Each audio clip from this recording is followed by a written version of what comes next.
Marvel's master of multiversal magic. Hey! Look who's back for more adventures. We love having you here to continue this story that keeps us all awake. Important note, all of this is pure fiction, so don't try any techniques you hear here in real life. Your neighbor might call the cops. This amazing novel and all its rights belong to the original author. We're just the ones giving it voice and drama. Are you enjoying the show? Prove it by subscribing to our YouTube channel and leaving that like that motivates us so much. And if you want VIP access to exclusive content, our Patreon is waiting with things you won't find anywhere else. Chapter 826 New World, Black Clover. Well, if you're willing, you can do it now. George pulled Klein, the goddess of the night, and Rosal in front of him and explained his idea of creating a separate timeline to give them the ability to travel between different timelines.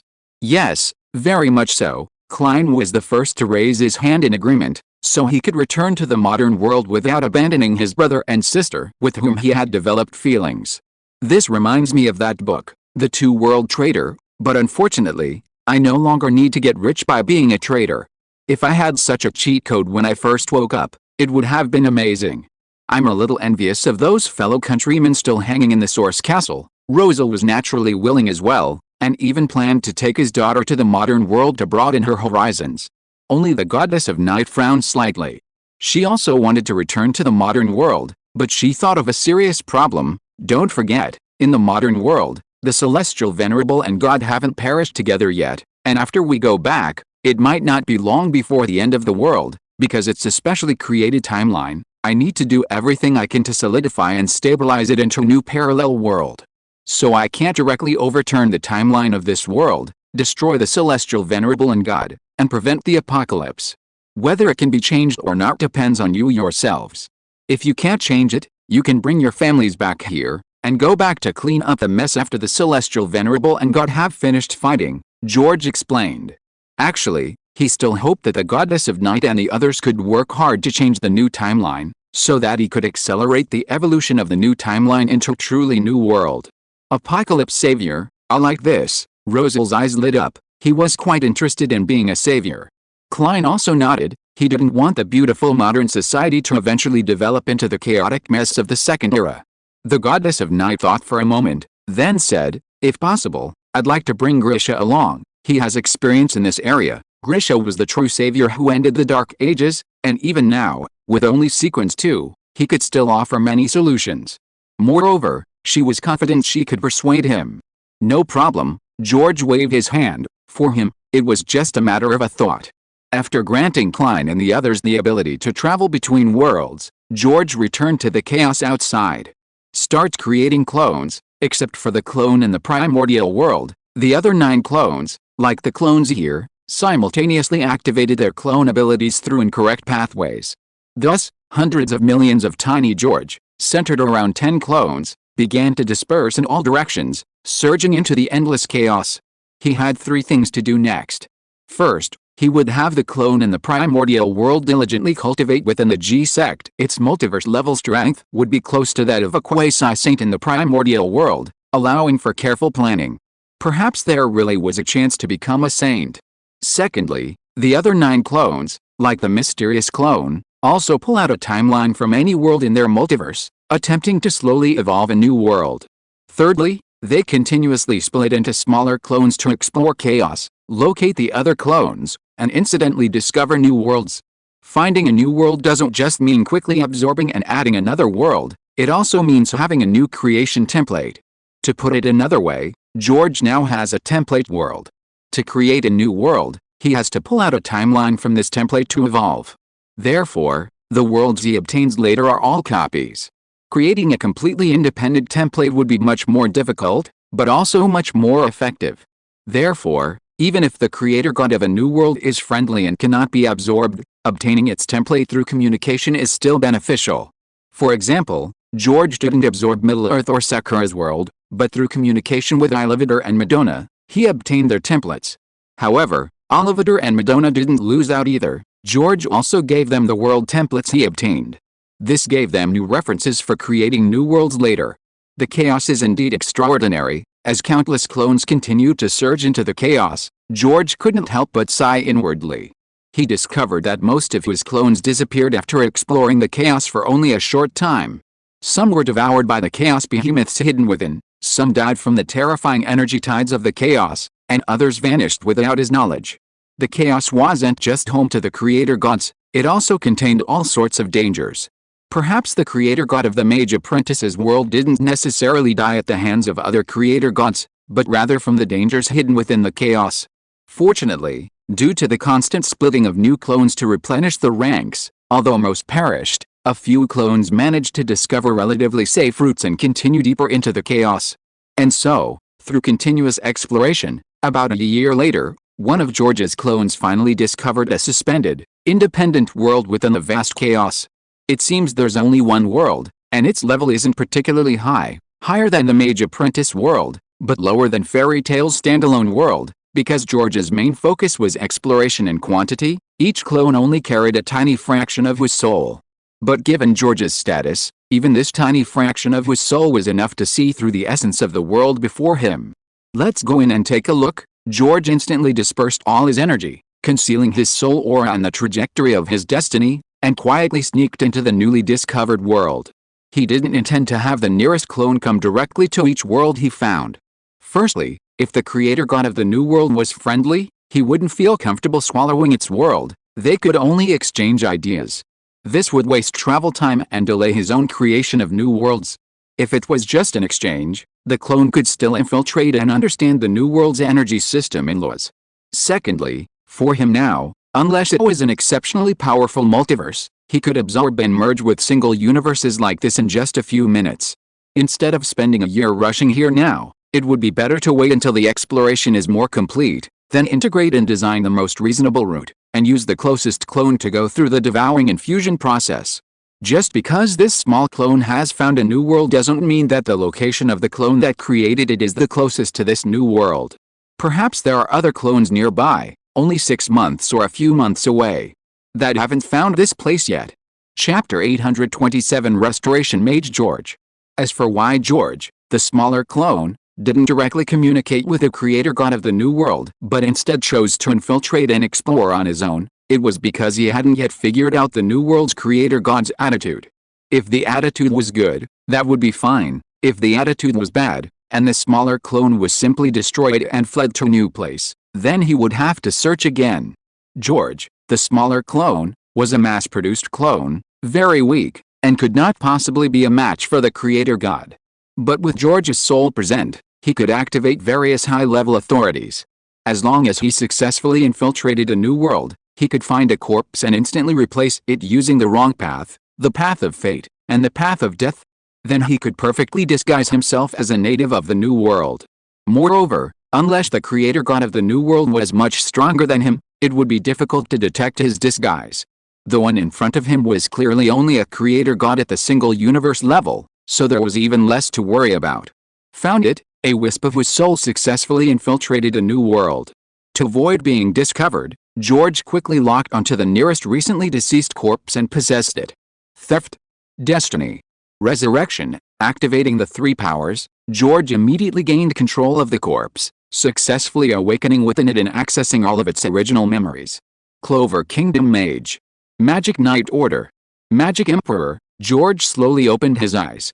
The body he possessed belonged to a 15-year-old boy named Nokia, which reminded him of a certain mobile phone. Nokia was born in Sosi Village, a lower realm of the Clover Kingdom. His parents were ordinary farmers, but he dreamed of becoming a member of the kingdom's Magic Knight Order. Ignoring his parents' objections, after obtaining his own magic book, he secretly traveled to the kingdom to participate in the Magic Knight Order's examination. However, due to his low magic power and lack of combat experience, he was killed by a wild boar on his way to the kingdom. This wasn't uncommon. Every time the Magic Knight Order's examination was held, many dream-filled lower realm youths traveled to the capital to participate. However, 99% returned disappointed. And with a long journey to and from the kingdom, accidental death was also common. Thieves who use magic to rob and kill, all sorts of unfriendly magical creatures, mist, cliffs, deserts, poisonous fruits, all could be fatal to these young people. This is a world where everyone possesses magical power from birth, naturally able to cast spells. Even farmers use magic to aid in their work. However, Most people have average talent and low magical power, only able to use it for work, not for combat, and thus unable to become true mages. When children in this world reach the age of 15, they can obtain their own magic book. The magic book assists in casting spells, making their magic more powerful, more effective, and more energy efficient. It also helps in comprehending and creating new spells. After obtaining a magic book, they can travel to the kingdom's capital to participate in the Magic Knights examination, join the Magic Knights, and become true mages. The Magic Knights are the strongest military force in the Clover Kingdom, guarding the kingdom's safety, handling various magical incidents, and holding an extremely high status. Most mages who pass the examinations to join the Magic Knights are nobles born with high magical power and talent. The Magic Knights are directly under the Magic Emperor and are not subject to the king's jurisdiction. The Magic Emperor can be considered the strongest mage in the entire kingdom. Legend has it that a powerful demon god once ravaged this world, nearly causing its destruction. Later, a brave mage appeared, leading human mages to defeat the demon god, emerging from darkness and entering dawn. This brave mage was revered by humans as the Magic Emperor. Of course, the current Magic Emperor of the Clover Kingdom is not the one who defeated the demon god. The title of Magic Emperor is passed down through generations. After the death of the old Magic Emperor, the strongest mage in the kingdom inherits the title and becomes the new Magic Emperor. The current Magic Emperor has been in power for countless generations. After all, I come from the borderlands and have limited experience. I still need to go to the capital to see more of this world. It'll also help this body fulfill a wish. George thought for a moment and made his decision. Nokia's memories contained too little useful information. It didn't even know how many countries there were in this world, and its knowledge of magic was even more scarce. So he decided to visit the most prosperous capital city. On one hand, he could better understand the magic system of this world and explore it in advance. On the other hand, it could also fulfill Nokia's dying wish. The boy's greatest dream was to join the Magic Knights and become a respected and admired mage. Fulfilling the boy's dream was a reward for occupying this body. He stretched out his hand, and a grimoire appeared out of thin air in his palm. This thing is quite interesting. After examining the grimoire, George discovered it was not simple. He had originally thought that grimoires in this world were similar to ones in the Harry Potter world, a kind of magical tool. But in reality, this grimoire seemed to be a manifestation of the magical laws of this world. Healing spell, no wonder he was killed by an ordinary wild boar. Flipping through Nokia's grimoire, he found only one spell recorded, which was also the only spell Nokia currently knew, healing wounds. This spell could heal minor external wounds, but it had no offensive power. Normally, if it's an offensive magic, like fire magic, even the most ordinary farmer could use a flamethrower to drive away wild beasts and avoid being killed. However, with Nokia's current magic level, there's practically no hope of joining the Magic Knights if it's a normal offensive magic. But with healing magic, it's a different story. After all, healing magic is relatively rare, and even if it only heals minor wounds, it's better than nothing.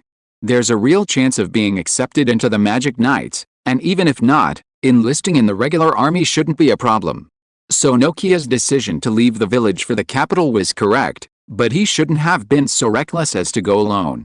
He could have found some peers from nearby villages who were also planning to go to the capital to travel together. Don't worry, with me here, you'll be 100% guaranteed to join the Magic Knights, heal wounds. Activating the spell in his magic book, George waved his hand and wiped his body, completely healing the large hole pierced by the boar's tusks. This spell could only heal minor wounds in Nokia's hands, but in George's hands, even a heart pierced through could be healed instantly. Chapter 828 Entering the Clover Capital. 100 units of magical power, in Nokia's hands, could only produce an effect exceeding 1 unit, to inefficient. So, after treating minor wounds, his magical power was exhausted.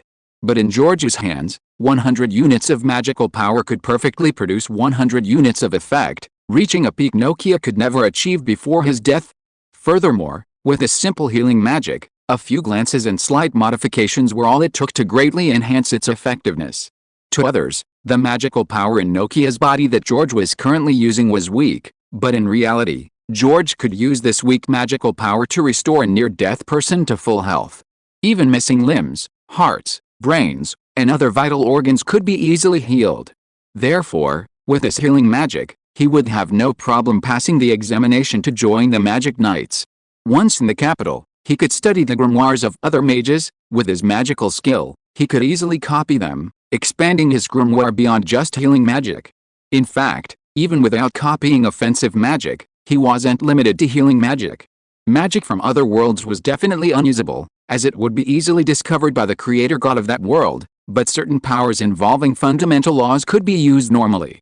Even if he used the corresponding powers possessed by those pathways in the mysterious world, the creator god of that world wouldn't be able to discern anything.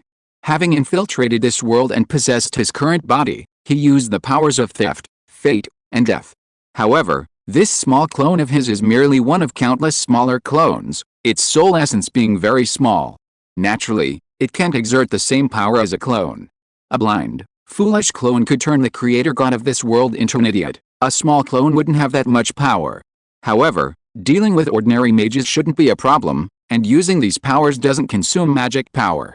This is because it's merely an application of fundamental laws, not normal magic. Oh dear, what a small world. I'm hungry. Having healed his injuries, George continued along the path in the forest and soon encountered the 3 wild boars that had run over Nokia. Upon seeing George, the 3 boars immediately charged fiercely towards him. 1 boar, 2 bears, and 3 tigers, wild boars with enormous tusks. A charge would be deadly even to ordinary people. Blind foolishness, George smiled slightly. The 3 boars that had just charged at him immediately stopped, their ferocity turning to dazed disbelief. Keep 1 for transportation, the other 2 for food. He pointed at the strongest boar, using psychological hypnosis to make it lie down beside him. George then used his maternal authority on the remaining 2 boars. Their bellies instantly swelled, and 2 piglets burst out. Wild boars have a strong smell, so he decided to roast a suckling pig. He conjured a burning campfire, placed the 2 suckling pigs on it, and soon they were roasted. He used to easily conjure up food and wine with his shape-shifting magic. It had been a long time since he had cooked it himself. And you know what? It tasted pretty good. Perhaps it was because this was a magical world, where even ordinary wild animals were nourished by magic, resulting in much better meat. Having filled his stomach, George rode the wild boar leisurely towards the kingdom's capital. With a month until the Magic Night assessment, he had plenty of time. He planned to enjoy the scenery and travel at his own pace. Upon entering this world, he discovered that the time flow adjusted by the creator god differed from that in the Chaos Realm. Roughly, 1 day in the Chaos Realm was equivalent to a year in this world. Moreover, his smaller clone's main role was location, allowing later clones to accurately locate this world. Whether it was devouring this world or copying its template, the later clones would handle the rest. For now, his smaller clone was just a vanguard, exploring slowly without rushing. After traversing forests, mountains, deserts, and entering the grasslands, it took him over half a month to finally see the capital of the Clover Kingdom. No wonder so few talented mages are born among the commoners. The difference in magic power is considerable, George murmured to himself, looking at the magnificent capital built atop a mountain. He noticed that the closer he got to the capital, the higher the surrounding magic power became. This means that those who live closer to the capital have a higher chance of acquiring better talents than those living on the outskirts.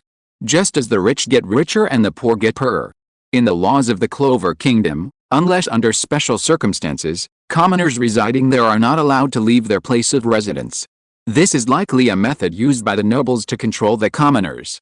If commoners move to the vicinity of the capital instead of the border, the probability of producing powerful mages would increase.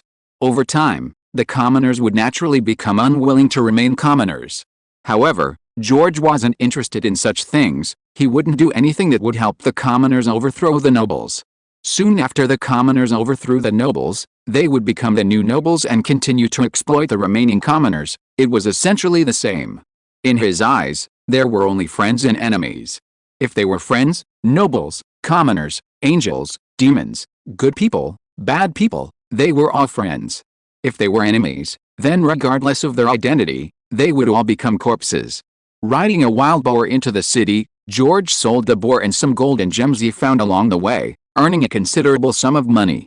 With a little manipulation of fate and a bit of luck, finding gems and gold on the road was easily understandable. The capital city was mainly divided into an outer city and an inner city. The outer city was where commoners lived, while the inner city was where royalty, nobles, and most of the magic knight orders resided. Even among commoners, there were differences. The commoners of the capital were much stronger than those of the border cities. Pedestrians and street vendors all possessed considerable magical abilities. Therefore, even if commoners passed the magic knight exam, they were mostly from the capital. Commoners from small border villages had virtually no chance. With a week left until the magic knight exam, George found an inn to stay at and began strolling the streets. This world's style was similar to the fairy tale world, but the atmosphere of magic usage was more pronounced. After wandering around for a while, he quickly settled on a bookstore. Reading was the best way to learn about this world. If you are listening to this novel on a channel other than Fanfic World, it means it was downloaded and re-uploaded without effort. We warmly invite you to visit our channel, Fanfic World. There you will find the original version of this story and many other novels of various genres. We look forward to seeing you dive into a world of incredible novels. Chapter 829 God of Gamblers George. The Clover Kingdom, the Heart Kingdom, the Spade Kingdom, the Diamond Kingdom. They look like a deck of cards. Lying half reclined on his hotel bed at night, George looked at the book introducing the various kingdoms in his hand, a hint of surprise on his face. He thought the creator god of this world must be a card enthusiast. Regarding magic, according to the book, it was basically divided into 4 elements: fire, wind, water, and earth. Besides these, there were many derivative and rare magics. For example, Nokia healing magic, as well as dark magic, spatial magic, mirror magic, trap magic, poison magic, and so on. Because the books were available to ordinary people, they only provided general introductions without detailed explanations. Magical attributes could be inherited. Children usually inherited the magical attribute of one of their parents or a combination of both. However, normally each person could only possess one magical attribute. Having 2 was very rare. In this world, besides the defeated demon gods, there were many legends about demons, but they were mostly just legends. Looks like I'll have to check out the inner city's castle sometime, or maybe the magic knights have some. George stood up and went to the window, looking at the city wall separating the inner and outer cities, thinking to himself. He figured the magic knights were probably like Fairy Tales Guild, with a library or something similar. And the kingdom's castle would undoubtedly hold even more detailed information. Pa pa pa pa pa pa. Just as George was thinking, rhythmic sounds of flesh colliding suddenly came from next door. The soundproofing is terrible. I should probably buy a house first. The wooden walls naturally didn't provide good soundproofing, and hotels in the magical world served the same purpose as hotels in the modern world. The key was that calling someone clucking was legal here, so this kind of thing was common. Especially for young people entering the capital for the first time, they were inevitably attracted by the capital's prosperity, and a little temptation was enough to make them lose control. These weren't ordinary clucking, they were magical clucking. They could truly let you experience what it meant to be in a world of ice and fire. I don't have enough money. Looks like I'll have to go look around some more. Even in the outer city, buying a decent house in the capital would be incredibly expensive. Even with the gold and jewelry he'd collected, which he'd sold for a considerable sum, it probably still wouldn't be enough. But that wasn't a problem for him. Turning away from the room, George went downstairs and asked the innkeeper, "Excuse me, where's the nearest casino?" Casinos are money pits.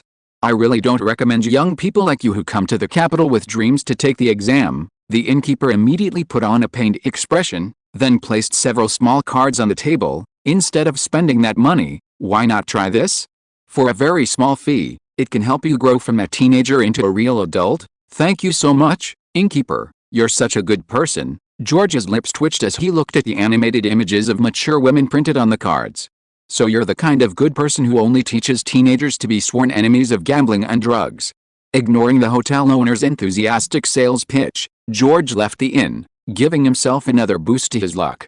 No problem. As long as his luck was high enough, he could wander around and find his desired destination. Sure enough, after strolling through the night market for half an hour, he spotted a bustling casino on a street corner. What makes money fast? A casino, of course. Even without any gambling skills, with enough luck, one could become a gambling god. Welcome. Seeing the young man carrying a bag of money appear at the casino entrance, 2 alluring waitresses immediately greeted him warmly. These wealthy young men were the casino's favorite customers. Young and impetuous, with terrible gambling skills, Obsessed with saving face but with plenty of money, they were practically the casino's easy prey. First time here? Let me introduce you. George casually tossed 2 coins into the waitress's pockets and walked into the casino with a smile. The 2 waitresses collected the money and immediately began their explanation with smiles. It mainly consisted of roulette, dice, and cards, though there were some subcategories. Huh? Listening to the 2 waitresses' introductions, George's eyes swept across the casino, a hint of surprise appearing on his face. Who's that over there? He pointed to a burly, black-haired man sitting at the innermost gambling table. He noticed the man because he sensed incredibly powerful magic within him. Of course, this power was relative to everyone else he'd encountered since entering the capital. You mean Lord Yami? He's the captain of the Black Bulls, a regular here. The Black Bulls. George stroked his chin. He'd inquired about the Magic Emperor and the Knights during the day. The current Magic Emperor was Julius Novincrano, the 28th Magic Emperor. The specific magic he used was unclear, only that he was the former captain of the Grey Phantom Deer Knights. Because of his strength and high prestige among the people, he was chosen as the successor by the previous Magic Emperor. The Clover Kingdom had 9 major Magic Knight Orders.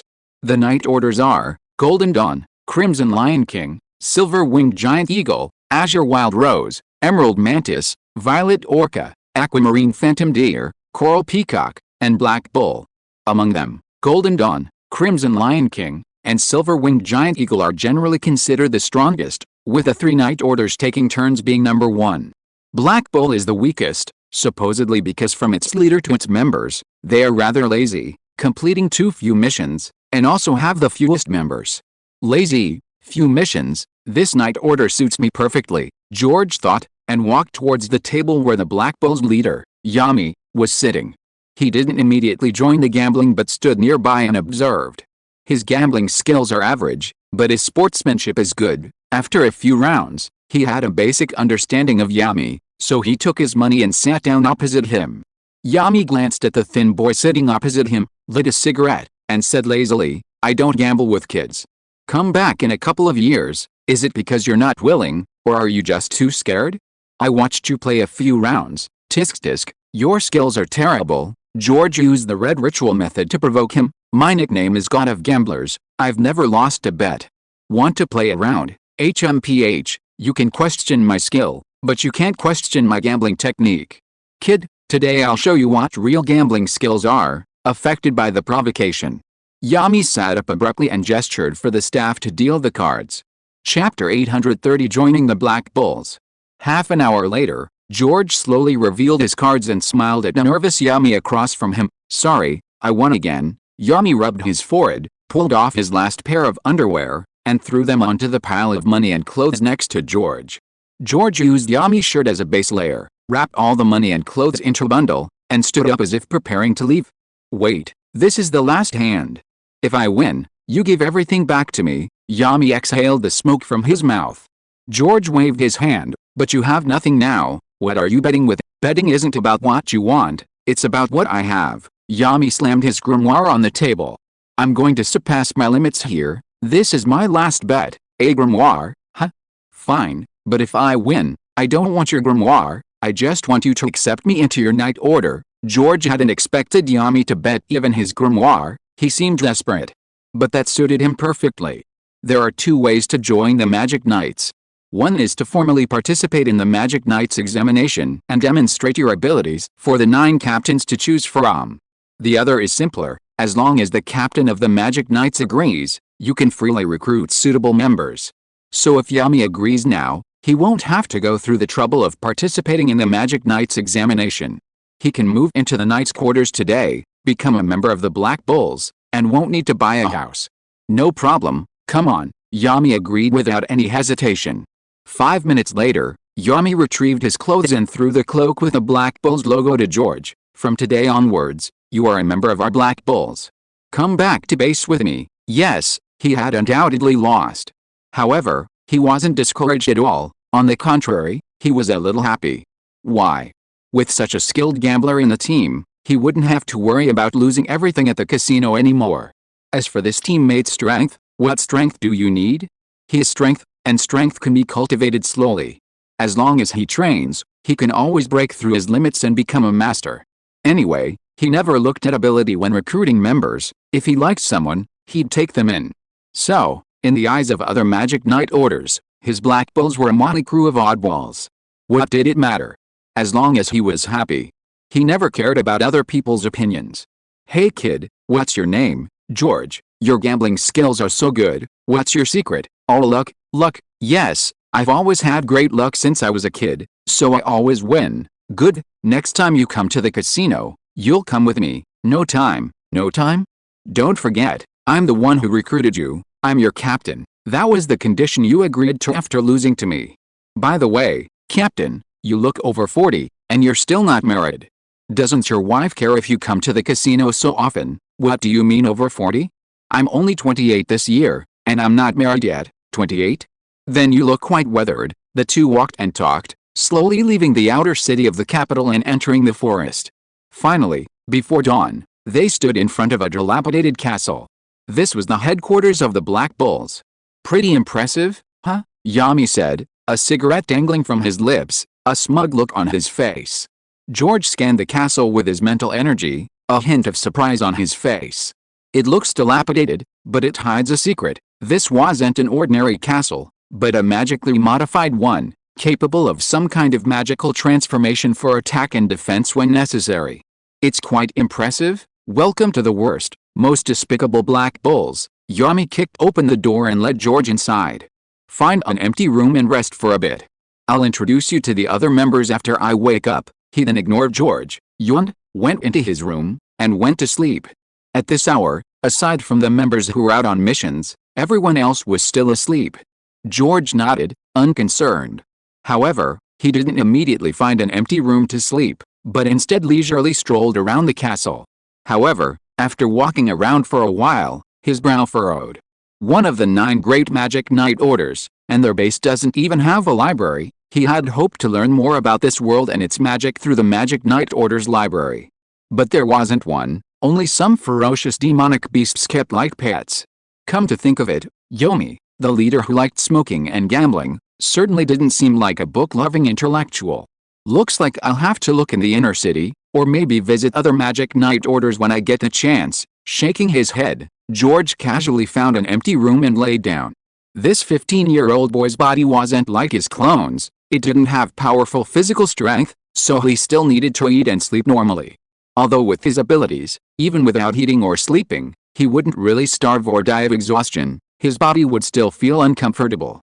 However, his body was sleeping, his consciousness remained awake, meaning his soul didn't need to sleep. He slept until almost noon, and when his body had recovered to its best condition, George opened his eyes and went downstairs to the hall. At this time, the Black Bulls members weren't already up and in the hall. A quick glance revealed 5 people in total. One was a mature woman with long, pink waves in her hair, wearing only underwear that revealed large expanses of snow-white skin, sprawled on the sofa in the hall, chugging alcohol down her throat. The other was a petite girl, almost childlike, with a table piled high with various foods. Her stomach seemed bottomless, guzzling the food down her throat. Next to the girl sat a tall, fat man, smoke constantly billowing from his mouth. But George immediately recognized the fat man as not being his real self. He must have used some kind of transformation technique. Opposite the fat man sat a tall, thin man wearing a military cap, his eyes heavily rimmed with dark circles, as if he were poisoned. Behind the military cap man was a young man with a nosebleed, holding a picture of a little girl, constantly shouting that his sister, Molly, was an angel. He seemed like a super obsessed siskin. Hello everyone, I'm George, from Sosi village in the lower realm of the kingdom, a new member of the guild. George introduced himself with a smile. Chapter 831 I know some auxiliary magic. The captain's recruiting again? Isn't the assessment still a week away? Hearing George's voice, everyone except the sister-obsessed guy turned around curiously. Probably picked them up from somewhere outside again. Soon, everyone had a guess in their minds. Because none of them joined the Black Bulls because of the Magic Knight's assessment. Their captain doesn't look at strength or status when recruiting, but mainly at first glance, so he rarely selects people from the Magic Knight's assessment. Little brother, come have a drink with your sister. Big Wave lay on the sofa, beckoning George with a charming smile. Tell me quickly, how did you get recruited by the captain? George walked to the opposite side of the sofa and sat down. Just as he was about to speak, he saw Big Wave open his mouth and vomit rainbows all over the floor. How much did this guy drink? He shook his head, took out his spellbook, and turned to page, clean up, restore quickly. One spell cleaned up the rainbows on the floor, and another spell cured Big Wave's drunken state. On the way to the capital, besides enjoying the scenery, he wasn't idle. Having some free time, he thoroughly studied the magic book that revealed the rudiments of this world's laws, adding a tiny bit of magic to it along the way. Of course, none of it was anything too unconventional, just everyday, practical spells. He was afraid that creating overly unconventional magic would attract the attention of the world's creator god. Although he had already stolen the fate of this body and wouldn't reveal any flaws, being constantly watched by the creator god wasn't a pleasant experience. In fact, with his control over the magical realm, even with his own low magic power, he could still create quite a few combinations of these small spells. This would basically solve most problems. If he encountered something truly difficult, he would simply use a higher level authority ability that the creator god couldn't detect. To avoid attracting the creator god's attention, he didn't deliberately use devouring magic to absorb and increase the body's magic power. The purpose of the small clone was to slowly explore and understand the magic of this world, acquiring a template for it in advance. Then, it would constantly pinpoint the world's location within the chaos, waiting for the nearest clone to merge before coming to devour or communicate. Therefore, he wanted to avoid being too high profile before then, lest he arouse the creator god's suspicion. "Little brother, your magic is pretty good." Barlin, instantly sobered by George's healing magic and feeling like he was back to his sober self from the morning, immediately gave George a thumbs up.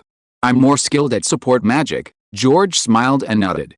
He currently saw himself as a support-type mage.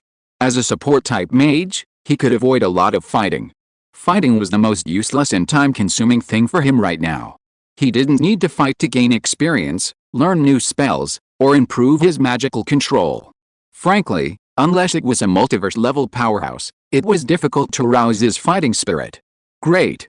Give me this a few times a day from now on, and I can drink forever without getting drunk." The wavy-haired girl was very satisfied with George's support magic. She boldly reached out and hooked her arm around George's neck, completely unconcerned that her large chest was pressing against George's arm. "My name is Banatha Anatika. I just joined the group. Feel free to ask me anything you don't understand. If you get bored, I can also show you some fun things." "Thank you." George remained very calm in the face of Banatha's teasing. He wasn't a real 15-year-old boy, he'd seen it all. Seeing George's mature beyond his years demeanor, Banatha stopped teasing him and began introducing him to the other members of the group. "This child is called Shami Pabbitson. She's a super eater. Nice to meet you. Would you like to try this? It's super delicious." The little girl, less than a meter tall, took out a beautiful pastry from her mountain of food on the table and enthusiastically handed it to George. George accepted the pastry and thanked her. "This guy's name is Gordon Agrippa. Don't let his gloomy appearance fool you, he's actually very nice and loves making friends." Vanessa pointed to a tall, thin man with dark circles under his eyes and wearing a military cap. The man stood up and bowed to George.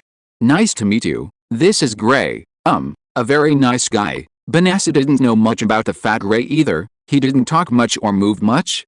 "It's her, not him." George shook his head inwardly. The fat Gray's true appearance was a slender, short-haired girl. This level of transformation could fool his eyes. "Lastly, this siskin is called Gosh Adlai. This is my sister Mary. She's an angel.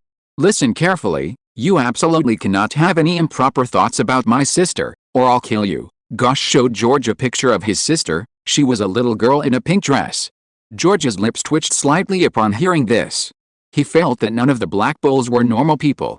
The leader was a compulsive gambler and smoker, even willing to pawn his own grimoire. The other members he met also seemed rather abnormal. However, this gave him a sense of familiarity, reminding him of his days in the Fairy Tale Guild, where Natsu and the others were similar. Fenrir, Magna, and Laugh have gone on a mission and probably won't be back for a couple of days. "I'll introduce you then," Vanessa said, pulling George aside for drinks. George didn't refuse. The Black Bulls didn't have a library, so he could learn more from Vanessa. As they chatted, a portal suddenly appeared in the hall, and three young men emerged. They were none other than Fenrir, Magna, and Laugh, returning from a mission. "So it's him." The moment he saw Magna, Memories of Nokia flooded George's mind. This mage with a laser-like head, who looked like a thug, was named Magna Swinga. Magna is a biker gang member from Laika village, next to Nokia's village Soci village.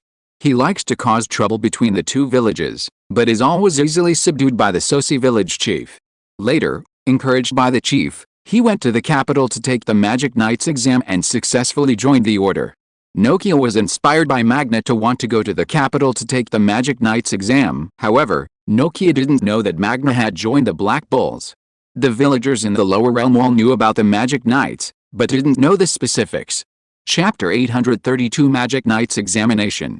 You are Nokia. Magna paused for a couple of seconds upon seeing George, a thoughtful look on his face, before asking uncertainly. He knew all the children from Soci village, having frequently visited back then. But several years had passed, and many children's appearances changed, plus George's demeanor was quite different from Nokia's. So he wasn't entirely sure. Long time no see, Magna. I've changed my name to George. George didn't deny his identity, he didn't need to hide anything, he was now Nokia. There was no need to imitate Nokia's previous personality and temperament. People change after a few years, especially children who change the most. It really is you. What are you doing here? Did something happen in the village? Magna gave George a warm hug, then a look of confusion crossed his face. Although he wasn't from Soci village, the village chief was his mentor. If it weren't for the village chief's encouragement, he would still be a muddle-headed hoodlum. So if Soci village were to encounter any trouble, he would definitely go back to help. No, I came to the capital to participate in the Magic Knight examination, but I ran into the captain at the casino last night and was recruited by him ahead of time. George explained the situation briefly.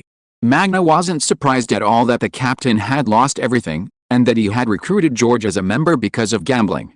That was indeed the captain's style. What surprised him was that George actually had such good gambling skills. I didn't expect you to have inherited the old man's gambling skills. Damn it, he just won half a year's salary from me last time. The village chief of Soci village was once a member of the Magic Knight Order, but later retired and returned to his hometown to become the village chief. His strength was only average in the Magic Knight Order, but he had superb gambling skills. He would come to the capital almost every year, and then dominate the casino with his gambling skills, using the money he won to buy a lot of things to take back to the villagers.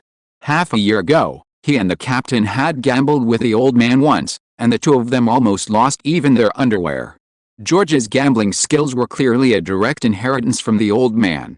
Haha, I'm just lucky, I can't compare to the old man, George replied modestly.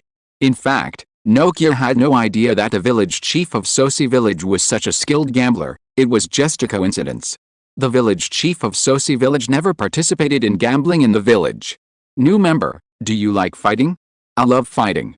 Want to fight? The cute-looking boy, Lack, immediately surrounded the new member excitedly.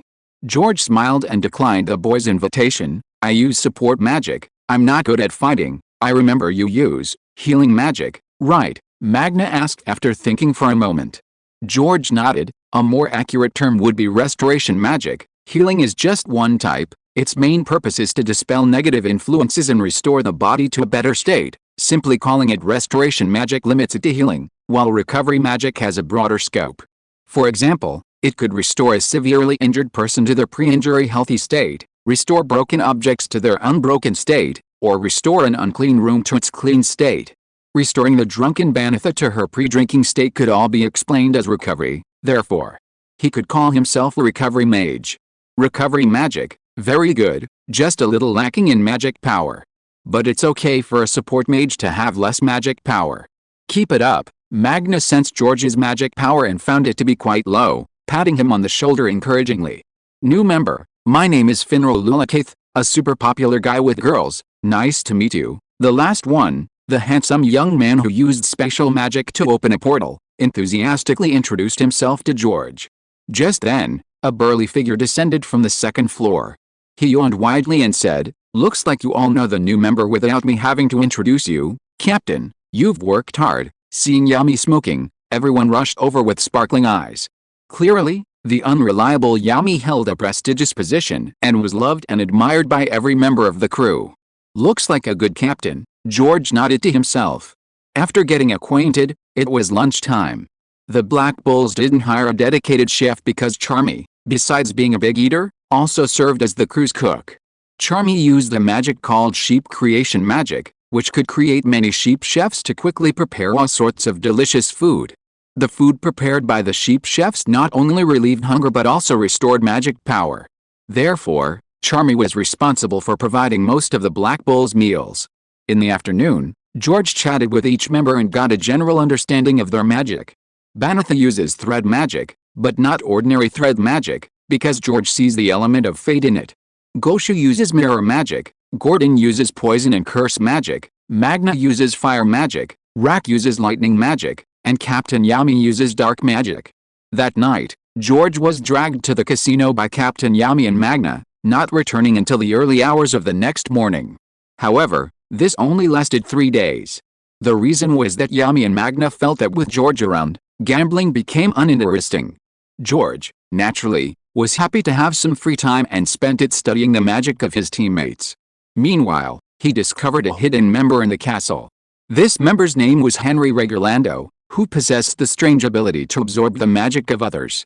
However, he couldn't control the amount of magic he absorbed. Anyone who got close would have their magic drained. And without absorbing magic, he couldn't survive. Just when he was abandoned by his family because of his condition and left to fend for himself, he met Yami, who invited Henry to join the Black Bulls. They built a Black Bulls base in the castle Henry couldn't leave. Thus, Henry could survive by absorbing small amounts of magic emitted by the Black Bulls members, and could also use his own magic to transform the entire castle into a magical Gundam for attack and defense. Time flew by, and soon it was time for the Royal Capital Magic Knights assessment. As one of the 9 Great Magic Knight Orders, Yami was definitely going to participate. George, wanting to see more of the world's diverse magic for his own research, also went along. Chapter 833 A person born without magic. Furthermore, his spatial magic wasn't offensive, it was a teleportation type with no offensive power, only suitable for support. Therefore, the family heir became his younger brother, who is now the vice captain of the Golden Dawn. Although Finral was born into nobility, his personality and temperament were the best in the group. He was one of the earliest members to join, yet he had none of the airs of a senior. He was just rather lecherous and loved women. However, he was the type with a desire but not the courage. At most, he'd verbally harass them, touch their hands, or put his arm around their waists, but he'd chicken out when it came to actual sex. Because he was often used by Yami to run errands and help group members move to mission points, he was jokingly called Yami's chauffeur and the Black Bull's porter. I'm going to take a dump. You guys wait for me in the stands. Having just passed through the spatial portal, Yami, a cigarette dangling from his lips, headed towards the venue's restroom. Gambling, smoking, and taking a dump, these were Captain Yami's 3 great hobbies. George discovered that this captain really did take a dump 8 times a day. In the Black Bull's castle, if you go to the toilet, there's an 80% chance you'll encounter Yami squatting there. Yami isn't actually from the Clover Kingdom, but from his distant homeland, the Land of the Sun. At the age of 13, while fishing with his father, he was swept away by the waves to the Clover Kingdom due to bad weather. Being an outsider, he faced constant discrimination, his status even lower than that of a commoner. Later, he was discovered by the current Magic Emperor, Julius Novincrano, who invited him to join the Magic Knights, the watercolored phantom deer. He rose through the ranks to become one of the kingdom's top warriors, one of the 9 knights' leaders, nicknamed God of Destruction. Besides using rare dark magic, he can also use ki from his homeland, the Land of the Sun. George is very interested in this power. He's researched it and discovered it seems to be an energetic manifestation of life force. The stronger one's body, the easier it is to extract and utilize this energy. Currently, Yami mainly uses it to predict and sense the enemy's location and attacks, but George believes there are many more ways to develop this energy. Oh, beautiful lady, you're so lovely. I wonder if I'll have the chance to have dinner with you after the exam. No sooner had Yami left than Finral grabbed the hand of a passing female examinee and began flirting. George shook his head and strolled alone through the arena. The arena resembled a gladiator arena, only much larger. Several hundred examinees had already gathered there, waiting. There was no age limit for the Magic Knight's exam. Anyone over 15 who had obtained a magic book could apply. Therefore, many people only participated in the exam when they felt they had a chance, especially those in their 20s. Those who dared to participate and pass the exam at 15, having just obtained their magic book, were all exceptional geniuses. However, even without an age limit, only a handful of the hundreds of examinees each year were accepted. Of those few, most were nobles who had received magical education and training from a young age and possessed naturally strong magical power. Commoners and lower-class citizens were also included, but they were a tiny minority. The Magic Knight's examination is fair. Being a noble doesn't guarantee priority admission. However, nobles are undeniably stronger than commoners in terms of strength and other aspects. It's not guaranteed that everyone will be admitted each year, as the captains of the 9 Knight Orders observe the entire process. If they haven't found a candidate suitable for their order, there's a possibility of no one being admitted. Ah, what's with all these birds? These are the infamous Anzi birds of the examination hall. They like humans with low magic power. The lower the magic power, the easier it is for them to harass you. Suddenly, many small brown birds flew into the examination hall, landing on various candidates. Some had 1 or 2, some 3 or 4, and some even 5 or 6. The number of birds on a candidate indicated their magic power.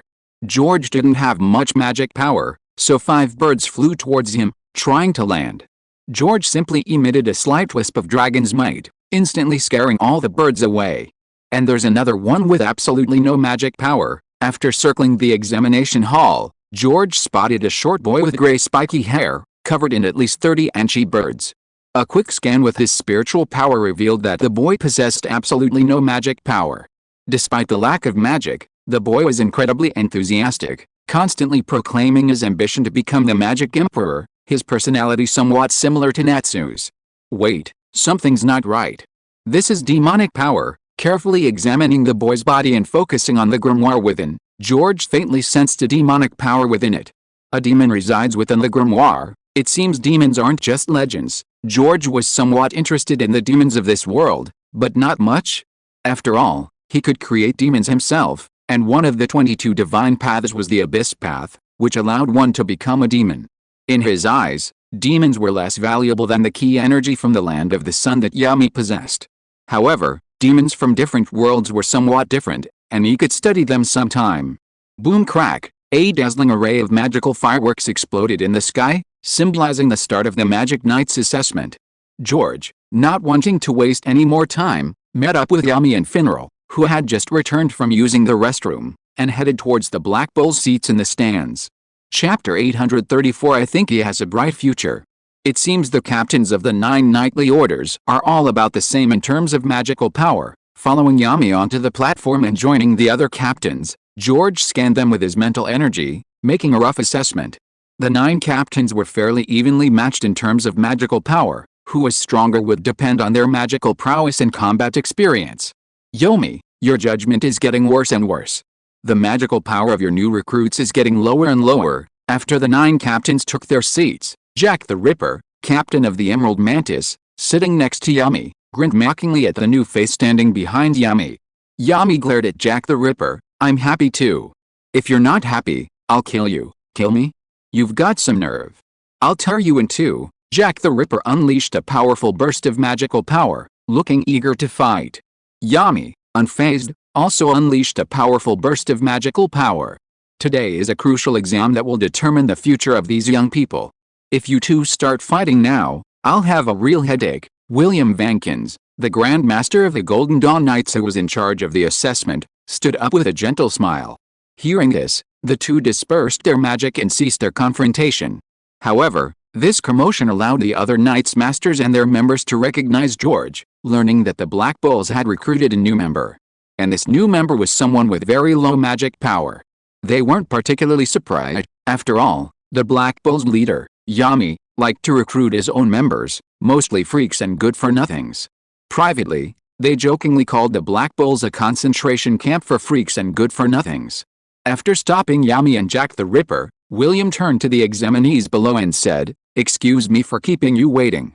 I will be in charge of the next part of the examination." He took out his spellbook and turned to page, "Descend the magic tree." Suddenly, a giant tree appeared in the sky above the venue, extending countless branches that delivered imaginary magical brooms to each examinee. If this magic were in the Harry Potter world, it would be incredibly profitable. George muttered to himself. Flying brooms in the Harry Potter world are expensive, but William's world tree magic could create hundreds in an instant. After everyone had received their brooms, William began to explain the examination rules. The examination consisted of 6 parts: magic control, magic strength, magic manipulation, magic creation, magic evolution, and the most important practical test. The first part, riding a broom, was a test of magic control. Those with good magic control could ride a magical broom with ease, even if it was their first time. This is a bit unfair to commoners and the lower classes. Even if a noble mage doesn't have perfect magic control, with guidance and regular training, they can become very skilled at riding magic brooms. Many commoners and those from more distant regions might be seeing a magic broom for the first time, truly riding one for the first time. Perhaps sensing George's thoughts, Finneral whispered, "The captains know this. The standards for nobles are different from those for commoners. Looks like these captains aren't stupid." George nodded, indicating understanding. The 9 Great Knight Order's mission is to protect the entire kingdom. So they naturally select the most talented mages to join their orders. If they aren't serious about this, causing the overall strength of the Knight Order to decline, they will not only be at the bottom of the Knight Order rankings, but also in danger during missions. Furthermore, the disciples of truly powerful nobles don't need to participate in the Magic Knight Order examinations. The captains directly recruit them. This includes the kingdom's 3 most powerful noble families, the Kira family, the Van Million family, and the Silva family. The Kira family is the royal family of the kingdom, and all the kings have belonged to the Kira family. This family also controls the kingdom's magic council. Next are the Van Maren family and the Silva family. The heirs of these 2 families are currently the leaders of the Crimson Lion King and the Silver-Winged Giant Eagle Knights, second only to the Golden Dawn. The scions of these 3 families either join the council or these 2 knightly orders. They don't need to participate in the examinations. The nobles who participate in the Magic Knights examinations are generally not very powerful. In fact, George thought carefully, the entire examination only admits a few of the top candidates, and those who try to improve their scores by having a slight advantage probably won't be selected. The first examination ended quickly. The candidates from noble families could generally skillfully control their magic brooms, while only a few commoners could. The boy without magic power couldn't even move the broom. There was also a very outstanding commoner, from the same village as the boy without magic power, who possessed the same 4-leaf clover grimoire as the first magic emperor. On his first encounter with a magic broom, he could immediately stand on it and fly freely. Subsequent events proved he truly deserved the title of mage chosen by the Clover Mage, ranking first in every test and far surpassing the last place candidate. In the final practical test, he defeated the top-ranked noble candidate with a single move. During the guild leader selection process, he was unusually chosen by all 9 guild leaders simultaneously, and as everyone expected, he chose the top-ranked Golden Dawn. However, George wasn't particularly interested in the Clover Grimoire's owner. He was more intrigued by the boy without magic.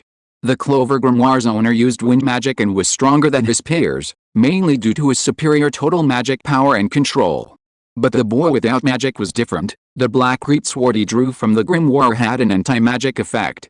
Its ability was roughly similar to Tuma Kamijao's Imagine Breaker in Academy City, capable of nullifying any magic. But the underlying principles were definitely different, and he wanted to study that greatsword sometime. "Captain, another good seed has been snatched up." Seeing the owner of the 4-leaf clover spellbook choose Golden Dawn, Finral looked disappointed. Yami, however, was indifferent. "Oh well, there's nothing we can do about it." He'd encountered this situation many times before. The Black Bulls were ranked last and had a bad reputation. Given a choice, no candidate would choose the Black Bulls. Over the years, in the Magic Knight's entrance exam, he'd only taken in Magna, a commoner. Even then, he only took him because the other 8 captains didn't want him. "Captain, try to get that short guy with no magic power later. I think he has potential." At this moment, George pointed to the short boy whose number had been called and urged Yami. Chapter 835 The Man Who Will Become the Magic Emperor. "But that kid doesn't have magic power." The Magic Knights always pursue magic power and magic. Before Yami could answer, Finral spoke up first. With his limited understanding, he couldn't see that the short boy was using anti-magic, believing his strength came solely from physical training. But the body has its limits. No matter how strong one's body is, they're just a powerful warrior. fit for the army, but not for the magic knights. If you don't have magic power, how can you become a powerful mage? I'm quite interested in this kid too. Let's see. If he really has the willpower, it's not impossible to consider him. Yami stubbed out his cigarette. A person without magic power must have faced countless discriminations since childhood. Facing so much discrimination, he didn't turn to the dark side but maintained this positive attitude, firmly believing he could become the magic emperor. He had a certain admiration for this kind of fool. As for what Finral said, other captains might care, but he never did. Otherwise, he wouldn't have attracted so many oddballs. The members of his team, if placed in other groups, probably wouldn't be accepted by any captain. Looks like I don't need to give them any psychological encouragement. Seeing Yomi's attitude, George knew the problem wasn't too serious. Next, number 165, the short boy stepped out from the crowd upon hearing his number, but the outcome was obvious. Not a single captain raised their hand to accept him. The other 8 captains thought the same thing as Finral. A mage without magic power, even if he defeated a reasonably strong candidate, had a limited potential and wouldn't meet the standards for entering the Magic Knights. Alright, hurry up and get down. Don't embarrass yourselves up there. It's our turn. The short boy who wasn't chosen was clearly quite discouraged, but he wasn't discouraged. Instead, he roared, I won't give up. Even if I wasn't chosen, I will persevere and become the Magic Emperor. Become the Magic Emperor? You mean, without any magic power, you want to surpass all 9 of us Knight Commanders to become the Magic Emperor? Yomi leaped down from the platform, unleashing a terrifying amount of magic power that made all the examinees tremble. He stood in front of the short boy and asked. The short boy, despite feeling Yami's terrifying magic, wasn't intimidated. After struggling to overcome his fear, he gritted his teeth and nodded, no matter how much people laugh at me, no matter what they say, one day I'll become the Magic Emperor and show them. Ha ha ha, good, you're interesting. Join our guild. Yami withdrew his magic and patted the short boy's shoulder. If you dare refuse, I'll kill you. The short boy was dumbfounded, and the surrounding examinees also looked incredulous. The other 8 guild leaders on the platform shook their heads simultaneously. Yami, he's taken in another useless piece of trash, Jack the Ripper couldn't help but mock. George, however, laughed. The one you took in was defeated in one move by the one our guild leader took in. Isn't that trash among trash? You, who would choose such trash, have even less discernment. To be honest, he felt that this short boy named Asta might very well be the protagonist of this world. Such a passionate personality, seemingly lacking magic and discriminated against by countless people, yet possessing a demon hidden within his grimoire and extraordinary potential. He also has an unwavering dream. This is very similar to protagonists like Natsu, Tuma, and Luffy. George, hearing George dare to talk back to Jack the Ripper, Finra's legs trembled instantly. He quickly pulled George aside and said to Jack the Ripper with a forced smile, Captain, he's new to the crew and doesn't know the rules. Please don't take it to heart. This captain is notoriously bad-tempered. When angry before, he'd slice down a mountain, his strength no less than their own captains. If they really provoked him, they might be sliced in half on the spot. HMPH, Jack the Ripper narrowed his eyes, flicked his finger, and a green light flew out. He wouldn't kill him on the spot, but he'd teach the little brat who dared to offend him a lesson. This green light wouldn't kill him, but it would slice off his hair, a small punishment. However, the next second, his expression froze. The green light vanished silently the moment it touched the other's hair. Interesting, the attack failed, but Jack the Ripper didn't escalate his attack in frustration. He still had some composure. George didn't continue his attack either, he'd only said it casually. Jack the Ripper had clearly insulted him as well, saying Yami had recruited another useless person, so he retorted. He wasn't about to kill Jack the Ripper over a single sentence. He wasn't that extreme. Of course, if Jack the Ripper continued to attack him after that blow, he wouldn't hold back. With the magic power of his body, even with various spells combined, it would be difficult to defeat Jack the Ripper. However, he could directly use his authority. A single act of fooling him would turn the other into an idiot. After Yami returned to the stands, the selection continued. Several more candidates with decent abilities were selected by the other 8 Knight Orders. There were no commoners, they were all nobles. Number 512, no hand raised. The Magic Knights exam is officially over. With the results for the 512th candidate announced and the sun setting, the annual Magic Knights exam came to an end. Those who didn't pass could only continue to work hard and wait to try again next year. Or they could give up their dream of joining the Magic Knights and become farmers, merchants, or ordinary nobles. My name is Asta, from Haji village on the border of Hubei. Nice to meet you. Outside the exam hall, Asta excitedly introduced himself to George and his companions. Hello, the man who wants to become the Magic Emperor, George waved in greeting, making a joke. Asta always talked about becoming the Magic Emperor, which reminded him of Luffy. Only one wanted to become the Pirate King, and the other wanted to become the Magic Emperor. By the way, the Magic Emperor is a man. To become the Magic Emperor's man, you have to ask the Magic Emperor for permission first. Ha ha ha, you kid, don't joke about the Magic Emperor. Hearing this, Yami couldn't help but burst into laughter. He thought that next time he saw the Magic Emperor, he would definitely tell him this joke. Luckily it was me. If it were any other captain, you'd be dead already. Finral's face turned purple with suppressed laughter. He dared not laugh out loud like the captain, and could only sigh at George's audacity. It's said that the Magic Emperor is still unmarried. It's hard to say. You still have a chance. George patted Asta on the shoulder, completely ignoring Yami's warning. Asta, on the other hand, was completely bewildered, having no idea what George was talking about. Finral, however, was completely overwhelmed by George's last sentence and could no longer hold back. Kid, I'll remember you. At this moment, the Magic Emperor, disguised as an old woman using shape-shifting magic, heard the laughter and couldn't help but twitch his lips. How could he miss such a lively event as the magic examination? Perhaps he could even see some interesting new magic.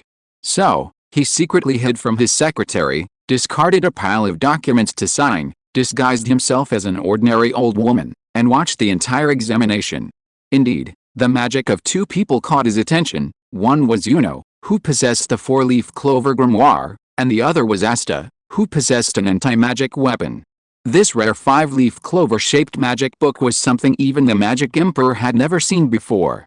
He was astonished that someone dared to joke about him, especially since he remained unmarried, all because of his dream.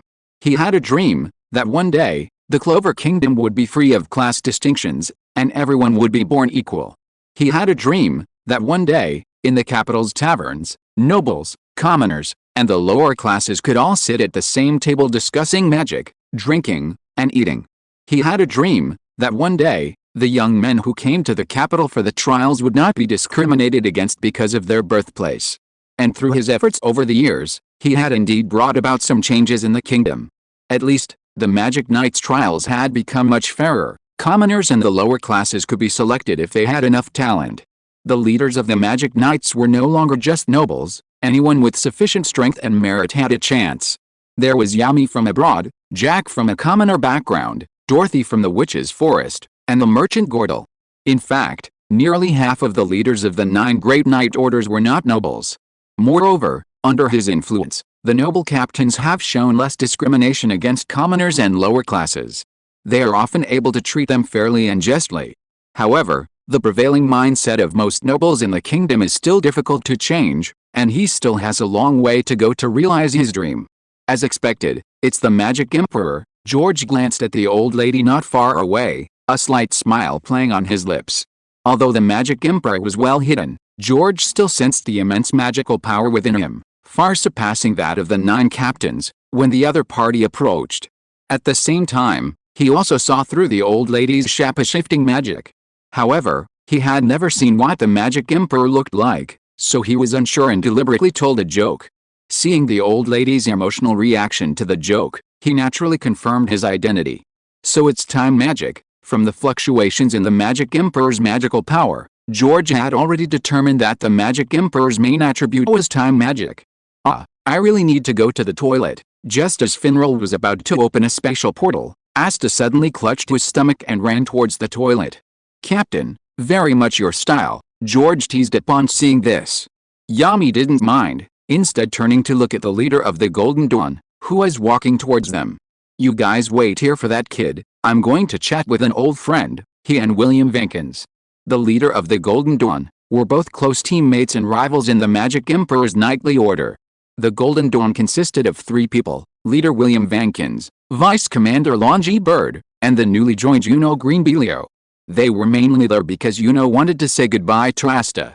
Both belonged to the village of Hoggy outside the city, grew up in the same orphanage, were each other's best friends, and also each other's strongest rivals. They shared the same dream, to become the Magic Emperor. Now, one had joined the #1 ranked Golden Dawn, and the other had joined the #1 ranked Black Bulls. While Yami and William were catching up, the vice captain of the Golden Dawn, Langears, approached with an arrogant expression, looking at Finral with utter contempt. "I heard you're known as the Black Bull's porter, and you haven't completed a single combat mission yet. You've truly disgraced the family. I just don't want to be abused or abuse others, and besides, I'm not exactly talented." Finral wasn't angered by his brother's disdain, he simply smiled gently. Compared to his genius-like brother, he was a useless piece of trash, and one who couldn't adapt to the family's survival rules. So his brother wasn't wrong, letting his brother revitalize the family in his place wasn't a bad idea. Seeing Finral smile, Langier's expression stiffened for a moment, then he let out a cold snort and turned to leave. He didn't understand why his seemingly useless brother was so gentle with everyone. Even when faced with the disdain from their parents and clan since childhood, even when his younger brother received all the family's love and occupied the position that should have been his heir. At the same time, he also understood that his parents' favor stemmed entirely from his powerful magical talent and strength.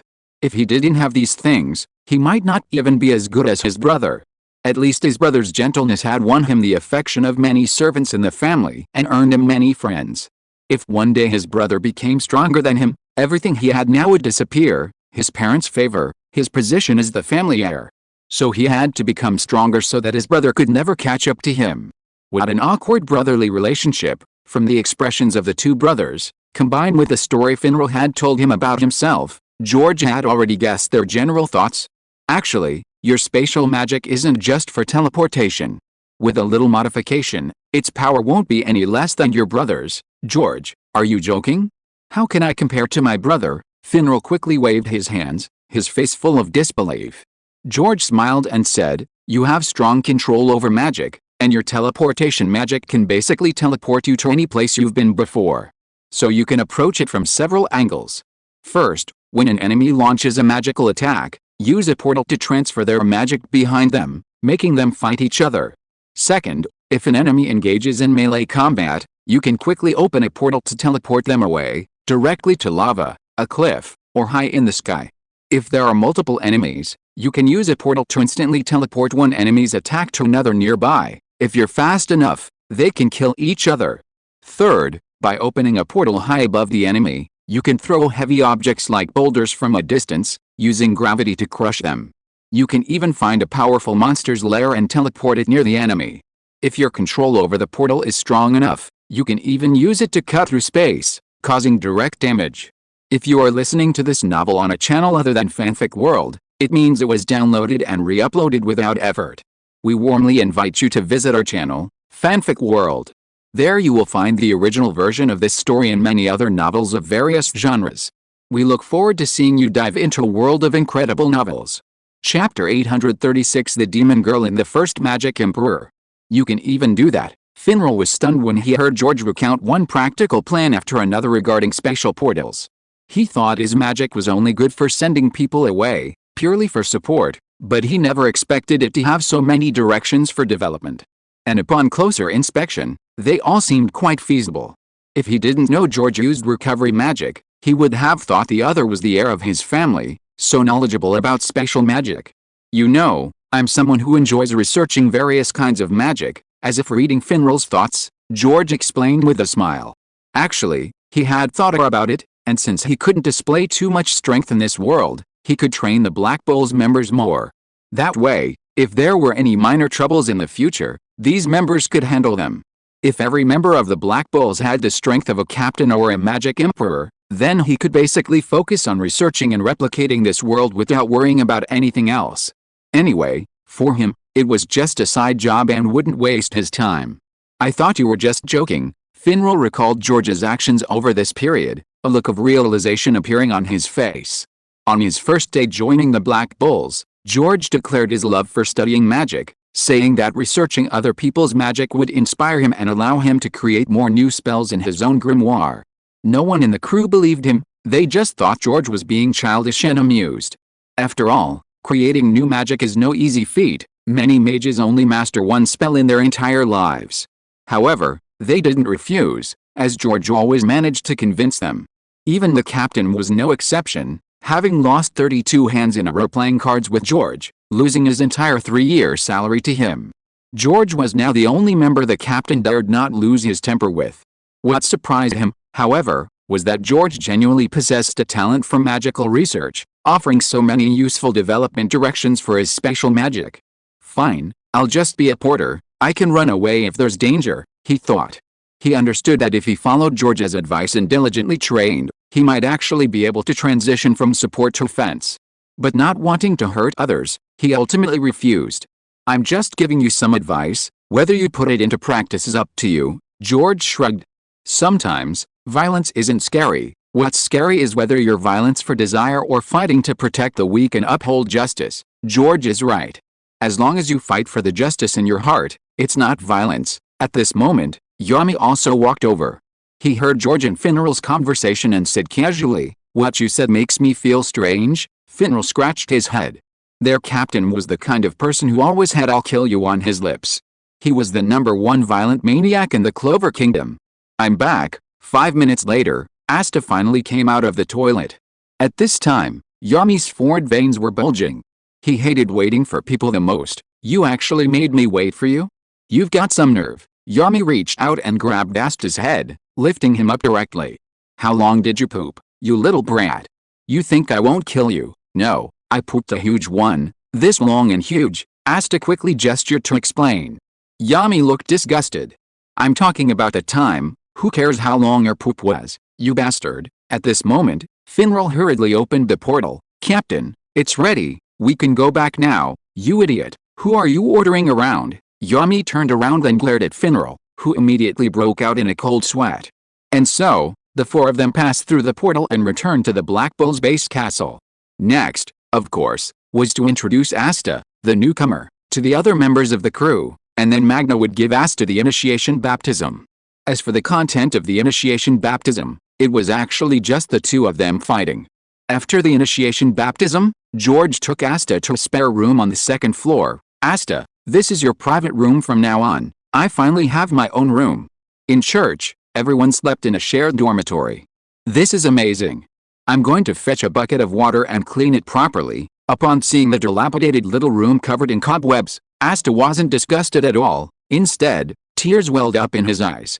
"No need for that." George took out his spellbook, clean and fresh. An invisible wind swept through the room, instantly transforming it. "What kind of magic is this?" Asta's eyes lit up when he saw the room instantly clean. It was the first time he'd ever seen such magic. George smiled and waved his hand. "Just some minor auxiliary magic. By the way, can I borrow your spellbook to study it? I'll return it tomorrow, of course." Asta immediately took out his dirty black 5-leaf clover mage and innocently handed it to George. Each grimoire, once chosen by a specific mage, can only be used by that mage. Anyone else who takes it can only keep it as a collectible. For example, Yuno's 4-leaf clover grimoire is a highly valuable collectible, and it was even stolen by bounty hunters at the beginning. His grimoire, however, is disdained by others and has no collectible value whatsoever, so he's not worried about being scammed. Crucially, he trusts everyone in the Black Bulls, especially George, who has always been very kind to him. George even proactively cleaned his room with magic. "As I mentioned during my introductions, I enjoy studying magic. If I glean any useful information from this grimoire, I'll share it with you," George said, getting up and leaving the room after receiving the black 5-leaf clover grimoire. Asta, extremely excited, bowed deeply to George. "Thank you, Senior George." He was eager to improve his strength because he had already promised Yuno to become the Magic Emperor. He was genuinely grateful to George for his help. "You're the first person to believe I can help you." What an innocent kid. Walking down the castle corridor, George shook his head with a smile. "But since you trust me so much, I'll help you out properly." Naive Asta was the first to believe George's offer of help. The others thought George was joking. So George decided to study Asta's Black Clover grimoire carefully, helping Asta quickly grow into a Magic Emperor level expert. Back in his room, George had just sat down when he saw an Anchi bird land by his window. Anchi birds were quite common in the kingdom. Many appeared at the magic assessment site during the day. So, Seeing an ashy bird in the forest where the castle was located wasn't surprising. If the other members of the castle saw this bird, they wouldn't care at all. But George was different. He looked at the bird with interest and chuckled softly. Interesting, a deformed little bird. What are you doing here? Are you spying on me? The ashy bird, which had been perched under the window peeking inside, heard George's words and its face instantly showed a very human-like expression of shock. Upon realizing what was happening, it immediately spread its wings to fly away. This was the first time in over 500 years that its disguise had been seen through, not even by any of the previous magic emperors. Just who was this kid? Snap! The moment its wings unfurled, George had already seized its entire body. This doesn't seem like an ordinary transformation spell, it's more like a curse. Let me dispel it for you. His mental energy carefully scanned the bird's entire body, and his spellbook flipped through the pages. Curse stop! A beam of blue light shot onto the bird, which rapidly expanded, transforming into a beautiful girl with demon horns and wearing a black tank top. He had seen transformation magic in this world before. The magic emperor had used it at the event. But the transformation magic on the bird wasn't normal, it was more like a curse. I'm back. The girl's face lit up with surprise and excitement as she saw her body return to human form. For over 500 years, she hadn't thought of a way to recover, and now a boy who had just obtained a spellbook had so easily dispelled the backlash from her forbidden spell. Now you can tell me why you turned into a bird, and what your purpose is here. Having lifted the curse from the girl, George sat down and asked with a smile. The girl calmed down and shook her head at George. I can only tell you I'm not here to spy on you. I'm just guarding the black grimoire in your hand. For the past 500 years, she had been guarding this grimoire from the elven chieftain. Ever since the grimoire chose Asta, she had secretly followed him until George borrowed it from him. That's why she appeared by the window of George's room. Never mind, I'll see for myself. George instantly appeared before the girl, extending a finger to touch her brow, beginning to read her memories. After a moment, he withdrew his finger, somewhat surprised. I didn't expect you to be the handmaid of the first magic emperor. It turned out the girl's name was Seckles Veridal, born over 500 years ago in the Clover Kingdom, the predecessor of the Clover Kingdom. Despite being a noble woman, she was deemed useless in magic and appointed as a servant to Prince Lumiel, the first magic emperor of the Clover Kingdom.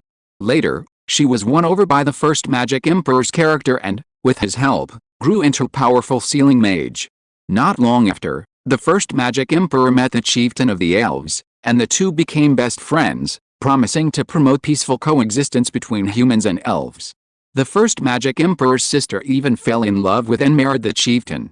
However, on their wedding day, the elves were attacked by light magic similar to that of the magic emperor, and he was imprisoned in the capital by a demon disguised as a minister. Fortunately, Sekor's sealing magic eventually broke the demon's seal, allowing the magic emperor to escape. But by the time they reached the elves, it was too late. Seeing his lover and all his people dead, the chieftain, in his rage, was influenced by the demon, and the Clover mage transformed into the demon's 5-leaf Clover grimoire. Seeing himself about to be controlled by the demon's power, he transformed himself into a mindless demon god, hoping the first magic emperor could end his life. Sekor used the power of the magic stone to seal the demon who had orchestrated everything, but this backfired, causing her to grow demon horns. In his grief and rage, the first magic emperor could only desperately kill the demon god who was his close friend, but he himself was severely injured and on the verge of death after succeeding. To save the first magic emperor's life, Sekor once again used the power of the magic stone, employing a forbidden technique to seal him inside a statue to prolong his life. She herself suffered the backlash of the forbidden technique, transforming into an ordinary sea bird without magic. Fearing that the Black Clover grimoire of the elf chieftain would be used by demons again, she secretly guarded it. At the same time, she searched for other magic stones, hoping to use their power to unseal the first magic emperor. And so, until 15 years ago, when the Black Clover grimoire fell into the hands of a female mage named Richta. Because of her unique constitution, Richta constantly absorbs the magical energy of any creature that comes near her, and lives alone in a deserted suburb. Worried that her magical absorption might affect her child, she reluctantly sends him to an orphanage. Coincidentally, this child is Asta, who was born without magical energy. Not long after sending her child to the orphanage, Richta encounters a small demon named Lib, who is also born without magical energy and accidentally wanders into the human world. The kind-hearted Richard saves Lib from being nearly killed by ordinary humans and raises him as her own son. However, this happy time is short-lived. The high-ranking demon Lucifer accidentally discovers Lib, a special demon who can freely roam the human world. He then intends to use Lib's body to descend upon the human world. To protect her adopted son, Lib, Richard sacrifices her own life to dispel Lucifer's will and temporarily seals Lib within the Black Clover grimoire. Later, the Black Clover grimoire is taken by the Tower Master who guards the grimoire, until recently when it chose Asta. So Secor followed Asta all the way to the capital, and then to the Black Clover's base castle. You read my memories. What kind of mage are you? Secor regained consciousness and quickly took 2 steps back. Cleaning the room, dispelling the curse, and reading memories, this boy, the same age as Asta, had already cast 3 completely different types of support magic. That's not important. What's important is that you broke the seal on the Magic Emperor. I can help you, George smiled. He hadn't expected to gain so many secrets from this little bird. Now, without needing to investigate, he knew what Asta's 5-leaf clover grimoire was all about, and why there was a demon inside. Now, he was interested in the first Magic Emperor. Chapter 837 The Ruler of the Underworld. Do you know any clues about the Magic Stone? Hearing George's words, Secor immediately became excited. For so many years, she hadn't found any clues about the Magic Stone, so she couldn't use its power to break the seal and restore the first Magic Emperor from the statue. No, George waved his hand. He had only heard the word Magic Stone from Secor today. Then how do we save him? Secor's little head was filled with big question marks. How could she break the forbidden seal she had created without the Magic Stone? That forbidden seal was activated using all the power of the Magic Stone. It could only be broken through the Magic Stone. But she quickly realized something, because George had easily broken the transformation spell she herself had suffered from the backlash of the Magic Stone's forbidden seal. What did this mean? It meant that George possessed a special magic that could break Magic Stone seals without using them. Let's go. George casually swiped, and a spatial portal appeared in the room. While studying the Black Bull's members' magic books these past few days, he had already copied their spells. Therefore, he could use everyone's spells. He was now using Finral's spatial teleportation magic. Spatial magic, Secora's eyes widened again. This was already the 4th different type of magic the other party had used. This boy in front of her was definitely not the boy who had just come out of the outside world and obtained the magic book. Following George through the spatial gate, they arrived at the remains of the demon god and the statue of the Magic Emperor outside Hoggy Village. Finral's spatial magic could only be used in places he had been to before. George had never been to Hoggy Village, but he had obtained the location from Secora's memories. Speaking of which, this seems to be Asta's old home. George glanced at the quiet little mountain village in the distance, then walked to the statue of the Magic Emperor, opened the magic book, and gently snapped his fingers. A faint blue light shone on the statue of the Magic Emperor, and the gray on its body surface quickly faded, revealing the true form sealed inside.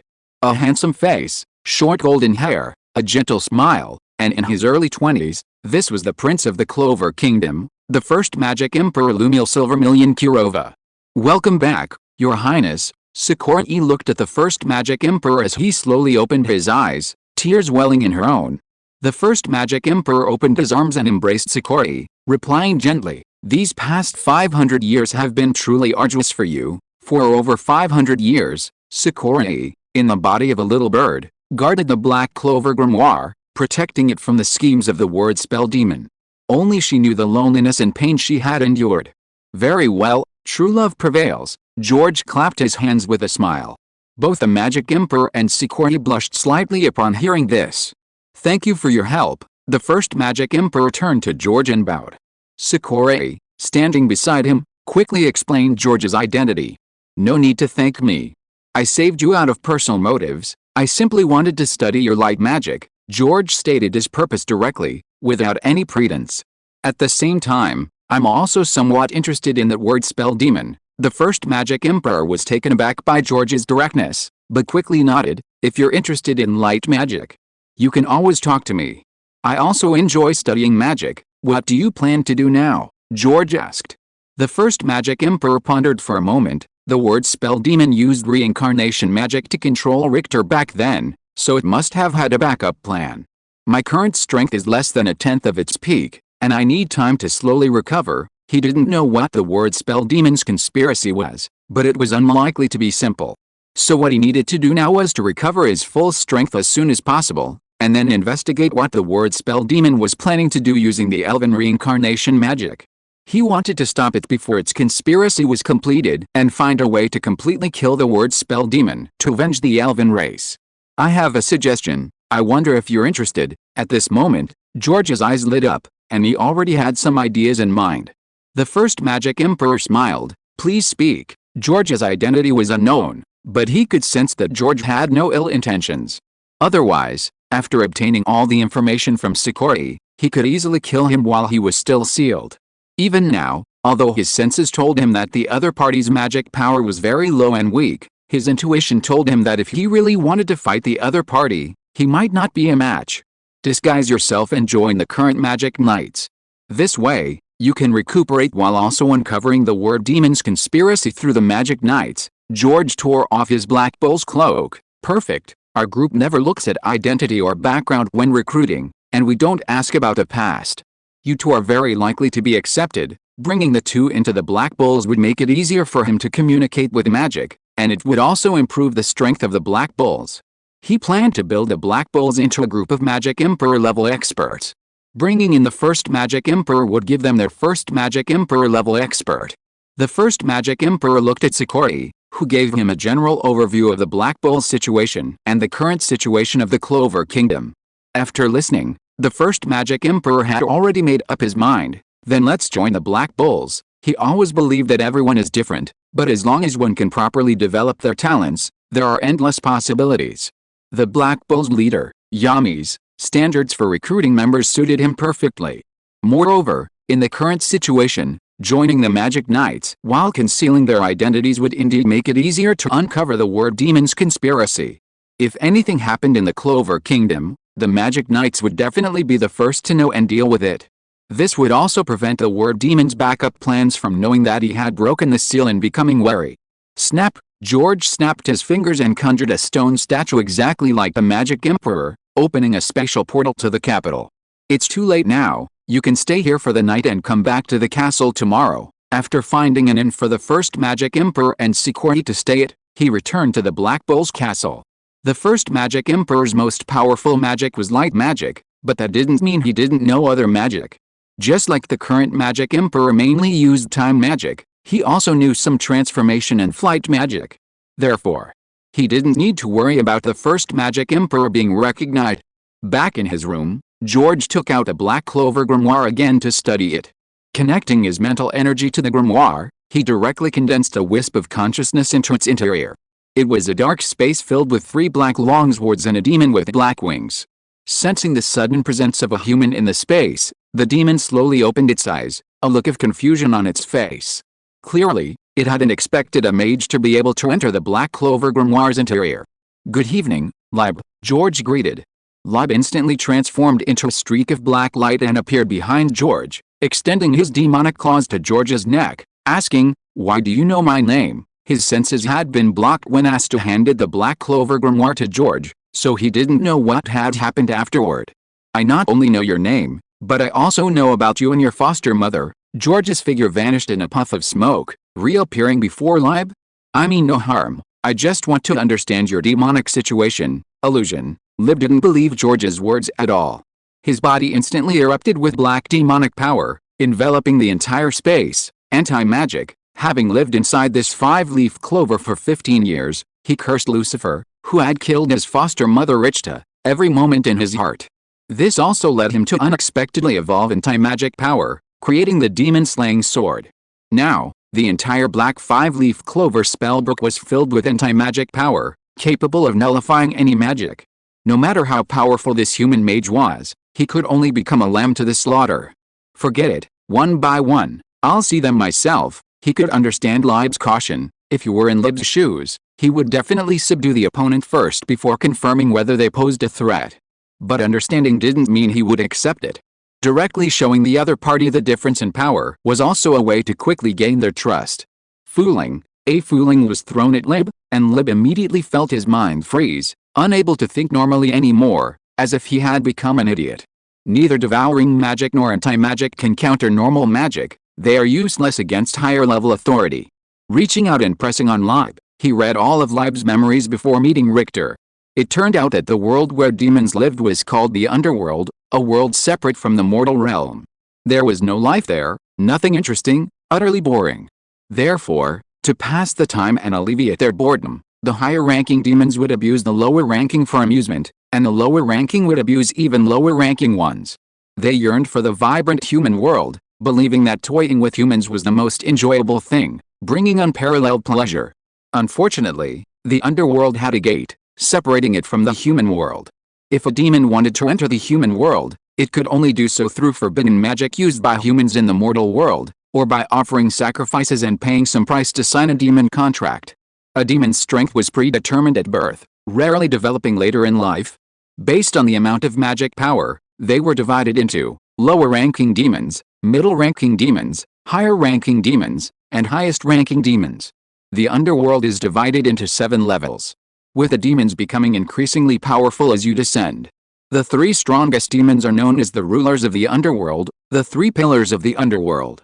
Ranked first is Satan, also known as Lucifer, the demon who killed Rissida 15 years ago, a demon Lib vowed to kill. The next 2 are Beelzebub and Astareth. However, 5 years before Lib left the underworld, Astareth had already disappeared, and his position was taken by another high-ranking demon, Makichura. Lib was born in the highest level of the underworld, the lowest-ranking demon. Lacking any magical power, he was a plaything for all the other lower-ranking demons, living a life worse than death. Then one day, a lower-ranking demon threw him towards the gates of the underworld, wanting to see Lib torn apart by the power of the gates. But because Lib lacked any magical power, he simply passed through the gates of the underworld, which separated the 2 worlds, and arrived in the human world. Unfortunately, demons in the human world are symbols of disaster, and being a demon without any power, he could only be hunted down by humans. Just when he was half dead from being beaten by ordinary humans, he met Richter and became Richter's adopted son, spending the happiest time of his life in understanding what happiness was. So it seems that the word demon who wiped out the elf race 500 years ago is nothing special in the underworld. The word demon was only a high-ranking demon, incomparable to the 3 underworld rulers, and the highest-ranking demons in the last layer of the underworld were not just the 3 underworld rulers. However, these 3 underworld rulers were the 3 most powerful among the highest-ranking demons in the underworld. By the way, Asta is Richter's biological son. You alone want to deal with Lucifer, even with this anti-magic, you are definitely no match. Why not join forces with Asta, so that you can avenge your mother? George walked to the 3 black longswords, examined them briefly, and then left a message for the already reacting Leib before disappearing into the Black Clover magic book. Of the 3 swords in the Black Clover magic book, only one was the demon-slaying sword created by Leib's anti-magic, the other 2 belonged to the elf chieftain Richter. The 2 swords were called the demon-slaying sword and the demon-slaying sword. The demon-slaying sword could absorb magic power to unleash powerful strikes, while the demon-slaying sword could eliminate some negative effects, such as poisoning, curses, and parasitism. Richida's son, seeing George disappear into the Clover grimoire, Leib fell silent. His original plan was to use Asta to gradually infuse his demonic power into Asta's body. Finally, he would possess Asta's body to leave the Clover grimoire and seek revenge on Lucifer. But if what that person said was true, he had to abandon this plan. He couldn't kill Richida's own son to avenge Richida. Richida would never forgive him. Moreover, he had originally thought his anti-magic could nullify any magic and would surely kill Lucifer. But now it seemed that anti-magic wasn't invincible. Even this unknown human, George, could easily break through it.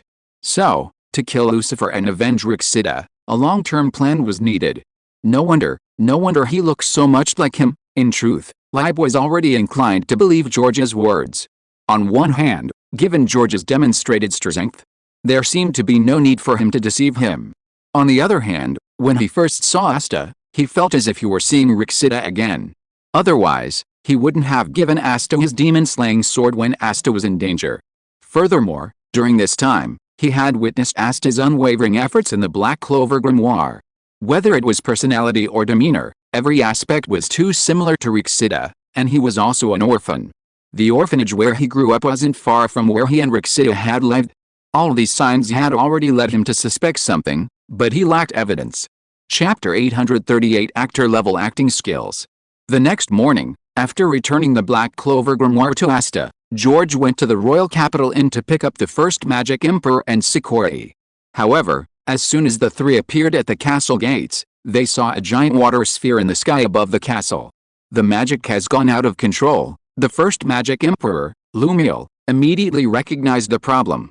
George's gaze, however, focused on the girl suffocating inside the water sphere, a mage from the Silva family. All her hair was silver, the distinctive symbol of the Silva family, one of the three royal families. Whoosh, he then saw Asta being grabbed by the clothes by Yami and flung into the giant water sphere. Asta drew his demon-slaying sword from the Black Clover grimoire, nullifying the water sphere's magic with a single strike and saving the silver-haired girl. What happened? George asked Magna. Magna quickly explained what had happened. The silver-haired girl's name was Noelle Silver, indeed from the royal Silver family, and the youngest child in the family. However, because her mother died in childbirth, and Noelle alone had very poor control over magic, she was neglected by her family. She was not allowed to join the Silverwing Giant Eagle Knights. Then she was taken in by Yami into the Black Bulls, a newcomer like Asta, who only reported for duty today. Just now, due to excessive emotional fluctuations, her magic went out of control, locking herself in a water sphere she created. The Fallen Angel's Passage. Seeing the two falling from the sky, Finral quickly used special magic to teleport them directly to the ground. Afterwards, the members of the Knights encouraged this insecure and proud young lady, letting her experience the warmth of the Black Bulls Knights. George discovered that although the members recruited by Yami each had their own quirks, they all shared a common characteristic: they were all inherently kind and gentle-hearted. Of course, this wasn't absolute. At least George didn't consider himself a particularly kind and gentle person. He was recruited into the troop by Yami simply because Yami was far inferior to him, and because Yami had used some psychological manipulation on him. Who are they? After dealing with Noelle's matter, Yami looked at the two strangers George had brought back, a look of doubt on his face. George didn't waste any words and went straight to the point. These are two friends I met on my way to the capital, Lumi and Xiole. They were delayed by some things and missed yesterday's Magic Knight Order assessment. They heard I joined the Black Bulls and wanted to join too, so they begged me to bring them along for a tryout. Nice to meet you, Captain Yami. We've always thought the Black Bulls are the strongest of the 9 great Knight Orders. Captain Yami may seem wild and willful, but he's actually a free spirit, a true man of courage and wisdom. Hearing that George actually joined the Black Bulls, I was very envious, so Xiole and I wanted to try our luck. We're willing to accept any test. We hope you can give us a chance. Lumiel's face was full of sincerity, not at all like he was lying, which surprised George. He had thought that Lumiel, the first Magic Emperor and former Prince of the Clover Kingdom, might be a little too proud to face a junior like Emil and wouldn't be able to finish what he had just taught him. Unexpectedly, Lumiel added quite a bit himself, performing remarkably well. If he hadn't known the situation, he might have even believed what Lumiel said. Mainly, Lumiel's appearance and his gentle smile were incredibly deceptive. Indeed, mages skilled in light magic naturally give off a kind and benevolent vibe. Mages skilled in dark magic, on the other hand, are the opposite. No wonder Yami's reputation in the Clover Kingdom wasn't great. A burly man, a stubble-covered face, smoking, drinking, swearing, and using dark magic full of negative energy. It's perfectly normal for ordinary people to misunderstand him. It seems Legends can't be trusted too much, like Rosal from the Mysterious World, who in Legends is described as wise, dignified, and possessing various positive traits. But the real Rosal is essentially a chunibao, delusional, and goofy person, and also very lecherous, having tasted the pleasures of witches many times. Therefore, Lumiel, the first Magic Emperor, while indeed a righteous, kind, and powerful mage, isn't inflexible. He loved designing his own clothes, which were considered strange at the time, and inventing all sorts of bizarre magical gadgets, not caring what others thought. How could someone like that be rigid and rule-abiding? In truth, Lumiel was only in his early 20s, younger than Yami, and looked more like a 17 or 18-year-old. He was only counted as over 500 years old because of the seal. Ha ha ha, not bad, you're quite good, kid. Since you're George's friends, I'll give you a chance. Hearing Lumiel's flattery, Yami was immediately in high spirits. These words struck a chord with him. Here's what we'll do. You two spar with Magna together. If you can defeat him, I'll accept you into the Knight's Order. According to the Magic Knight's Order's assessment standards, Magna's current strength was enough to defeat 4 or 5 candidates who had just met the assessment standards. However, he still said that they had to defeat Magna to be accepted into the Knight's Order. This wasn't the truth, of course. He just wanted to use this method to encourage the two to fight harder, and it would be even better if they could break through their limits. In reality, as long as he felt the two were decent throughout the battle, he would recruit them into his guild even if they lost. If things didn't work out, as long as they had enough perseverance and persistence, like Asta, they could join. His philosophy had always been that even the least talented mage could become a formidable force by constantly pushing their limits. However, if someone lacked the perseverance to surpass their limits, they might as well go home and farm. Although the guild members were all oddballs with their own flaws, they also had their own strengths. Even George wasn't recruited randomly, his high luck stat was a strength in itself. Moreover, he had now discovered that George not only had high luck but was also skilled at researching and replicating various spells. His magic power was low, but his control over it was extremely high, even higher than that of Banatha, who was best at magic power control. His various support spells were also very useful. Brother, considering how discerning you are, I'll go easy on you later. Magna put his arm around Lumiel's shoulder and patted his rooster motif hair, speaking with great enthusiasm. As Yami's top henchman and the most honorable veteran member of the entire Knights, he also greatly admired Lumiel's words. Seeing Magna so rudely embracing her prince, Sakura's eyes widened in shock. If it weren't for the prince's signal, she would have already sealed that impolite Magna away and thrown him into the river. Lumiel, unconcerned, also put his arm around Magna's shoulder. Then please take good care of me, Senior. As expected of the first Magic Emperor, he really has a lot of charisma, George remarked, stroking his chin. Even before Lumiel joined the Knights, George noticed that everyone's favorability towards him was skyrocketing. It wasn't that Lumiel used any mental magic, it was purely his innate charisma. In more dramatic terms, it was an aura of dominance. Such a person, just by standing there, could win everyone's favor with just a few words, and with a single call, could amass a following of loyal followers. George lacked this charisma, nor did he need it. He usually preferred to win people over with virtue, resorting instead to psychological intervention and hypnosis when necessary. He might turn them into puppets, forge master-servant contracts, or render them idiots. There were many methods and means. One was always suitable. Fire magic, explosive scatterball magic ball. In the open space in front of the castle, Magna used his favorite baseball bat to hurl fireballs at Lumiel. Lumiel, meanwhile, opened his magic book, conjuring arrows of light, feigning great effort as he barely managed to deflect the fireballs. His primary objective was to quietly recover his strength and, with the help of the Magic Knights, secretly investigate the Word Demon's conspiracy. Therefore, it was unwise to display too much power, lest he attract attention and alert the Word Demon's next move. Great acting, George secretly gave him a thumbs up. As the first Magic Emperor, his control over magic was already at a level of consummate skill.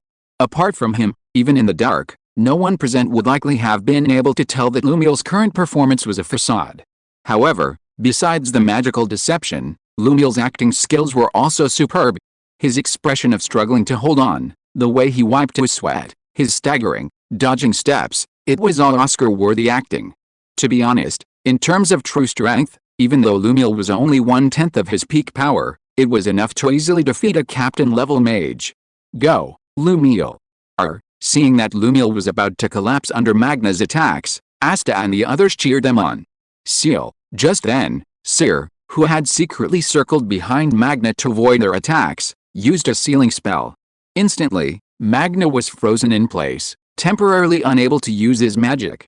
Phew, at least we got lucky and passed. Lumiel looked like she'd won by sheer luck, and even explained for Magna. Thank goodness Magna-senpai was considerate and didn't use his full strength from the start. Otherwise, we wouldn't have lasted this long, and we wouldn't have been able to capitalize on Magna-senpai's carelessness and sneak attack with sealing magic. 10 seconds later, the sealing spell on Magna automatically dissipated, restoring his mobility and magic power.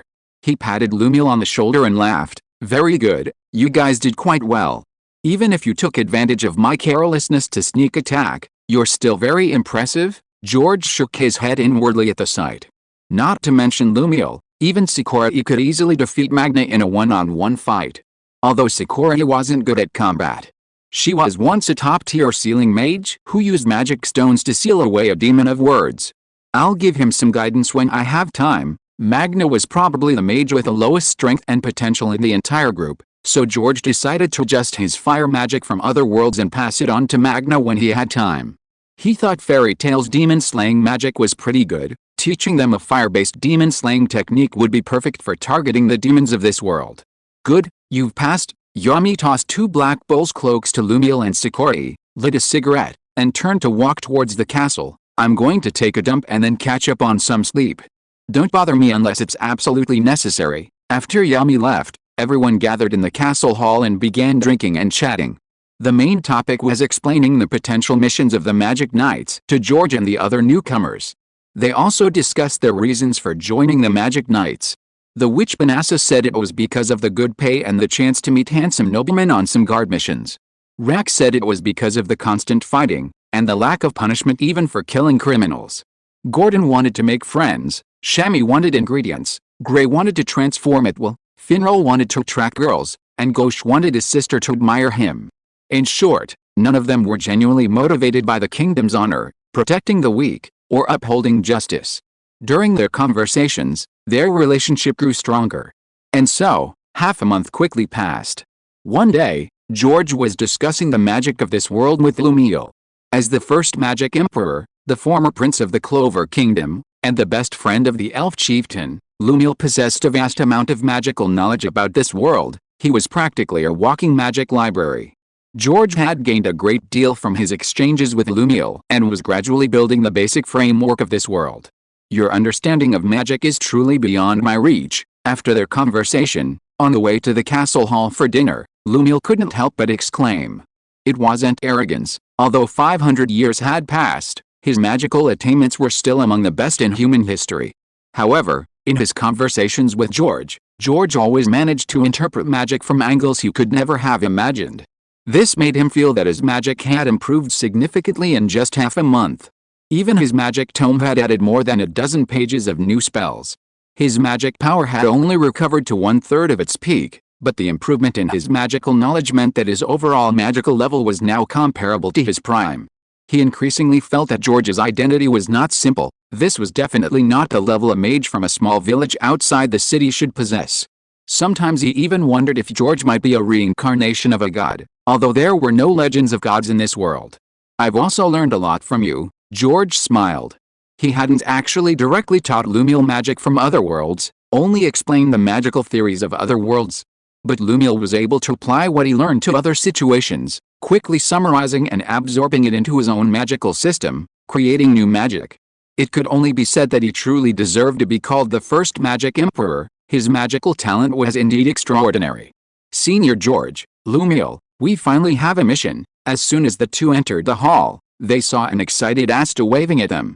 Chapter 839 The Attack on Sosi Village. A mission? That's rare. George's face showed a hint of surprise. The Black Bulls rarely had missions, because apart from missions assigned by the Magic Emperor, most mission initiators would choose one of the top 8 knightly orders. So, let alone the newcomers, even the veterans in the group were mostly idle. This was one of the reasons he chose the Black Bulls. The captain gambled with someone last night and even lost his pants. He came back naked this morning. This mission is to pay off his gambling debts. Noelle, with her silver hair, gritted her teeth and said angrily. Because of this mission, she also had to participate. Sometimes she really doubted whether joining the Black Bulls was the right decision. This captain was too unreliable. That's something Captain Yami would do. George smiled upon hearing this. After all, I was able to join the Black Bulls because I won all his money at the casino. That works too. Hearing George's words, Asta and Noelle's eyes widened suddenly. They had always thought that George was valued by the captain and recruited into the group early because of his excellent support magic. What exactly is it? Lumiel asked. This mission was led by Magna, who is leading all the newcomers. So Lumiel and Sekor, as newcomers, were also required to participate. Help Sosi Village deal with the rampaging fireboars. Magna, carrying a bull-headed fire broom, walked over. The old man's gambling skills are truly remarkable. I should have brought George along. Soci Village. George was taken aback upon hearing this. That was the village where Nokia, the person in this body, was born. After joining the Black Bulls, he wrote home in Nokia's name to let them know he was safe and sound, and also sent some of his money back to Nokia's parents. Perfect, I'll go back and visit them while I'm at it. Having taken over someone else's body, he should at least fulfill his related obligations. As for the Fireboars, they weren't particularly powerful magical beasts. Asta alone could handle them. After repaying Asta's Black Clover grimoire last time, he had already helped Asta establish a connection with Leah in the Black Clover grimoire. So Asta could now use 3 swords in combat. Let's go. It'll take half a day to fly there. Arriving outside the castle, Magnus mounted his modified magical broom. However, Asta and Noel shook their heads simultaneously. We can't ride magical brooms. One lacked magic power and couldn't ride, while the other had extremely poor magical control and couldn't control the broom's flight path. Then you guys sit behind me. Magnus moved forward, making room behind him, then looked at George and the other two. Are you alright riding by yourselves? George's magical control was extremely high. He could definitely ride the broom well. Lumi and Arena were also quite strong, so it shouldn't be a problem. If everyone rode his magical broom, he couldn't carry that many people. No need for that. Finral hasn't been to Soci Village, but I have. George smiled and opened his grimoire. The Fallen Angel's Passage, a special portal identical to Finral's magic appeared before them. What? Seeing George use Finral's magic, Magnus, Noel, and Asta exclaimed in surprise. They knew George enjoyed studying their spellbooks and often offered excellent advice. However, they were unaware that George could actually cast the same spells as them. He hadn't only demonstrated this to Lumiel and Sikorni before. You know I excel at support magic, and Finral's magic also falls under the support category, so I recently figured it out, George explained with a smile. Asta understood immediately. Lacking magical knowledge, he figured if George could help him figure out how to use the other 2 swords, then figuring out Finral's magic seemed acceptable. But Magna and Noel didn't see it that way. Magna, though from the outside world, had spent several years in the Magic Knights and possessed a good understanding of magic. Noel, on the other hand, was of royal lineage. Magus could create new spells based on their attributes. That was fine. For example, if you were a water mage, you could create all sorts of water-based spells, like water guns, water balls, water cannons, water dragons, etc. But you couldn't create fire dragons or fire guns unless you had dual attributes. Most mages are born with only one attribute. Those with 2 attributes are geniuses among geniuses. Or they become top-tier mages and gradually develop new attributes, like the Magic Emperor. He is born with a time attribute, but can also develop and use magic of other attributes, though not as powerful as time magic. However, the support magic George used before demonstrated a special recovery attribute, while this time he's using the space attribute. Could George be one of those geniuses born with 2 attributes? Let's go. I don't have much magic power. I can't last as long as Finral. George took the lead and stepped through the special portal, arriving at the familiar Soci Village. Noel and the others only then realized that although George knew many spells, his limited magic power was a major weakness. Nokia, a woman washing clothes at the door, was stunned when she saw George suddenly appear before her, then excitedly stood up and hugged him. You child, how could you secretly go to take the exam? It's so dangerous. Although her child actually did get into the Magic Knights, as a mother, she was still terrified when she discovered that her child had left a message and gone to the capital alone. George didn't push the woman away. After quietly listening to his mother's nagging, he smiled and offered a few words of comfort before taking his friends to the village chief's house under the pretext of a mission. Nokia wasn't the only child in the family. He had 2 younger brothers and a younger sister, and was currently helping his father in the fields. The children in the village weren't so pampered, and since they all possessed some magic, they started helping their parents with farm work before they were even 10 years old. Nokia desperately wanted to join the Magic Knights, hoping to escape a life of farming. Unfortunately, he died on the way to the capital. It couldn't be said that Nokia's thinking was wrong. Life is like that. You can choose to give up, or you can choose to take a gamble. Because until the very end, no one can say your choice was wrong. If Nokia was lucky, he might actually be able to join the Magic Knights with his healing magic, thus changing his and his family's fate. The group found village chief Sephiroth in the village and were about to ask about the location of the flame pig when the entire village was suddenly shrouded in mist. A large-scale magical barrier. Someone is trying to seal off this village. Lumiel immediately recognized that this wasn't ordinary fog, but a kind of barrier magic. Could it be mages from the Diamond Kingdom? Magna guessed. The Diamond Kingdom was a resource-poor kingdom with a strong penchant for aggression, boasting the world's largest number of magical scholars who enjoyed conducting all sorts of inhuman magical research. The court pattern of their grimoires wasn't a clover, but a cube. The Diamond Kingdom's mages and army frequently invaded the borders of the resource-rich Clover Kingdom. That's why Magna guessed that this magical fog was the work of the Diamond Kingdom's mages. We'll find out by going to see, sensing an invisible hand pushing everyone in Sosi village toward the central square within the fog. George quickly scanned the entire village with his mental energy and already had a clear idea. There were 4 people casting the magic. 3 of them had a magical level similar to Magna's, and the fog barrier was created by the 3 of them working together. The last one was probably the leader, with a magical level significantly higher than the other 3, but not in an exaggerated way. They were still far from being at the level of a captain like Yami. If they performed consistently, he felt that Asta, Noelle, and Magna working together should be able to solve the problem. Moreover, there were Lumiel and Sakori, who were hiding their strength. If it really was a Diamond Kingdom invasion, he suspected that all the mages in the Diamond Kingdom combined wouldn't be a match for Lumiel. Don't worry, Grandpa, no matter who it is, we won't let them harm the villagers. Magna patted his chest at the worried village chief, confidently leading the group towards the center of the square. Having been with the Black Bulls for so many years, fighting the battle maniac Lacra every day, his strength had long surpassed a village chief's, and he was very confident in his abilities. Even if they couldn't win, there was still George. As long as George opened a portal to the base, the captain and the others could come to support them at any time. So even if the attackers were mages from the Diamond Kingdom, he wasn't worried at all. Upon arriving at the village square, George saw that the entire village had been forcibly pushed there by the thick fog, including his parents and younger siblings in this body. Everyone calm down, gather around me. The mages of the Magic Knights are protecting us, there won't be any problems, said village chief Sephiroth, whose words quickly calmed the panicked villagers. George and the others, led by Magna, lined up in front of the villagers. Isn't that Magna? The little rascal from the next village. I didn't expect him to actually join the Magic Knights, and Nokia from the Kant family, he joined the Magic Knights this year too. He's really accomplished.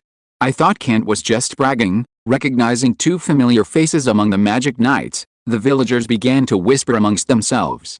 Nokia's parents and siblings wore expressions of pride. In the eyes of these commoners from outside the village, joining the Magic Knights was a meteoric rise to power, like a rural child getting into Tsinghua or Peking University. Huh? There are actually members of the Magic Knights here. The guys who came to investigate earlier were careless. 4 figures walked in from outside the village, each with their own magic tome floating beside them. They're just trash from the Black Bulls. Don't bother with them, execute them. Then find the magic stone and take them away. The 4 clearly recognized the Black Bull's cloaks on George and his companions, but their faces didn't show much concern. The Black Bulls were the weakest of the 9 great Knight Orders. According to intelligence, apart from their leader, Yami, they weren't worth paying attention to. And of these people, only one was already known from the intelligence, the rest were all new faces, probably newly recruited members, so they were even less worth considering. In their eyes, they were just ants, slightly stronger than the villagers here. Mist magic, illusionary mist vortex. The 3 mages raised their hands simultaneously, and the surrounding mist immediately transformed into giant hands that grabbed towards George and his companions. George, Noelle, you and the village chief protect the villagers. Asta, Lumi, the 3 of us will go. As the only elder here, with extensive experience in missions, Magna quickly devised a battle plan. George would assist, would seal, and Noelle couldn't control her magic. The 3 of them going up would be of little help and would only be a hindrance.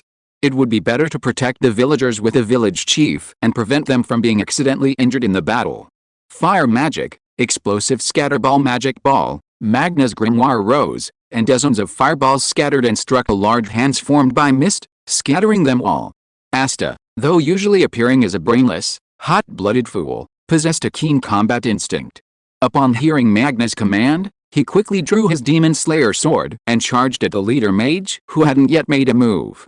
Someone with such low magic power can join the Magic Knights. This kingdom has truly rotted away long ago. The leader mage took out his pocket watch, checked the time, and activated his grimoire to unleash his magic.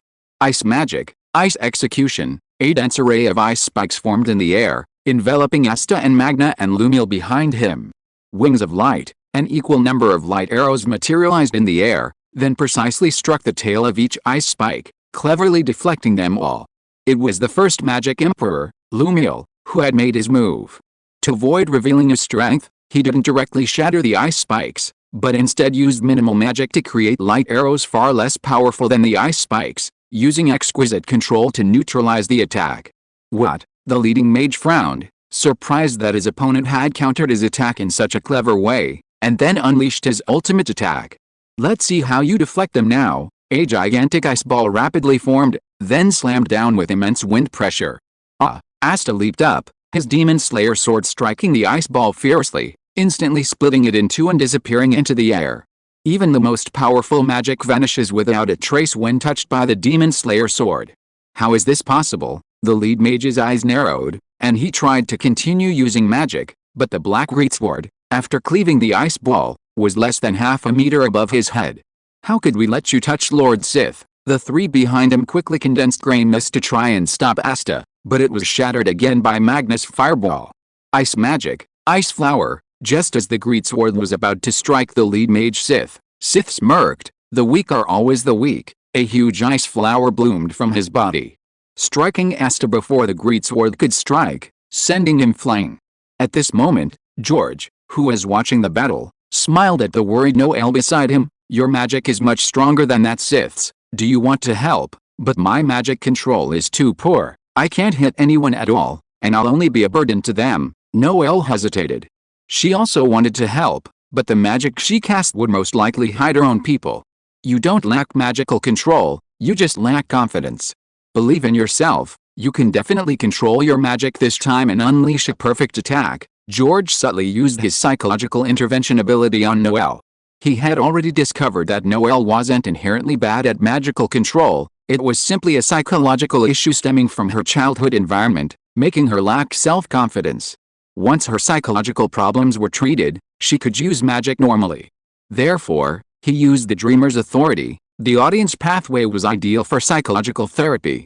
Under George's psychological intervention, Noelle's face slowly filled with confidence, and powerful water spheres condensed before her, no less formidable than the Sith's ice spikes. Chapter 840. I call it the power of the dragon.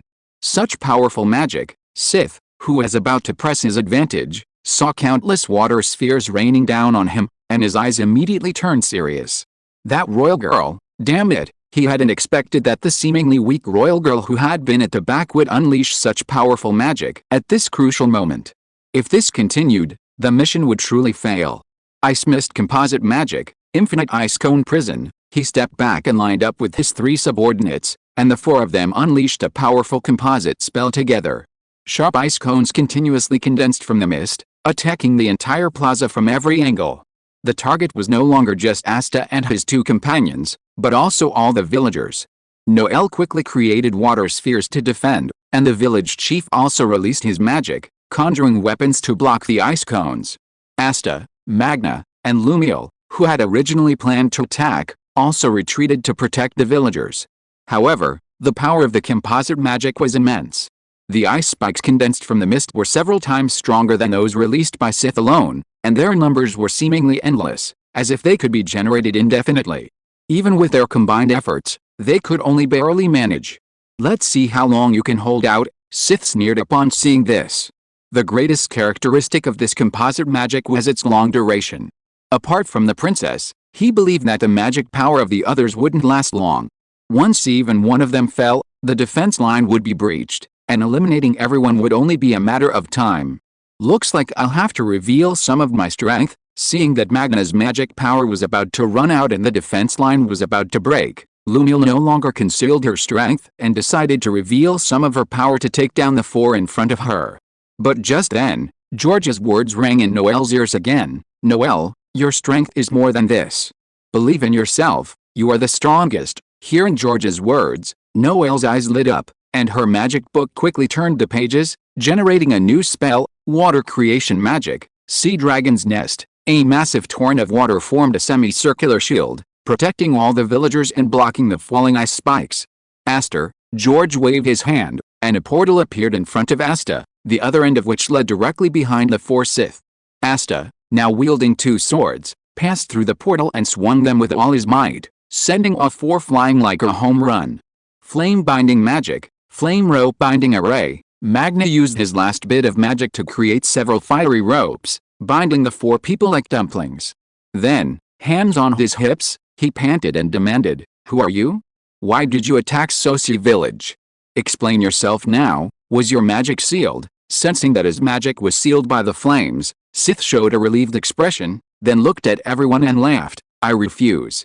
Ice magic, ice burial, ice flowers instantly exploded from the 4 people's bodies, and in the blink of an eye, they turned into ice powder.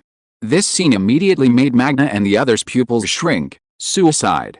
What kind of resolve is this? A special magical artifact is hidden within them. Even if their magic is sealed, they can be activated instantly. Lumiel's face showed a puzzled expression. He was very familiar with this magical artifact, because it was one of the magical artifacts he had invented years ago, except that its purpose was not for suicide. Instead, it was to allow civilians who did not know ice magic to make ice blocks and drink ice water at any time during the hot summer. After his death, those magical tools were destroyed and not passed down. Why would this person possess magical tools I created, and even make some improvements, restore? Just as everyone was stunned by the suicide of the 4, George walked over and opened his spellbook. A white magic circle rose where the 4 had disappeared, time reversed, and the 4 who had died and turned into ice powder quickly reformed and came back to life. What? This works. Everyone, including Lumiel, couldn't help but widen their eyes. They knew that George was skilled in restoration magic, able to heal injuries and repair broken chairs and walls. But for people who had turned into ice powder to be able to recover was too exaggerated. Did this mean that even if someone really died, George could bring them back to life? This wasn't magic, it was a miracle. The resurrected 4 were also filled with disbelief.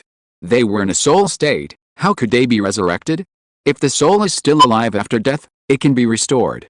If someone has been dead for too long, there's no way to restore it. Seeing everyone's wide eyes, George explained with a smile. In fact, as long as the soul hadn't been reincarnated, he could bring them back, but that might attract the attention of the creator of this world. He had only used a bit of time magic to reverse the time of the 4 of them. As he spoke, George placed his hand on Sith's head, quickly reading the memories in Sith's mind. There's even a memory seal. It seems things aren't so simple. Not only was a magical artifact capable of suicide sealed within Sith's body, but his brain's memories were also sealed by special magic, preventing mages skilled in reading memories from obtaining any information. But George wasn't an ordinary mental mage. He directly bypassed the seal using the Dreamer's authority, instantly reading all of Sith's memories. Ari, seal the magical artifact within him. He instructed Security to use sealing magic to prevent Sith from committing suicide again, without revealing the information he had read. Sith and the other 3 weren't from the Diamond Kingdom, but from an organization called the White Knights. This organization's goal was to destroy the Clover Kingdom and establish a new system. Their leader, who called himself Richter, was a charismatic white-haired youth with immense power. Sith and the others joined the White Knights because of his ideals. The leader sent them to Sosi village because they received intelligence that a magic stone existed there. If they could collect all the magic stones and use their power, they could defeat the Magic Emperor and the 9 Knights, completely destroying the Clover Kingdom. Asta and I will take them back to report to the commander. You stay here and help the old man appease the villagers. Seeing that Security had completed the seal, Magna, as the only senior member here, quickly made arrangements. George nodded and opened the special portal to the castle. After Magna and the others left, George winked at Lumiel and took a moment to recount the intelligence he had gathered. I suspect that the White Knight Demon Eye organization is a backup plan for the War Demon. Collecting magic stones might not necessarily be for destroying the Clover Kingdom, but perhaps for breaking the seal. The War Demon was sealed by Security using the power of magic stones. To break the seal, magic stones need to be collected. The sudden appearance of the White Knight Demon Eye organization, with so many powerful members, and collecting magic stones, makes it hard not to speculate. Furthermore, he knew from Cyrene's memories that Richter was indeed the name of the elven leader over 500 years ago. Richter, that's impossible. Lumiel frowned deeply upon hearing that the leader of the White Knight Demon Eye was named Richter. Over 500 years ago, Richter had been killed by him to prevent the demon from controlling and possessing him, turning him into a demon god. But not necessarily. Then, he recalled the elven-specific reincarnation magic that the word spirit demon had used to control Richter in his final moments, and his tone became uncertain.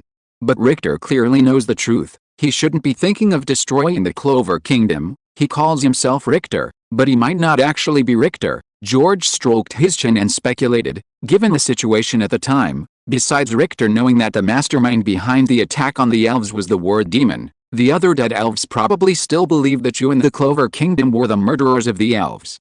So if that elf reincarnation magic could really reincarnate the dead elves, their first thing after resurrection would definitely be to take revenge on the current Clover Kingdom and all of humanity.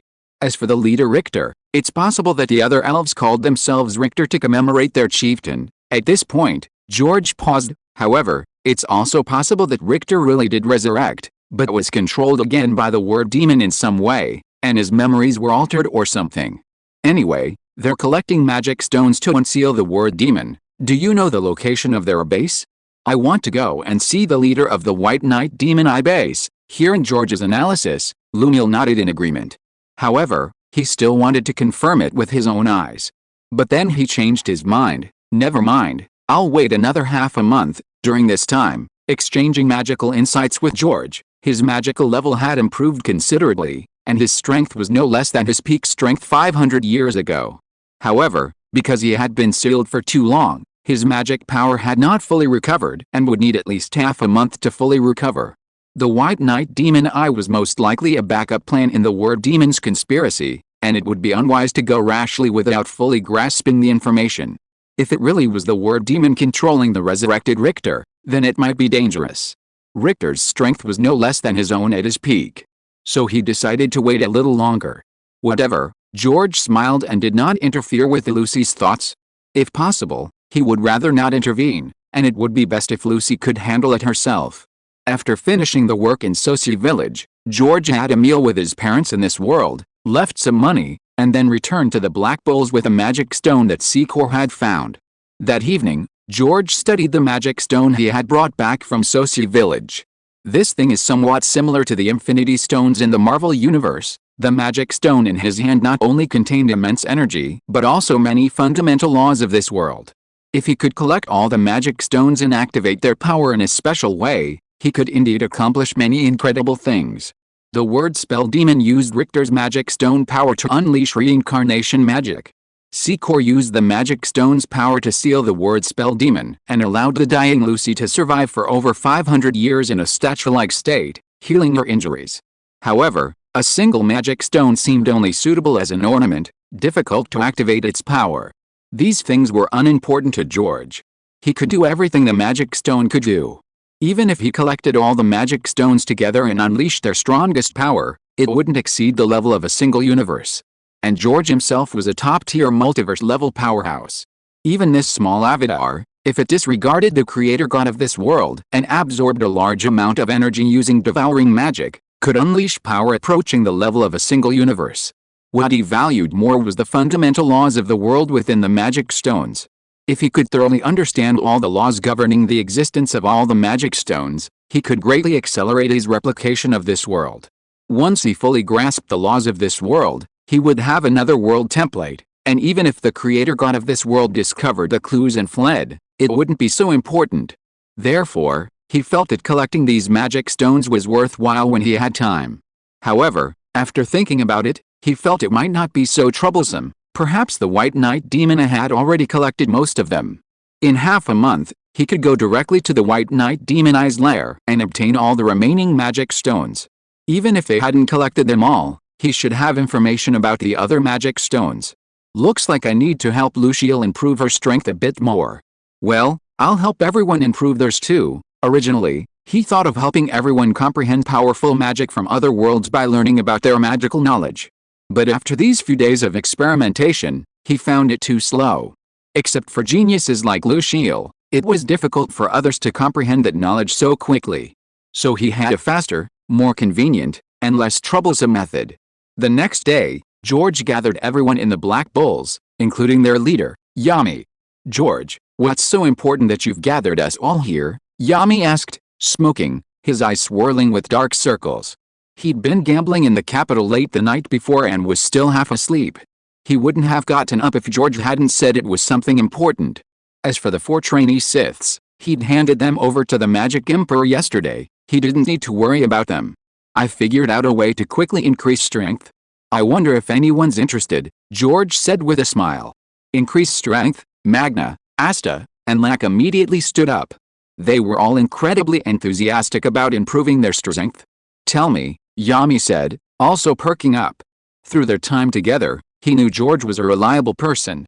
If he said he had a way to increase everyone's strength, he wasn't joking. Moreover, George was indeed very talented in magical research. He'd initially claimed to only know auxiliary magic, but later he could even replicate George's dark magic through research. Yesterday's mission had even brought the dead back to life. "This is a special power I've developed, which I call Dragon Power. By placing Dragon Power of the corresponding attribute into your bodies, it can combine with your own attributes to create a more powerful magic. This new magic will make your magic stronger with equal amounts of magic, and it can also counter magic of the same attribute with similar power. After the effect wears off, enemy magic will only replenish your magic and make your magic even stronger. Furthermore, the new magic enhanced by Dragon Power will greatly strengthen your physical bodies and improve your regenerative abilities. Finally, when you develop this power to its limit, you can transform into an even more powerful dragon." George conjured a special power in his hand. Chapter 841 The Birth of the Black Tyrannosaurus Rex. Indeed, the power in George's hand was the dragon power of the fairy tale world, and a modified version at that. It would no longer have the weakness of motion sickness. Furthermore, it would allow for free switching between human and dragon forms later on, without the drawback of losing human senses. By injecting a little dragon power into each member, the entire Black Bulls would transform into dragon slayers, fearless even in the netherworld later on. The dragons of the fairy tale world were quite powerful. He felt they shouldn't be much weaker than the highest-ranking demons of this world. What? Become a dragon? George, you're not kidding, are you? Even though they thought George was usually reliable and not one for pranks, they now found it hard to believe. Dragons were legendary beings in this world, even rarer than demons. Now George was telling them that by combining with dragon power, they could transform into dragons in the future. How could they possibly believe it? Don't believe me? Try it and you'll see. George wasn't surprised, just smiled and asked, "Who has the courage to go first?" Me. Asta rushed to George's side in a flash. Ironically, the one with the least magical knowledge was the one who believed George the most. "But Asta, you have no magic." Noel's words from behind him instantly deflated Asta's excitement. Yes, he had no magic. How could he combine with dragon power? He was hoping to become stronger with dragon power, surpass the genius and become the Magic Emperor first. "It's okay, you don't need magic." George conjured the dragon power of an iron dragon in his hand, pressing his palm on Asta's head, allowing the dragon power to flow into Asta's body. He had examined Asta's body. Asta wasn't born without magic. It was just that his mother's special constitution had drained his magic in the womb, directly causing problems with magic synthesis later on. Stimulating him with dragon power allowed his body to regenerate new magic. Besides, even without magic power, Asta still had the demonic power of Lib from his grimoire, which could be combined with dragon power. If Natsu, the strongest fire demon, could become a dragon slayer, Asta certainly could too. While channeling the Iron Dragon's power, George also taught Asta some of the Iron Dragon's magical secrets. New spells rapidly formed within Asta's Black Clover grimoire. Iron Dragon Slayer magic, roar of the Iron Dragon. Asta's body instantly turned metallic, then he puffed out his mouth, unleashing a torrent of gray metal. The powerful Dragon Slayer magic blasted a large hole in the castle wall, forcibly carving a path through the surrounding forest. I have magic power. I can use magic." Asta, realizing what was happening, was almost moved to tears. He had been without magic power since childhood, enduring countless harsh words and only able to prove himself through constant physical training. Although he was now quite strong and had even joined the Magic Knights, It was impossible for him not to want magic power. Now, he finally possessed his own magic, capable of unleashing true magic instead of just wielding a great sword. However, having just had his magic activated by the dragon's power, his remaining magical energy was still too low, and this attack quickly depleted it all. "Eat it." George casually picked up the metal candlestick on the table and handed it to Asta. Asta saw the metal candlestick, subconsciously swallowed, and instinctively picked it up and stuffed it into his mouth. Crunch, crunch, crunch. To everyone's astonishment, Asta devoured the entire metal candlestick like bread in no time. "I feel my magic power has recovered somewhat. It actually works. Even Asta has magic power now. What's impossible?" Now everyone finally believed George's words. Me too." Magnus was the second to step forward. George slapped the dragon's power and related dragon-slaying magic into Magnus's head. Magnus immediately transformed into a fire dragon slayer mage. Moreover, because his magical power was far greater than Asta's when he first gained magical power, his dragon-slaying magic was naturally much stronger. Fire dragon slayer magic, roar of the fire dragon. Magna immediately tested his own dragon-slaying magic along with his other spells, creating a large hole in the castle. And that hole was much larger than Asta's. His strength has increased so much, even the usually composed Yami was no longer so calm. He knew Magnus' strength all too well. Although he had worked hard and made considerable progress over the years, he was only a mid-level player in a typical magic knight order. However, his fire magic just now had already approached the power of the fire magic of Figleen van Milleen, the captain of the Crimson Lion King Knights. At least at the vice-captain level. This showed how terrifying the power of dragons was in enhancing magical power. If Magna familiarized himself with it more and improved slightly, he should be able to reach the captain level in a few years. So even if George's talk of transforming into a dragon was a joke, the power of dragons was already terrifying. "What a genius mage I've taken in." Yami exhaled the smoke from his mouth, feeling incredibly fortunate to have taken in George, this research-oriented magical genius. He had actually created such terrifying magic. If all his members were to advance to the rank of captain in the future, the other 8 Great Knight Orders combined wouldn't be a match for the Black Bulls. Thinking about how the Black Bulls had crushed the other Knight Orders, he couldn't help but laugh. "Me too. Me too." The third to step forward was the battle maniac Rako, whom George had given the power of a lightning dragon. This member, already possessing strength close to that of a vice-captain, immediately gained captain-level magical power. The fourth was Noelle, a royal young girl with magical power far exceeding that of ordinary people, whom George had given the power of a water dragon. The newcomer Noelle directly advanced to the rank of captain. After that came Finral, Shami, Goshu, Banatha, Gordon, Gray, Secor, and Henry. Henry's inability to control his magical absorption had been cured by George, and he could now live a normal life with everyone. They each obtained the power of the Space Dragon, Wood Dragon, Mirror Dragon, Destiny Dragon, Poison Dragon, Transformation Dragon, Holy Dragon, and Gold Dragon, respectively.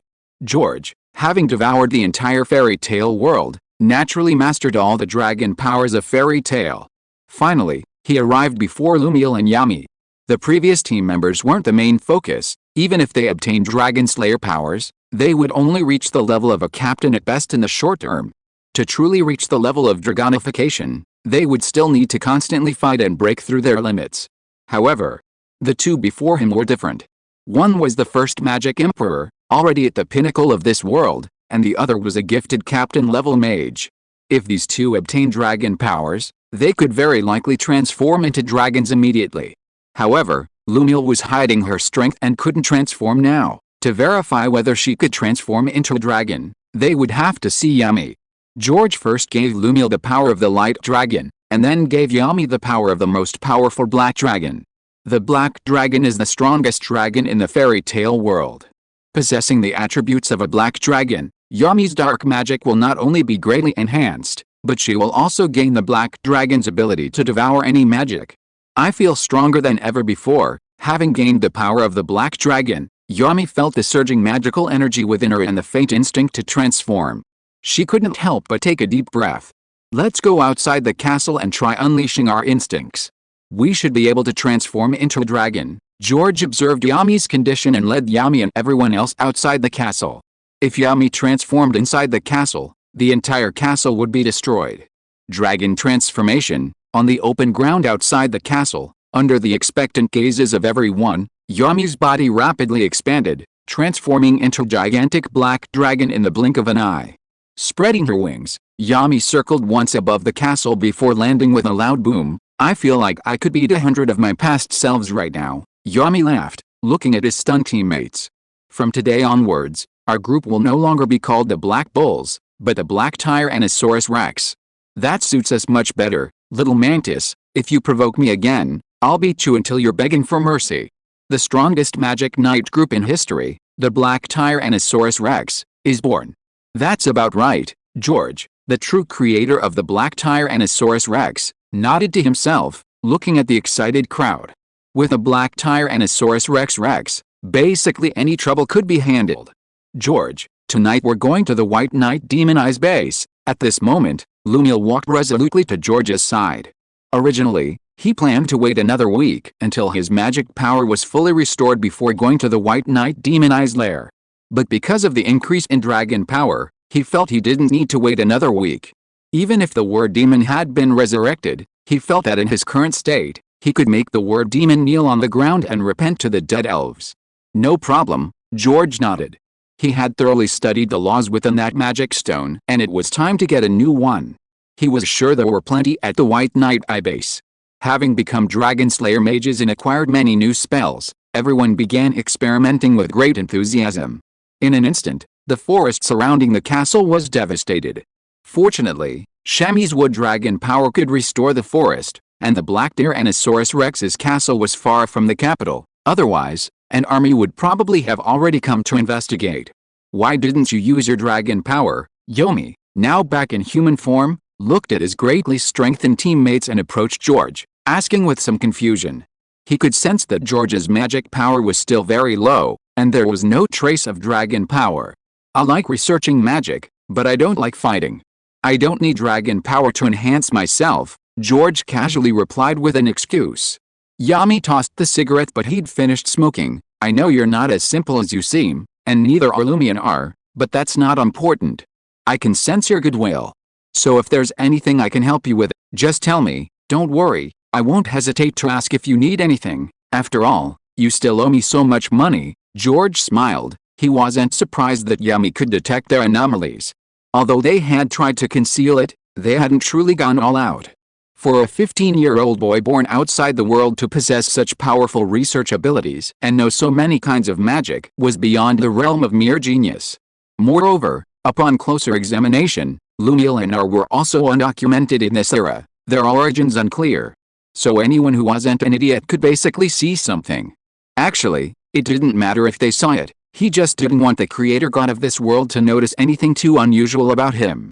But it didn't matter to the others. With his current status, if the creator god locked his gaze on him, he would immediately sense it. Investigating his fate yielded nothing. At most, he was a talent skilled in magic research, providing assistance to the protagonist of this world. Just like when watching spy movies, the focus is always on the spy, not the researchers providing technical support. Night fell within the White Eye's base.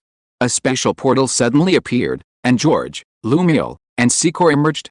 Who goes there? White Eye's mages patrolling the base immediately surrounded the three upon seeing them. It's here, as expected. George scanned the entire base with his mental energy, discovering traces of magic stones in a secret chamber in the center.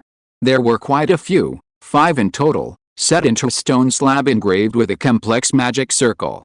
There were 10 magic stones in total. George had 1, the White Eye's base had 5, leaving only 4 scattered outside.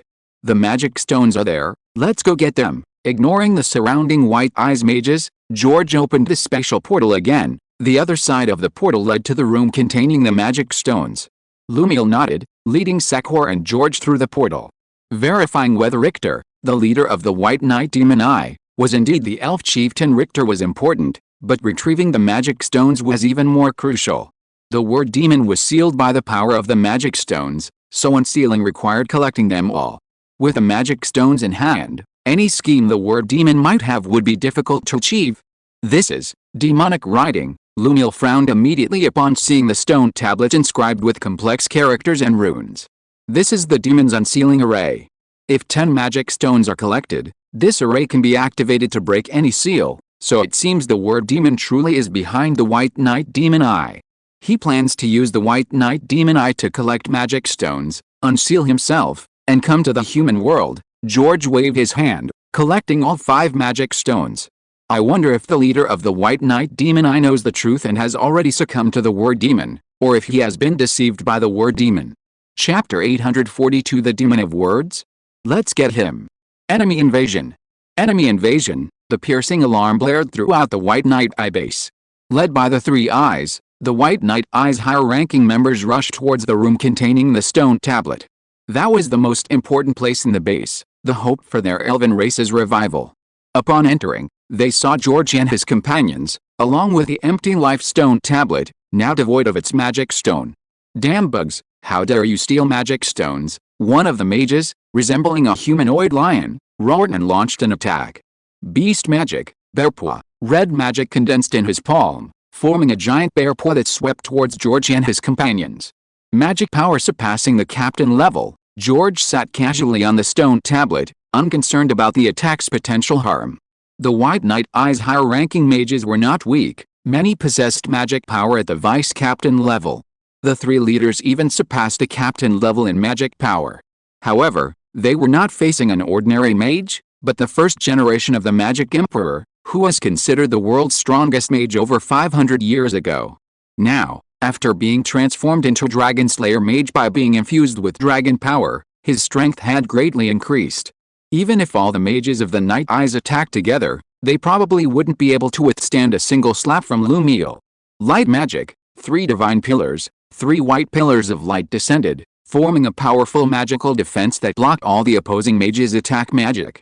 It was a defensive light magic that he had recently learned from George during their discussions about magic. You are. Wit. After blocking the attack, Lumiel carefully examined the mage who resembled a humanoid lion, his face showing disbelief.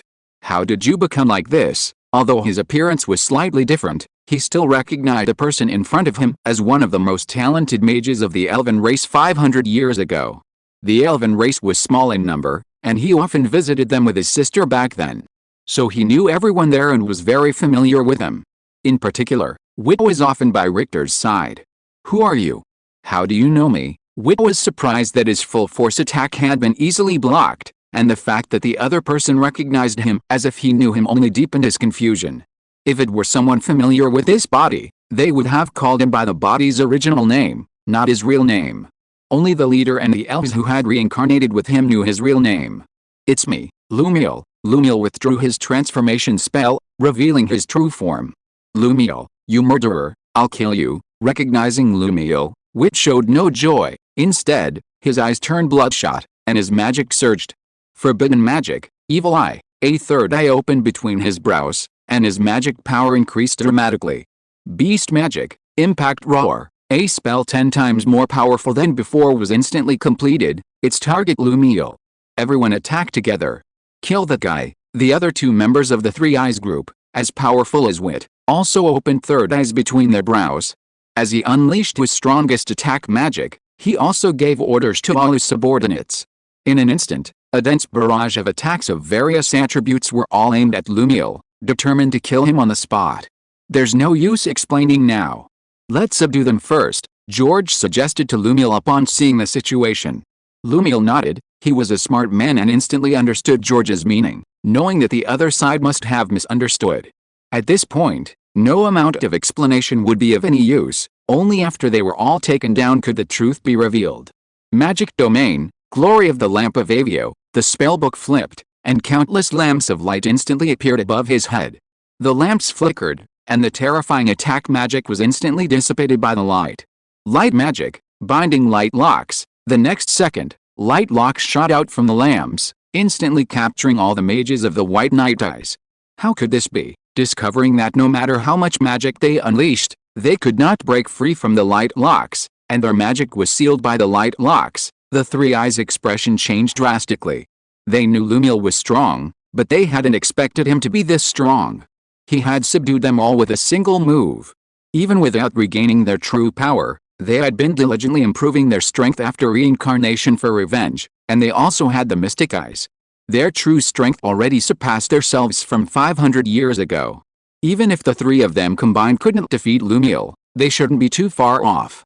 Besides, they had so many subordinates helping them. What they didn't know was that Lumiel's true strength was far greater than they thought. Moreover, now, having received the dragon power from George and become a dragon slayer mage, his strength had increased dramatically. And this was without transforming into a dragon. Therefore, the two were simply not on the same level. Vito, Leia, Fauna, long time no see. Lumiel walked up to the three bound by light chains, a nostalgic look on his face. Back then, he and his sister often went to the elf realm to visit Richter, and among those they spent the most time with were Richter's three best friends. There was also a little brat named Patry. It was all your conspiracy. You despicable human, you've been deceiving us all along, even your death was fake. However, the three of them looked at Lumiel with no trace of nostalgia, only deep-seated hatred. Lumiel sighed, although you may not believe me, I still want to tell you that the real culprit more than 500 years ago wasn't me, but the word demon. I do bear some responsibility. If I had arrived faster, perhaps I could have saved you, saved Richter, and my sister. Still trying to deceive us now? Do you think we'll still believe you? Vic gritted his teeth, his face unwavering. Who else but Lumiel could create magical artifacts to seal their magic and use light magic to slaughter the entire village? Demons. Demons only exist in legends. Trying to pin the blame on a demon? Are you treating them like fools? I remember Leia has the ability to discern all lies. He should know that what I'm saying is true. Lumiel looked at Leia. Leia shook his head. My abilities tell me what you're saying is true, but if it weren't for my abilities making me believe you shared Richter's ideals, the elven race wouldn't have been wiped out. Over 500 years ago, he used his abilities to confirm that Lumiel genuinely hoped humans and elves could live in peace and prosper together. That's why he supported Chief Richter in befriending Lumiel, and why he trusted Lumiel so much. But the result proved him wrong. The price was the betrayal and slaughter of the entire elven race. This shows that Lumiel has a way to evade his lie detection, which, as the first magic emperor, isn't impossible. Similarly, whether Lumiel is telling the truth now is something his abilities can no longer determine. If the prince really was the murderer, you would all be dead by now. Security stepped forward, defending Lumiel. Fauna snorted coldly. Isn't he trying to trick us into revealing whether the current leader of the white-eyed demon eye is indeed Chief Richter, and where he is? She believed that Lumiel wasn't killing them, but instead fabricating this story to confirm whether the chieftain had been resurrected. Because back then, only Chief Richter could rival Lumiel. Lumiel, who was about to ask if the current leader of the white-eyed demon eye was truly Richter, was rendered speechless by Fauna's words. George, who had been watching from the sidelines, finally couldn't stand it anymore. You guys are so slow, let me handle this. George stepped forward and placed his hand on the head of the elf, beginning his great memory reading technique. In the current situation, unless Richter was resurrected and explained the situation to the entire elven race, even if the evidence was irrefutable, these elves wouldn't believe it. Actually, that's understandable. If you were in their shoes, he wouldn't believe it either. It can only be said that the devil of words scheme was truly brilliant, perfectly exploiting the weaknesses of human nature. In this situation, directly searching his memories to uncover all the schemes of the word demon was the best approach. A moment later, George withdrew his hand, his face filled with surprise.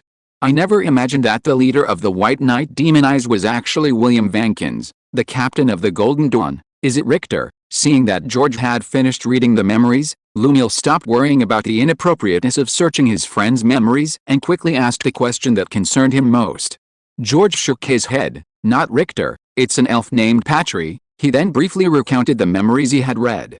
Patry was an elf boy who most admired Chief Richter over 500 years ago, and he awoke over a decade ago within William Vankins' body.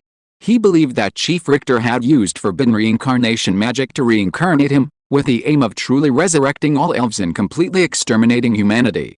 Furthermore, William Vankins possessed a remarkably similar appearance to Chief Richter and had also obtained the four-leaf Clover spellbook. Therefore, he called himself Richter and secretly created the White Knight Demon Eye organization, initiating a plan that would last for over a decade. During this time, he used special demon eye magic to find human corpses whose appearances, bodies, and wavelengths perfectly matched those of it, Leia, and Fauna, successfully reincarnating them. However, if he wanted to reincarnate all the elves, His strength was far from sufficient. He needed to rely on the power of the magic stones. By using the power of the magic stones to reincarnate all the elves, and then immersing himself in the shadow palace given to humans by the elves, he could completely eliminate the side effects of the demon eye after reincarnation. In this way, the elven race could be completely reincarnated and resurrected. Patry, along with the 3 elves, sought out those humans who had suffered various injustices in the Clover Kingdom or who harbored extreme hatred towards the Clover Kingdom. Under the pretext of overthrowing the Clover Kingdom and creating a better and fairer nation, he secretly collected magic stones and expanded his power. The Shadow Kingdom is a special space connecting the human world and the underworld. If the power of the magic stone is used there, the word demon's homeland can be completely summoned from the underworld to the human world. So, it was all a conspiracy by the word demon. He wanted to use the elves' hatred for humans to help him truly enter the human world. Damn demon. Lumiel, usually mild-mannered, showed a rare expression of anger after hearing this. Looking at the 3 of them, Vittoria and the others, their eyes filled with hatred, he felt both angry and powerless. He knew that no matter how he explained, he couldn't convince them. What should we do? Don't worry so much. As long as Richter is resurrected, the truth will be revealed, George offered his opinion, seeing Lumiel's conflicted expression. But Lumiel shook his head upon hearing this. No, if Richter is completely resurrected, it means the word demon will also come to the human world. The insidious nature of the word demon lies in the fact that it didn't completely deceive Patry. Collecting magic stones could indeed allow the souls of the elves already possessing human bodies to completely take over the bodies, completing their resurrection and reincarnation. Opening the Shadow Palace and placing the last magic stone could also dispel the side effects of the demon eye brought about by resurrection and reincarnation. And it could truly resurrect Chief Richter, who used reincarnation magic. There were no problems with any of these. The only problem was that after completing the final step, the word demon could also break free of its seal and truly descend upon the human world. 9 parts truth and 1 part falsehood, that's the truly sophisticated deception that's hard to detect. Even if he told the truth now, the 3 of them wouldn't believe it at all. Because based on the elves' understanding of magic, there were no problems with his subsequent plans. Richter was his friend, and he also wanted Richter and those persecuted elves to be resurrected. However, he was also the first magic emperor, and he couldn't let these personal feelings allow the word demon to come to the human world and cause disaster to the human world. Lumiel, I think you need to change your thinking. George looked at Lumiel with some surprise and said casually, so what if the word spell demon descends upon the human world? Just kill him, and you can avenge the elves while you're at it. Isn't that great? Hearing George's words, Lumiel's expression froze. Yes, if the word spell demon descends upon the human world, just kill him. He had just fallen into a misconception. He absolutely had to stop the word spell demon from descending upon the human world and stop its conspiracy of the past 500 years. But in reality, he was no longer the same person he was 500 years ago. After absorbing the power of the dragon, his strength had increased dramatically, and he could transform into terrifying dragon form. Moreover, he wasn't the only powerful figure in this world now. Not to mention the entire Black Bulls, no. Now the Tyrannosaurus Rex, who had absorbed the power of the dragon, were already incredibly terrifying. There was also the current Magic Emperor, whose strength he felt was no less than his own, and the unfathomable George. So, why worry about the descent of the word spell demon? If you are listening to this novel on a channel other than Fanfic World, it means it was downloaded and re-uploaded without effort. We warmly invite you to visit our channel, Fanfic World. There you will find the original version of this story and many other novels of various genres. We look forward to seeing you dive into a world of incredible novels. Chapter 843 The True Face of the Magic Emperor. Let's take them back to base first. George opened a portal to the Black Bulls. This matter is far-reaching. To resolve it perfectly, we need to communicate with Captain Yami and the Magic Emperor. Aside from the reincarnated Patry, Vit, Leia, and Funna, all the other elf souls had possessed human bodies very similar to theirs. These possessed humans were not only completely unaware, but they were also no ordinary people. Many held high positions in the Clover Kingdom, and many were elites of various magic knight orders. Even several members of the Black Bulls had elf souls within them. For example, Lak, Ghosh, and Ghosh's sister. Fortunately, neither the current Magic Emperor nor Yami had elf souls possessing them, Otherwise it would have been quite troublesome. Especially Yami, who could transform into a black dragon and possess devouring magic. Yami was actually more powerful than Lumision now. It wasn't that he couldn't handle it, but he didn't want the experts he had trained to turn against him in the end. It seems I need to check everyone in the Black Bulls when I have time, just in case. George made a decision in his mind. He hadn't paid much attention to this before, so he hadn't checked everyone from the inside out, from body to soul. That would be even more of an invasion of privacy than using X-ray vision to see someone's naked body, and it was considered unethical. Usually, he would just scan them with his mental energy to see how much magic power they had and their magic attributes. But now, with the possibility of an elf's soul possessing a human, he had to be careful. Even though it was confirmed that only 2 members of the Black Bulls were possessed by elves, there was no guarantee that the others wouldn't be possessed by other things, such as demons, ghosts, or other strange entities. A thorough check was necessary. For him, it would just be a matter of spending a second or 2 more during his mental scan.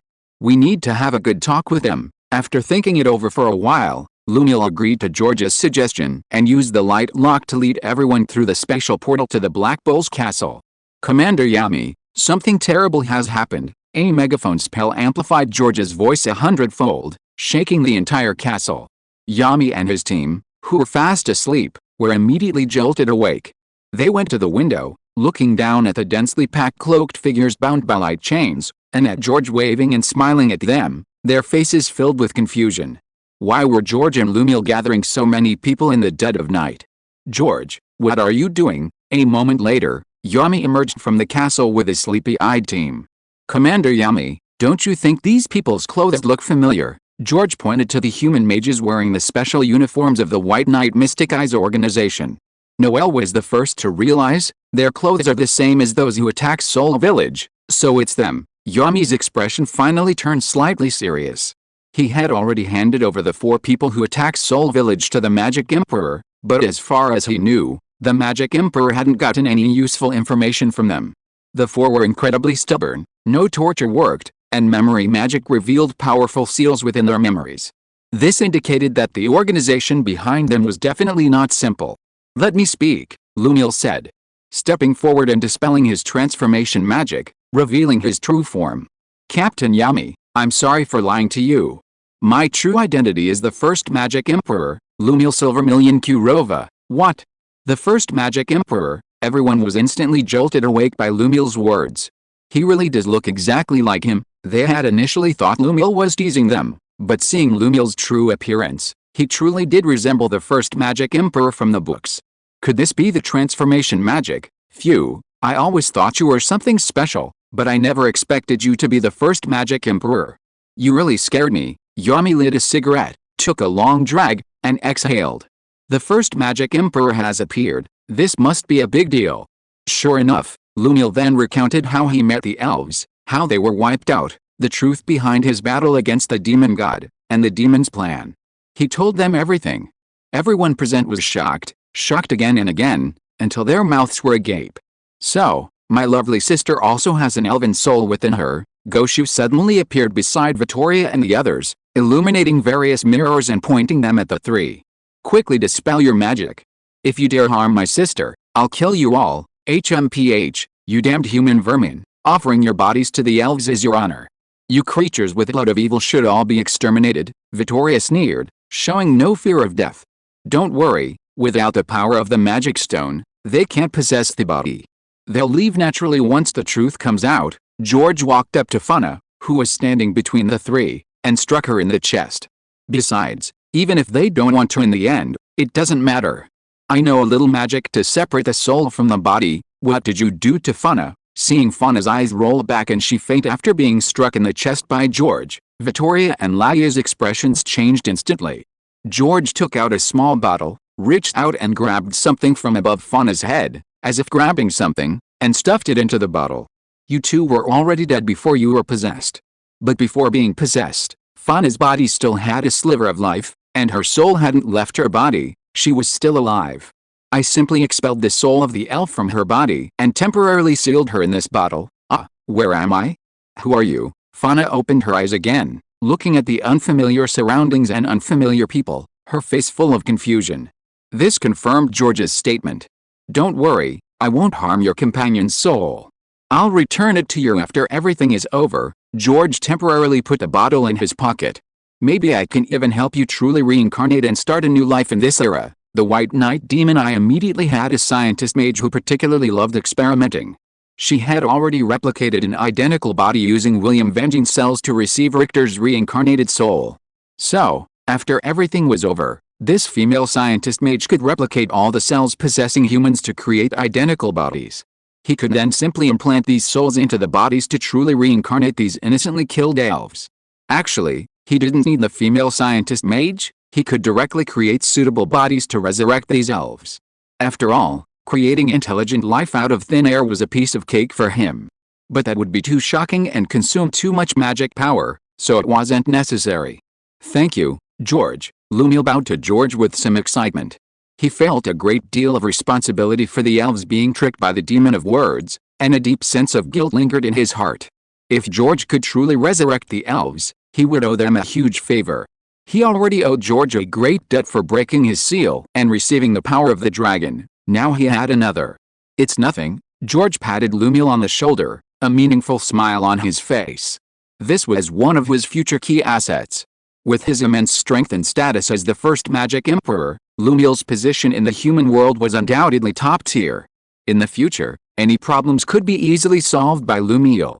And for him, breaking the seal, the power of the dragon, and the elven souls were all trivial matters. Moreover, resurrecting the elves would allow him to study their magic. This matter is too important, we need to discuss it thoroughly with Boss Julius. Yami spat out his cigarette butt and said to Finral beside him, Driver, I need to go to the capital.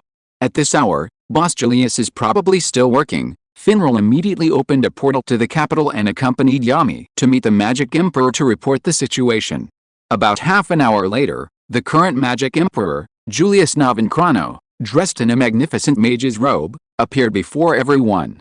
I thought Yami was playing a trick on me, but it's all true. Julius looked at the living, breathing first Magic Emperor and at the members of the White Knight Demon Eye bound by powerful light magic, a hint of excitement on his face. Besides realizing the ideal of equality for all, his greatest interest was seeing and researching all kinds of magic he had never seen before. Therefore, he was very interested in George's invention of dragon power, the first Magic Emperor's light magic, Sekor's sealing magic, and the elves' reincarnation magic, among others. How could he not be excited to witness so many new spells at once? Am I such an unreliable person? Yami followed Julius out of the portal. Most of the Black Deer and Asaurus members nodded subconsciously. What Magic Knight Commander gambled away all his underwear and returned to base naked? Let's get down to business. Composing himself, Julius began discussing the White Knight Demon Eye and the elf race. Regarding the elf race, we humans were indeed at fault first, so I agree to your plan. I also want to see just how powerful that word spell demon who persecuted the elf race really is. He wasn't one to run away from things. A high-ranking demon from the underworld could toy with humans and elves like this. Demons were indeed as terrifying as rumored. If they simply continued sealing the word spell demon to reduce risk and prevent its reappearance, they would be safe, but only for now.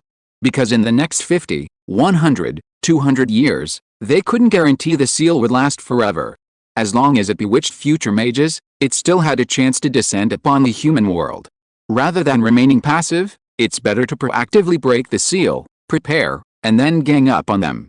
This way, the future threat can be permanently eliminated, and there will be an opportunity to learn about the situation in the underworld and the strength of the higher-ranking demons. According to the intelligence he received, demons seem to be lurking and causing trouble in the neighboring Kingdom of Spades. Even the kingdom's higher-ranking officials may have been taken over by demons. The most powerful Valkyrie of the royal family, the Sylph family, and Noel's mother, died from a curse from the demons of the Kingdom of Spades. In the next few years, the Kingdom of Clover is very likely to clash with the demons of the Kingdom of Spades. Now that such a good plan to understand demons is available, how could he miss it? As for the risks brought by the word spell demon, he believed in his own strength, his time magic, and the magic knights he had painstakingly built over the years. Especially now, with the powerful help of the first Magic Emperor, Yami's strength had greatly improved. He hadn't seen the dragon transformation, but Yami's devouring magic could even devour his time magic, which was quite impressive. Then we need to act quickly. Patry will soon discover that the magic stone and his men are gone, George suggested, while simultaneously using his mental power to check on the current magic emperor, Julius. If Julius was alright, he wouldn't mind giving him some of the Time Dragon's power later. From the information he had gathered so far, Julius was indeed a very good person in all aspects. He was dedicated to eliminating class distinctions, boldly appointing commoners and strangers as leaders, was gentle and approachable, and was extremely passionate about magic. Well, it seems I'll have to carefully check every unfamiliar mage from now on. George raised an eyebrow, muttering to himself. He had indeed discovered a problem with Julius, and a significant one at that. Another soul was hidden within Julius, along with another powerful life form.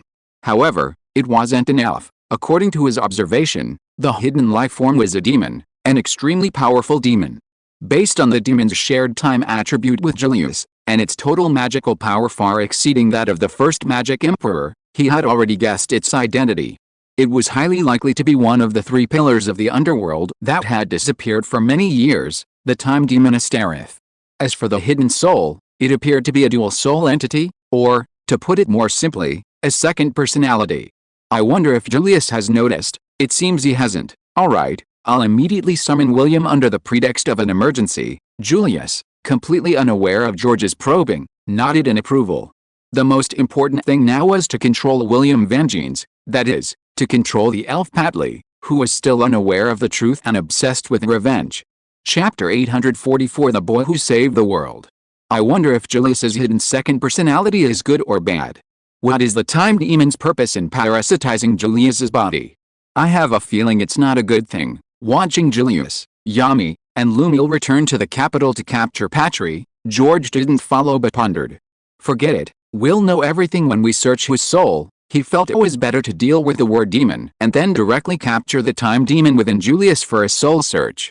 Simple, direct, and no brain power required. Based on his observations, while the time demon was a top-tier demon, one of the three pillars, and far stronger than the word demon, it probably couldn't withstand a group attack. Whether it was good or bad, any conspiracies or tricks would become clear. Only when you can't defeat an enemy head-on do you need to use your brain to achieve victory. If you're completely overwhelming them, just push them without thinking. Therefore, he didn't need to worry too much about whether the time demon was plotting some terrible scheme like the word demon. Half an hour later, Finral opened a portal, and William Vangeans, wearing a half-mask, followed Julius, Yami, and Lumiel to the Black Bull's base. What important matter requires you to come to Yami's base? Having just received an urgent message from Julius, he rushed from the Golden Dawn's base to the palace. However, Julius didn't tell him what the emergency was, only bringing him to the Black Bull's base with Yami and an unfamiliar mage, saying he'd find out once they arrived. William, do you recognize them? Julius pointed to all the members of the Three Eyes and the Night Eyes, sealed by light magic. William Vangeans' golden expression froze. He removed the mask covering half his face, which was now shrouded in curse, and a transformation began. First, the curse inherited from his mother's family on half his face quickly faded. Second, his hairstyle and mage robes changed. And finally, his previously gentle demeanor instantly became sharp and menacing. Richter, looking at William's transformed appearance, Lumiel was momentarily stunned. William now looked exactly like Richter, the elven chieftain. Seal release. Patley, who had forcibly taken control of the body, quickly flew to the top, his magical power surging to nearly Julius's level. Light magic, divine punishment sword. Countless light swords instantly filled the sky, shooting towards Julius and all the Black Bull's members. With Vittoria and the others captured, and himself specifically invited, Patley knew his identity had been exposed. Facing the current magic emperor Julius, he dared not be careless.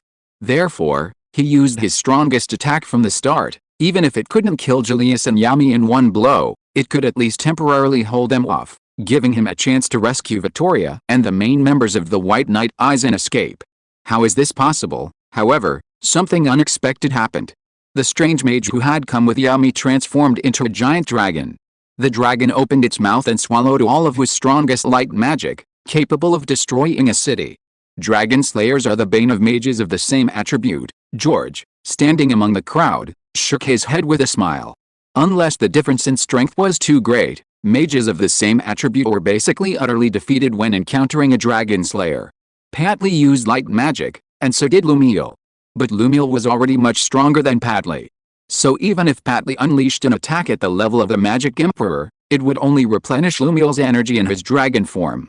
Time-binding magic. Time stop. Julius, amazed by Lumiel's transformation, acted swiftly, sealing Patley with time magic before he could react to his strongest spell. Next, George appeared. He stepped forward and slapped Patley's soul out of William Venkin's body. At this moment, Lumiel also returned to human form and deactivated his transformation.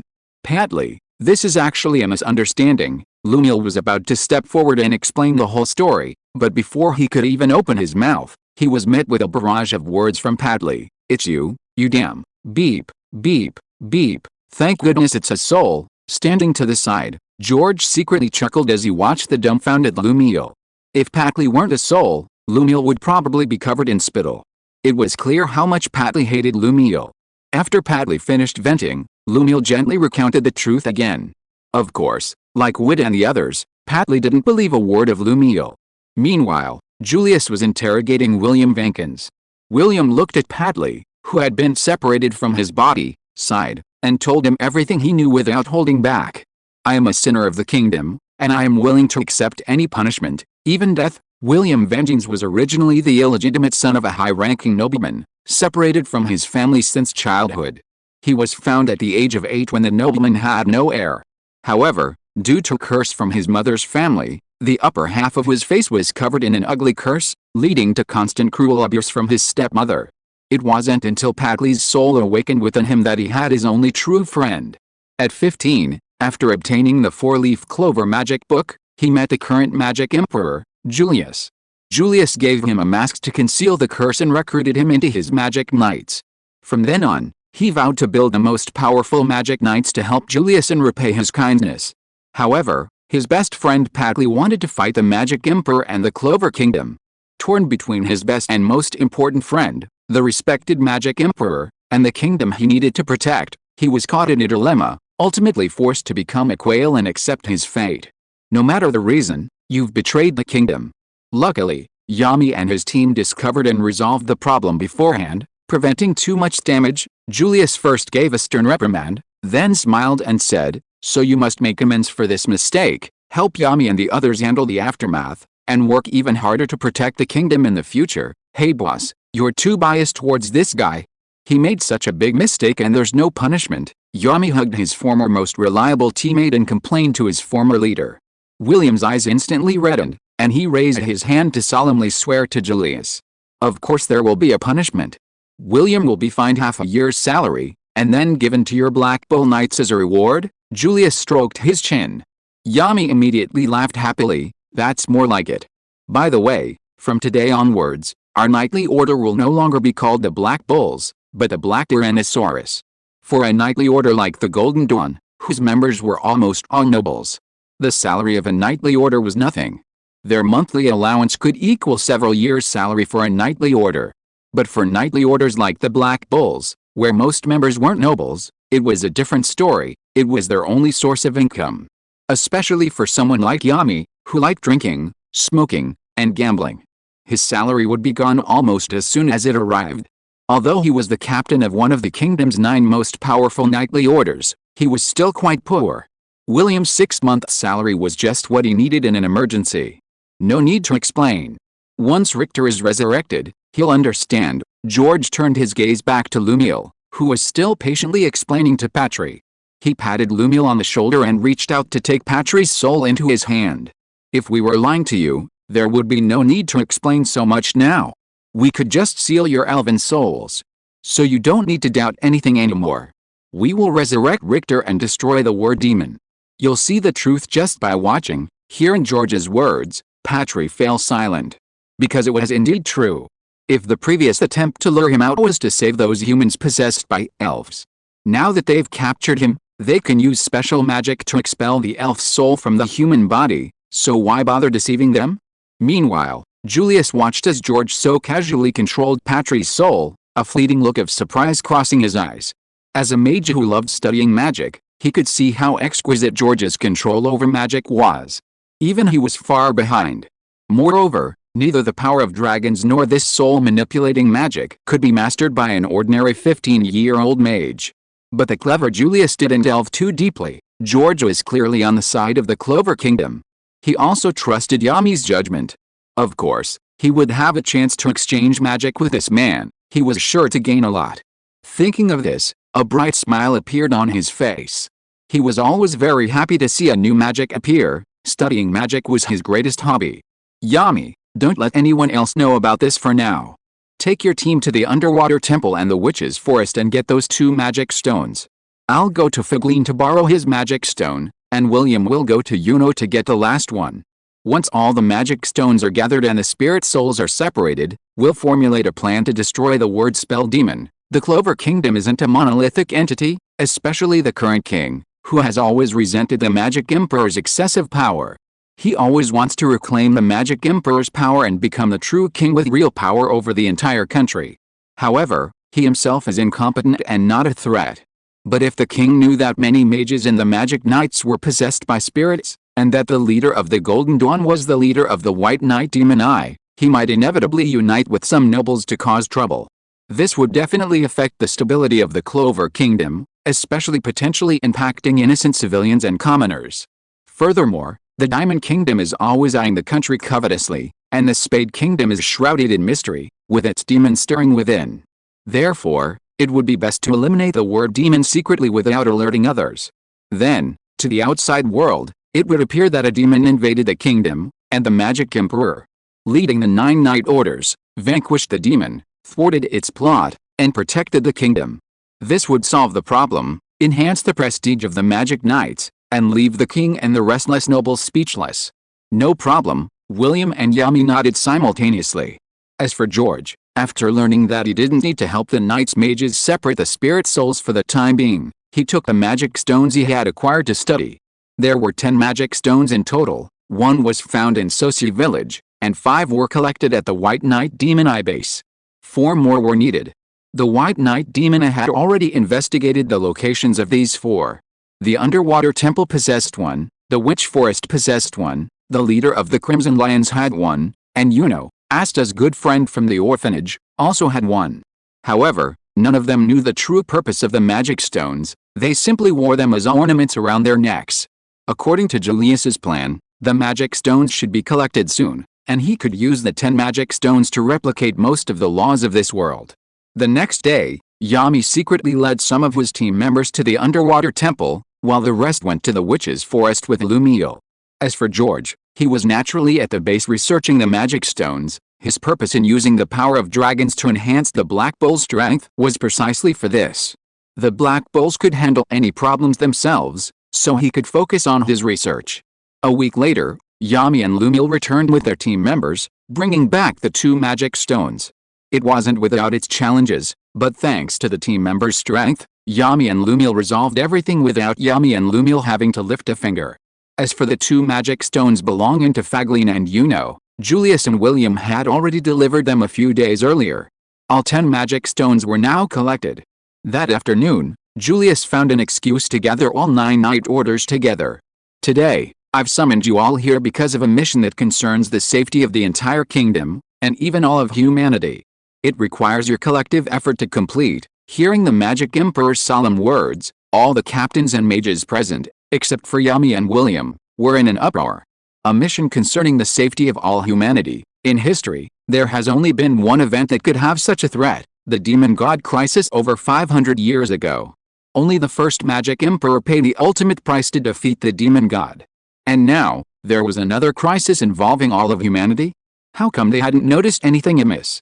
Quiet, here's what happened. Julius recounted the truth behind the war between the first Magic Emperor and the Demon God 500 years ago, and the entire plan of the word Spirit Demon. These truths struck like a thunderbolt, leaving all the mages present horrified.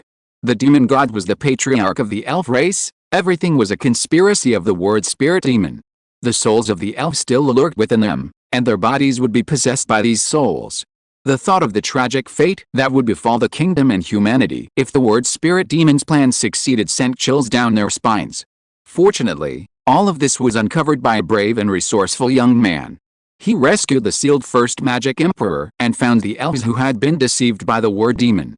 He also created a special magic that could successfully separate the souls of the elves, giving us sufficient protection. He's George, a new member of the Black Tyrannosaurus Rex this year, from Sosi village outside Hue. He will now separate the elven souls hidden within your bodies. Julius pointed to George standing next to Yummy. He was committed to creating a future without class distinctions, and naturally wouldn't let such a great opportunity slip by. A commoner born outside Hue had saved the entire kingdom and humanity. What could be more likely to make the nobles set aside their class prejudices? Just like how he promoted Jack, who came from a commoner background, and Yami, who came from abroad, to be captains. Chapter 845 The Shadow Palace opens. Seeing everyone's gaze fixed on him, their faces filled with disbelief, George smiled and stepped forward, waving his hand. He knew Julius's purpose, of course, but since it wouldn't do him any harm, he simply went along with it. How could a mere commoner possess such powerful magic? His magic power seems very low. Is there some mistake? Judging from his appearance, he should have only recently acquired the spellbook.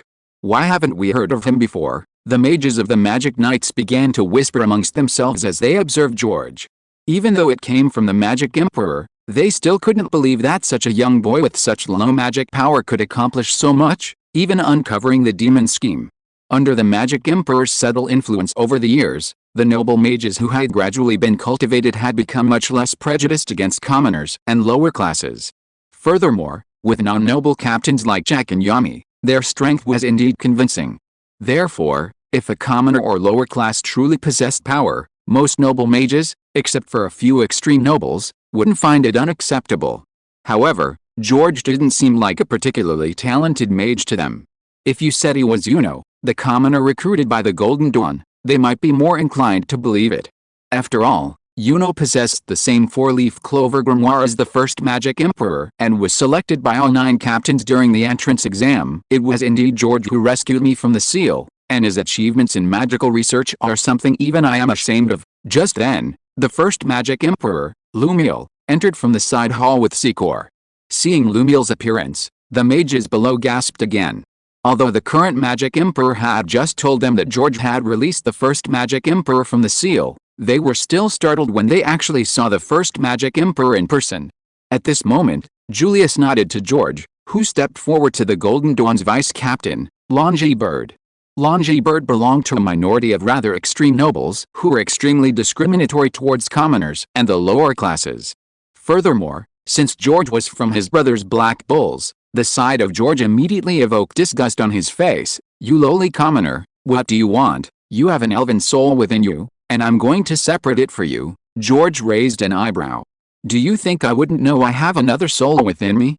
How did you lowly commoner, deceive the Magic Emperor? Before Langiers could finish speaking, George slapped him. You dare attack me? Langier's expression immediately changed, and a black spatial sphere appeared beside him, hurtling towards George. A mage hit by that black spatial sphere would be severely injured, if not killed. However, just as the black spatial sphere was about to touch George's body, an invisible membrane suddenly appeared on George's surface. The black spatial sphere vanished instantly upon encountering the invisible membrane, as if it had never existed. This membrane was a new type of magical defensive barrier that George had created by researching the anti-magic properties of the Astaslayer sword. The magic power consumed during use is extremely low, almost negligible, but the effect is incredibly powerful. All energy attacks with magical effects will automatically disappear upon contact with this anti-magic membrane, reverting to the most basic magical particles. Power. George imbued his right hand with power magic and slammed it hard into the face of the incredulous Langiers.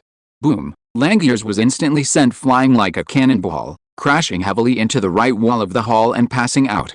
Done! George clapped his hands, and a somewhat bewildered elven soul floated up from Langiers's body, whose face was swollen like a bun and whose teeth were half missing. There really is an elven soul. The mages present were amazed that George, with such low magic power, had instantly defeated the vice captain mage, whose strength was second only to the captain. At the same time, they looked with some fear at the elven soul floating out of Langiers's body. At this moment, they completely believed everything the Magic Emperor had said, and were also very grateful that the Demon of Words conspiracy had been discovered in advance. Otherwise, They might be possessed by elves without even realizing it, forced to watch helplessly as the elves use their bodies to destroy the kingdom, their loved ones, and their friends. Just thinking about it was terrifying. Mimosa, go treat Longy. The Golden Dawn captain didn't blame George for knocking out his vice captain. He simply instructed the female mage in charge of healing to give Longy a simple treatment. After sealing the elf's soul in a bottle, George went to another female mage of the Golden Dawn. The female mage immediately covered her face. Does it have to be a slap to separate the elf's soul? No, I just don't like him. George shrugged and gently patted the female mage's chest, separating the elf's soul from her body. Hearing this, the other mages, though some were slightly dissatisfied, dared not say anything more. Most of the mages, having believed the Magic Emperor's words, were grateful to George and felt that Longy deserved to be hit. And so, George separated them one by one, quickly filtering through almost all 9 Knight Orders. Among them, 4 were at the commander level and had been possessed. However, just as George reached the last mage named Ronnie, an unexpected event occurred. Bladestorm, Ronnie exclaimed, and a solid steel sword suddenly appeared above George's head, launching a silent sneak attack. Clearly, he intended to kill George, who could separate elven souls, on the spot. This scene caught everyone off guard, and naturally, no one could react. However, this didn't include George. I already knew you were problematic, otherwise I wouldn't have chosen you as the last one. George smirked, and a spatial portal appeared above his head, taking all the solid steel swords inside. Silent, Ronnie, preparing to launch a second attack, found his ability to speak had been taken away by George. Thud, George punched Ronnie in the chest, and 2 illusory souls were sent flying from Ronnie's body. One of them, with ears characteristic of elves, was none other than Bauer, the elf who had originally possessed Ronnie. The other was entirely black, with 2 demon horns on his head, a fragment of the word spell demon's soul. It turned out that before being sealed away by Sikori with a magic stone, the word spell demon had already separated a fragment of its soul. This allowed it to continue its scheme, guiding Patry through the reincarnation magic, completely unsealing his true form, and summoning him to the human world. However, its plan was unexpectedly foiled by the unknown George, who possessed the magic to separate elf souls. To prevent discovery and to stop its plan from being ruined, the word spell demon planned to ambush and kill George while he was separating the souls of the human mages he controlled. George didn't seal the demon directly, but instead opened the bottle, releasing all the elf souls. This allowed them and the mages of the 9 Knights to witness the word spell demon's existence firsthand. At the same time, Bauer also told all the elves about being controlled by the word spell demon. So you were the real culprit. Patley's face contorted with rage as he stared at the wisp of the word spirit demon's soul in the air, roaring with the spirits of many elves as he prepared to take revenge. The word spirit demon, realizing its scheme had been exposed, immediately transformed into a wisp of black smoke and tried to escape. Come back. George aimed the bottle at the word spirit demon and cast a sealing spell, forcibly sealing the wisp of its soul inside. After everything settled down, Patley led the elves to Lumiel, his face full of remorse, and said, "I'm sorry, we wronged you. You were just deceived by him, and if I hadn't been ambushed that day and hadn't arrived in time, you wouldn't have been killed." Lumiel showed no resentment towards the elves. Having received Lumiel's forgiveness, Patley then led the elves to apologize to the possessed human mage and thanked George for helping them capture the word spirit demon. Now that the misunderstanding has been cleared up, let's move on to the next step of the plan. Julius hadn't expected such an unexpected surprise, capturing the hidden demonic soul fragment and bringing the elves completely to the side of humanity. He immediately ordered the reformed White Eye mages to bring out the recently cloned human mage bodies. With the 3 eyes captured and learning of Patry's true purpose, most of the deceived White Eye mages chose to surrender and rejoin the Clover Kingdom's mage ranks, directly under the Magic Emperor's command. This included the magical scientist Sally, who created the William clone. A small number who harbored extreme hatred for the kingdom were imprisoned. During the days that Yami and Lumiel split up to retrieve the magic stones, thanks to the knowledge provided by George, Sally quickly created clones of the human mages possessed by the elves. "George, thank you for your help." Julius looked at George after the clones were brought forward. To perfectly integrate the elf's soul into the clone and achieve complete resurrection, George's soul magic was needed. George didn't mind, easily shoving the elf's soul into the clone's body. Due to the influence of the elf's soul, The clone and the human mage's appearance underwent subtle changes. Their ears also rapidly lengthened, transforming into distinctive pointed elf ears. What a terrifying fellow! The group of human mages watching George easily place the elf's soul into the clone shared the same assessment. Although George didn't possess overwhelming magical power, he was proficient in many special spells. Whether it was the vice-captain level Langiers or the sneak-attacking war demon, they were all easily defeated by his negligible magical power. Furthermore, he could freely manipulate other people's souls, whether separating them from their bodies or placing them inside, a terrifying ability. They even felt that in a one-on-one fight, even a captain-level expert might not be able to defeat George. Alright, now we're about to complete the final step. We'll open the Shadow Palace, use the magic stone to resurrect the elven chieftain, and completely annihilate the word spell demon to prevent him from causing further disaster in the human world. Do you have any objections? Seeing the entire elven race resurrected, Julius announced a final battle plan. The mages of the 9 great knight orders all raised their hands, performed a special knightly salute, and loudly proclaimed, "We are ready to obey your orders, sir, to defend the kingdom and slay the demon." Not too bad. George, having finished everything, nodded to himself. The noble mages of the 9 great knight orders, while possessing some of the typical aristocratic flaws and enjoying many privileges, were truly determined to fight to the death to defend the kingdom. Even if the enemy was a terrifying demon, they would not back down. That was the glory of the nobles, the glory of the knights. All of us elves are also willing to obey orders. Patry, leading all the elves, also expressed the elven race's stance. Resurrecting the patriarch and killing the murderer, the word spell demon, was also something the elven race had to do. Alright, let's rest for 2 hours, formulate a battle strategy, and then open the Shadow Palace to annihilate the word spell demon. Julius smiled with satisfaction. With humans and elves joining forces, he was now confident of victory in the upcoming battle. While Julius and Lumiel were formulating their joint human-elf strategy, George pulled out a fragment of the word spell demon's soul and began a forced soul search. Soon, George had obtained all the information the word spell demon possessed about the underworld and its own word spell magic. As a high-ranking demon, the word spell demon certainly knew more about the underworld than the lowest-ranking demon, Lib, giving George a deeper understanding of it. As for the word spell demon's magic, it was actually very powerful. Almost anything it uttered could be realized. It was practically equivalent to words becoming law. A captain-level mage, if careless, could be instantly killed by its word spell magic. It possesses a disintegration spear capable of dissolving any magic, and the ability to summon special magical creatures from the underworld that can devour magic power and life force. However, its weakness is also obvious. Once its mouth is sealed, its speech magic is prohibited, and its strength will decrease significantly. Before opening the Shadow Palace, it informed Julius of this weakness, and Julius immediately organized a special support magic team to counter sound. Sound sealing magic isn't particularly rare, but it's generally supportive and not very helpful in combat. If Julius hadn't known this weakness of the speech demon beforehand, he certainly wouldn't have gathered mages with similar abilities. But now that he knows, he can specifically organize sound magic mages to seal the speech demon's voice at the start of the battle. 2 hours later, the elves used elven magic to open the Shadow Palace. The Shadow Palace is located in the capital, naturally causing quite a stir. However, Julius, who was prepared, covered it up under the pretext of a special magic experiment, preventing panic.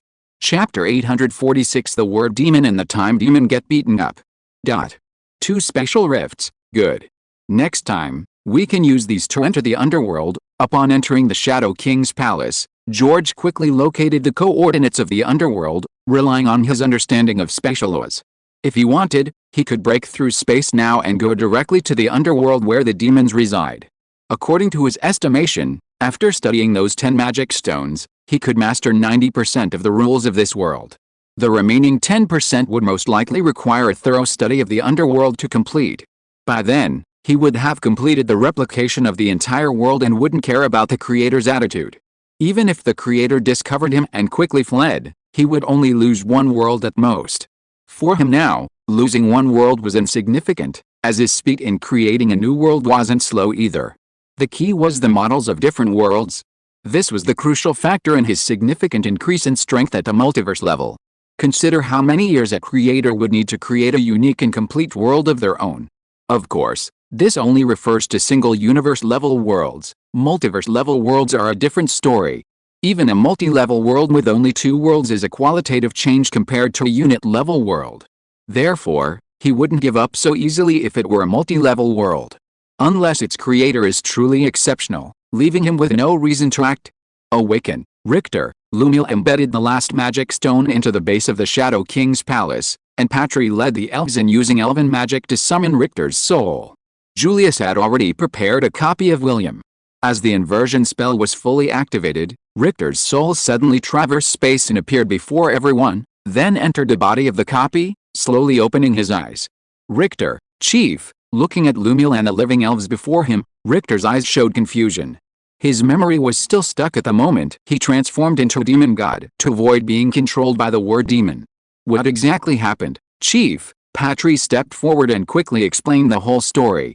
Richter listened with a face full of relief. Lumiel didn't lie to you. The real culprit is indeed the word demon, and the reincarnation magic was also his conspiracy. Fortunately, you were stopped in time and didn't make a grave mistake. Otherwise, now is not the time for reminiscing. Your real enemy has arrived. George pointed to the high platform of the Shadow King's palace, where a black figure was truly coalescing. This figure was none other than the word demon's true form, summoned from the netherworld after its seal was broken. Finally out. It seems my plan has succeeded. At this moment, the word demon was extremely happy. Because he knew that since he had been summoned here from the netherworld, it meant that the wisp of his soul he left behind more than 500 years ago had successfully completed all the plans he had made before being sealed. Ha, even the 3 pillars, even those highest-ranking demons, couldn't enter the human world, yet I, as a high-ranking demon, accomplished this feat. I am the most intelligent and manipulative demon in the entire underworld. The word spirit demon slowly opened his eyes, preparing to receive the fragmented soul that had completed the plan and acquire the memories of this fragmented soul over the past 500 years. Then, he didn't sense any aura from the fragmented soul, but instead saw a dense crowd of human mages preparing to cast spells, and elves resurrected through reincarnation. Wait, the elves should hate humans now. How come they're so harmonious with humans? And what are those? Dragons. 2 of them, roar of the black dragon, roar of the fire dragon, roar of the iron dragon. One spell after another surged towards the word spirit demon from all directions, aiming to kill him on the spot in one blow. It seems the plan has encountered some unexpected problems, but it doesn't matter. These mere human vermin, no matter how many there are, can't harm me. The word spirit demon slowly opened his mouth, intending to use his word spirit to dispel all these spells. His word magic was so powerful that even the highest-ranking demons had to praise it. Any magic could be dispelled with a single word from him. His words were the strongest magic. So why hadn't he become a highest-ranking demon despite possessing such powerful word magic? Because his magic power was still far inferior to that of a highest-ranking demon, often resulting in defeat before he could even utter a word of his magic. If only his magic power could reach the level of a highest-ranking demon, he believed that even Lucifer and the other 3 pillars would be no match for him. He would become the most powerful demon in the underworld. This was one of the reasons he wanted to come to the human world. The human world offered him the opportunity to advance his magic power to the highest-ranking demon level. Disperse. The word magic demon slowly opened his mouth, but no sound came out. The word magic had no effect. How could this be? The word magic demon's expression instantly changed. He looked around and finally saw the human mages and elves who had joined forces to cast a silencing spell. How could they know the weakness of my word magic? Before he could react, his body was engulfed by various spells. It's alright. As a demon, as long as my heart isn't fatally damaged, I won't die. Mere humans, this is impossible. The word magic demon, attacked by countless spells, was instantly killed upon its appearance, turning into pure energy particles and dissipating into the air. Poor thing. George, who had been watching the whole battle, shook his head with a smile. Word magic demons, special attack type enemies, are indeed difficult to deal with when their weaknesses are unknown. But if their weaknesses are known, they are easy to kill. Not to mention so many human mages and elves working together. Just Lumiel and Yami, who had transformed into dragons, either one could kill the word magic demon. This word magic demon doesn't seem so scary. Magna, standing next to George, scratched his head as he watched the word magic demon being defeated in one blow by everyone's combined attack. He had planned to use Dragon Slayer magic a few more times, thinking today would be a tough battle, but he didn't expect it to end so quickly. That's because he didn't expect us to know his weaknesses, otherwise things wouldn't be so simple today. The witch Banassa next to Magna glanced at George and slapped Magna on the neck. More than 500 years ago, a high-ranking demon who wiped out the entire elven race and created the demon god was not so easy to deal with. Just think, if George hadn't seen through the word demon's conspiracy, used the power of the dragon to enhance everyone's strength, and figured out the word demon's weaknesses in advance, what would things be like now? The White Knight demon I secretly sabotaged the kingdom and collected magic stones. More than half of the magic knights, from the leader to the members, were possessed by elves, who suddenly drew their swords against their own men. While humans and elves were both exhausted, the word demon resurrected, reaping the benefits and wiping out both humans and elves. As for us, before obtaining the power of the dragon, our strength was insignificant. We probably wouldn't have even waited for the word demon to appear before being killed by the elves. Hearing Banassa's words, everyone nodded in agreement. Although George didn't participate in the battle, upon reflection, the fact that they were able to defeat the word spell demon so easily is largely thanks to him. Indeed, the Black Bulls, oh no, the Black Tyrannosaurus Rex, made the greatest contribution to this operation. Julius then walked over with a smile. I've decided to reward the Black Tyrannosaurus Rex with 100 stars. At the same time, all mages in the Black Tyrannosaurus Rex will have their levels increased by 2, and George's mage level will increase by 4. The ranking of the Clover Magic Knights is mainly based on the number of stars earned. The number of stars is determined by the Magic Knight's contribution to completing missions. That is, the more missions they take on, and the more difficult the missions, the higher their contribution points upon completion, and the more stars they can exchange for. The ranking is held annually, with settlements at the end of the year. In recent years, the Golden Dawn, the Silver-Winged Eagle, and the Crimson Lion have earned the most stars at the end of the year. Therefore, these three groups take turns being number 1. Last year, the Golden Dawn was ranked number 1. The Black Bulls, on the other hand, have consistently held last place for years. Besides the members' lack of enthusiasm for missions, the fact that their leader, Nightshade, frequently sabotaged missions or assaulted employers also contributed significantly to the situation. So far this year, the Golden Dawn has earned 70 stars, ranking first. The Black Bulls, on the other hand, haven't earned a single star and are even 31 stars short. Now, with 100 stars, they'll have 69, jumping from last place to second. Regarding ranks, the Clover Magic Knights have their own ranking system, from 1 to 5, each further divided into upper, middle, and lower ranks. However, this ranking isn't a complete measure of strength, as it's primarily based on the mage's performance and contribution during missions. Therefore, most of the Black Bulls members are currently at the lowest rank, having participated in too few missions. Hearing Julius's words, the Black Dragons members jumped up excitedly, and their leader, Nightshade, laughed heartily. It was rare for their group to achieve second place, and they were only 1 star away from catching up to first. After competing with William for so many years, it seemed they were finally about to turn the tables. Seeing this, the other Knight Orders didn't object. The Black Tyrannosaurus Rex's contribution this time truly deserved a reward, and they had no right to object. If it weren't for George, a member of the Black Tyrannosaurus Rex, they would probably all have become sinners of the kingdom. 1 short, no problem, we'll make up for it and overtake them soon. George looked at Julius and raised his hand to strike Julius's stomach. Time-binding magic, time stop. Seeing George suddenly attack him, Julius was stunned at first, then instinctively activated magic to protect himself. Time around George instantly stopped, forming a sphere of time that froze him in place.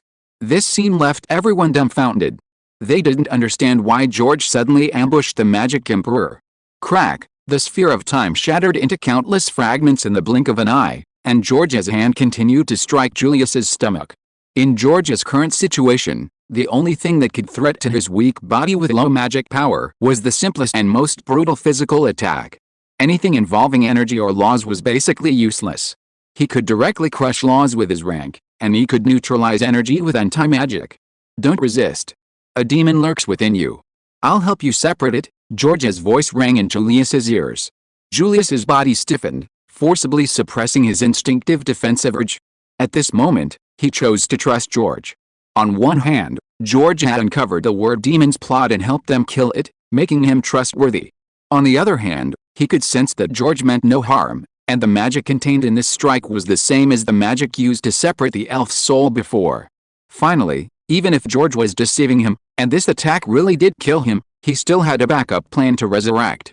The key was that he had vaguely sensed something was wrong with him, but he hadn't been able to find the reason. Perhaps there really was a powerful demon lurking within him. Sensing that Julius had given up resisting, the golden sun on his forehead rapidly began to blacken, and his expression began to twist. Clearly, the second soul within him had sensed the danger of being exposed and began to forcibly seize control of his body with overwhelming power. Too slow, get out of here. Before the golden mark on Julius's forehead completely turned black, George's hand had already landed on Julius. Instantly, a soul identical to Julius's and a towering demon were forcibly blasted from Julius's body. Done, now it's your turn. After separating Julius's other personality and the time demon from Julius's body, George stopped fighting and withdrew from the battle. With so many henchmen, why bother doing it himself? If it really couldn't be resolved, he could step in later. However, according to his senses, the time demon was indeed much stronger than the word demon, but with so many elves and human mages ganging up on it, it shouldn't be a big problem. This was also a good opportunity for the Black Deer and Asaurus team members, who were already Dragon Slayer mages, to better develop the dragon power within them through combat, striving to reach the point where they could transform into dragons as soon as possible. How could this be? This isn't the future I saw. Forced out of his own body, Julius's second personality had no choice but to enter the body of the time demon, which he had already controlled. Of the hundreds of future possibilities he had seen, none had resulted in this outcome.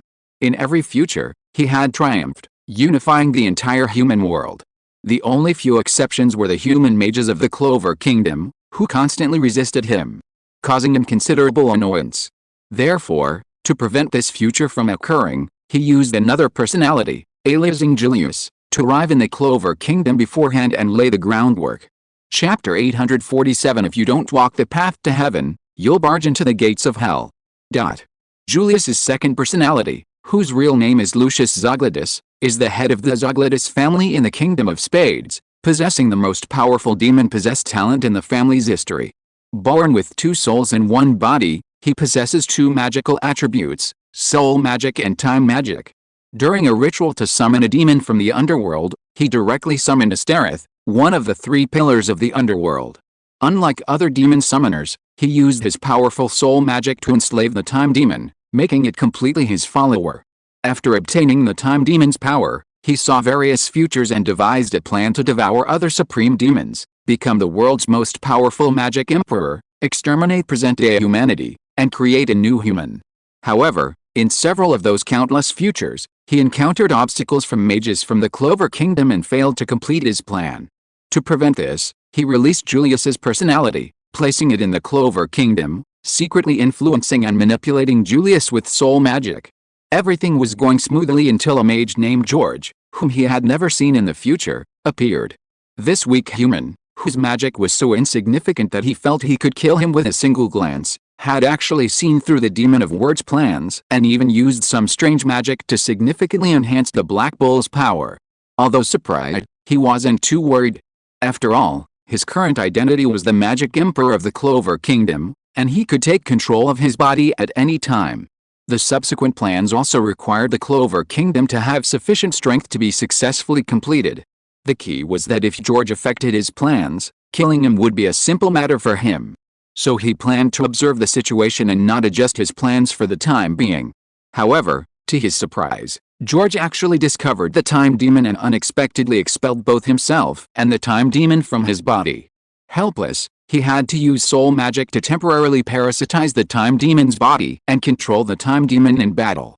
"Boss Julius, are you alright?" Yami walked over to Julius and asked casually.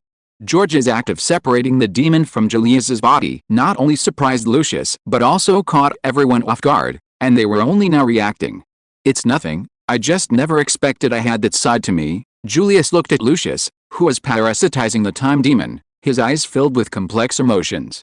Lucius had been separated from his body by George, and the soul magic that Lucius had attached to his soul had naturally dissipated. This instantly revealed his true identity and all of Lucius's plans. He's the Time Demon, a demon even more powerful than the word demon. We absolutely cannot let him escape today, or it will be a catastrophe for humanity. Julius unleashed his massive spellbook, leading all humans and elves to attack the Time Demon controlled by Lucius. He wouldn't let Lucius's plans succeed. He would eliminate Lucius and the Time Demon together here today. Both he and Lucius aimed to create a beautiful world without class distinctions. But he absolutely disapproved of Lucius's methods. He hoped to change the world little by little through his own efforts, just as he had changed the Magic Knights. Lucius's method, however, was to directly destroy all of humanity, using his soul magic to create new humans who would absolutely obey his commands, thus achieving human equality. Attack, little guys of the Black Tyrannosaurus Rex, break through your limits today and charge with me, Nightfall roared, transforming back into a black dragon and leading Asta and the others of the Black Tyrannosaurus Rex to the forefront.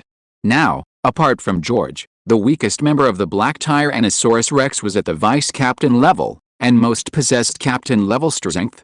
Captain Nightfall and Lumiel were even stronger than the Magic Emperor. Therefore, they were now truly the strongest Magic Knight Order among humans. The other Magic Knight Orders and all the elves followed closely behind the Black Tyrannosaurus Rex, launching an attack on Lucius. But Cutes, the only one who didn't fight was George, who leisurely floated above the Shadow Palace, using a megaphone spell to encourage everyone. HMPH, do you think I'm that useless word spirit? Lucius controlled the Time Demon, revealing its complete demon form, the powerful energy causing the entire Shadow Palace to shake.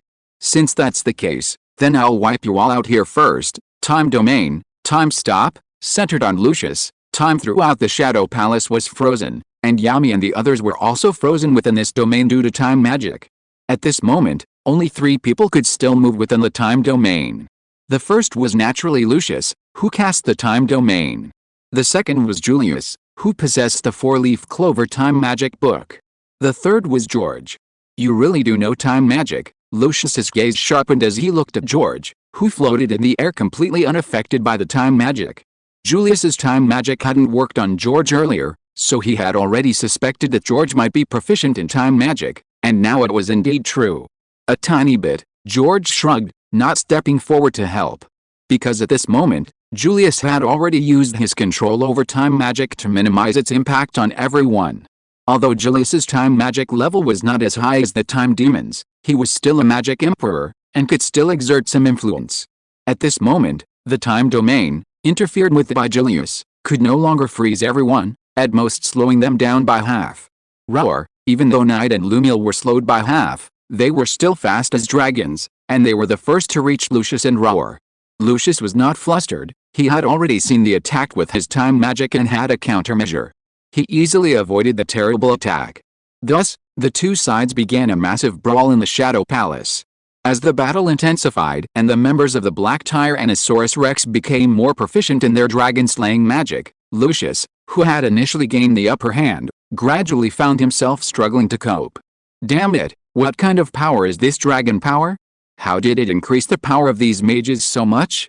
And that elven chieftain and Julius, so annoying. In the battle, what gave him the biggest headache was the Black Tyrannosaurus Rex, whose entire force used dragon-slaying magic, followed by the elven chieftain and Julius, who could neutralize some of his magic. As the battle raged, Lucius grew increasingly uneasy, realizing that he could no longer single-handedly defeat so many powerful opponents. If he didn't leave soon, he feared he would die there. He desperately sought an opportunity and swiftly escaped the encirclement. His plan was to flee to the Spade Kingdom first, find his equally powerful demon-possessed siblings, and then together they would destroy the Clover Kingdom. I'll kill you before I go. Upon escaping the encirclement, Lucius didn't immediately flee. Instead, he charged towards George. He could lose the battle, but George had to die. It wasn't out of spite or revenge for George exposing his identity. He feared George had turned all the mages in the Clover Kingdom into Dragon Slayer mages, meaning even with all the demon-possessed individuals in the Spade Kingdom's Magic Knights, he still wouldn't be able to win. Isn't this a case of choosing hell over heaven? Looking at Lucius charging towards him with murderous intent, George shook his head and activated the authority of the demon Sequence 0 Abyss. His eyes seemed like abysses that truly contained countless demons, radiating an endless pressure that only demons could sense. Instantly, The time demon's body stopped a meter in front of George. No matter how Lucius manipulated it, the time demon's body dared not move an inch, and it began to tremble from body to soul. How could this be? Who are you? Lucius looked up into George's unfathomable eyes, an endless fear surging within him. What kind of being could intimidate the time demon, one of the three pillars of hell, with just its aura? Could it be that the strongest beings in the underworld weren't the three pillars, but even higher level demons? A demon emperor? A demon venerable? A demon creator? Just as Lucius's mind was racing with these thoughts, a long sword covered in dark, devouring energy cleaved him vertically in two. It was Yami who had arrived, reverting to human form, and delivered the fatal blow. George, meanwhile, casually summoned the souls of Lucius and the time demon, reviewing their memories. So is a prince of the Spade Kingdom. No wonder he has such strong magical talent and could obtain the four-leaf Clover spellbook. The Spade Kingdom is one of the four great kingdoms of this world, located north of the Clover Kingdom, with a powerful magic zone in between, known as the Winter Kingdom and the Mist Kingdom, and also as the Kingdom of Demon Gods. It is the most powerful kingdom in terms of military and magical strength among the four great kingdoms. The Spade Kingdom is ruled by the Grindelio family, a peace-loving family, so although the Spade Kingdom is powerful, it has never invaded the other three kingdoms. But this peaceful situation was broken 15 years ago. There is a family called Zogladus in the Spade Kingdom. This family has mastered the ritual of summoning demons and can obtain the power of demons to fight by signing a contract with them.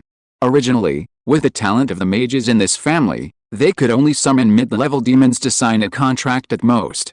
But decades ago, four geniuses with extremely high demon summoning talent appeared in this family. The eldest of them was Lucius Zogladus. He summoned the time demon, one of the three pillars of the underworld, and completely controlled the time demon with soul magic. Furthermore, they foresaw different future developments, changed their names, and used their first personality to infiltrate the Clover Kingdom, becoming the Magic Emperor. The second, third, and fourth siblings, born later, respectively summoned the strongest demon Lucifer, the space demon Beelzebub, and the new three pillars, Makichura, who replaced the time demon.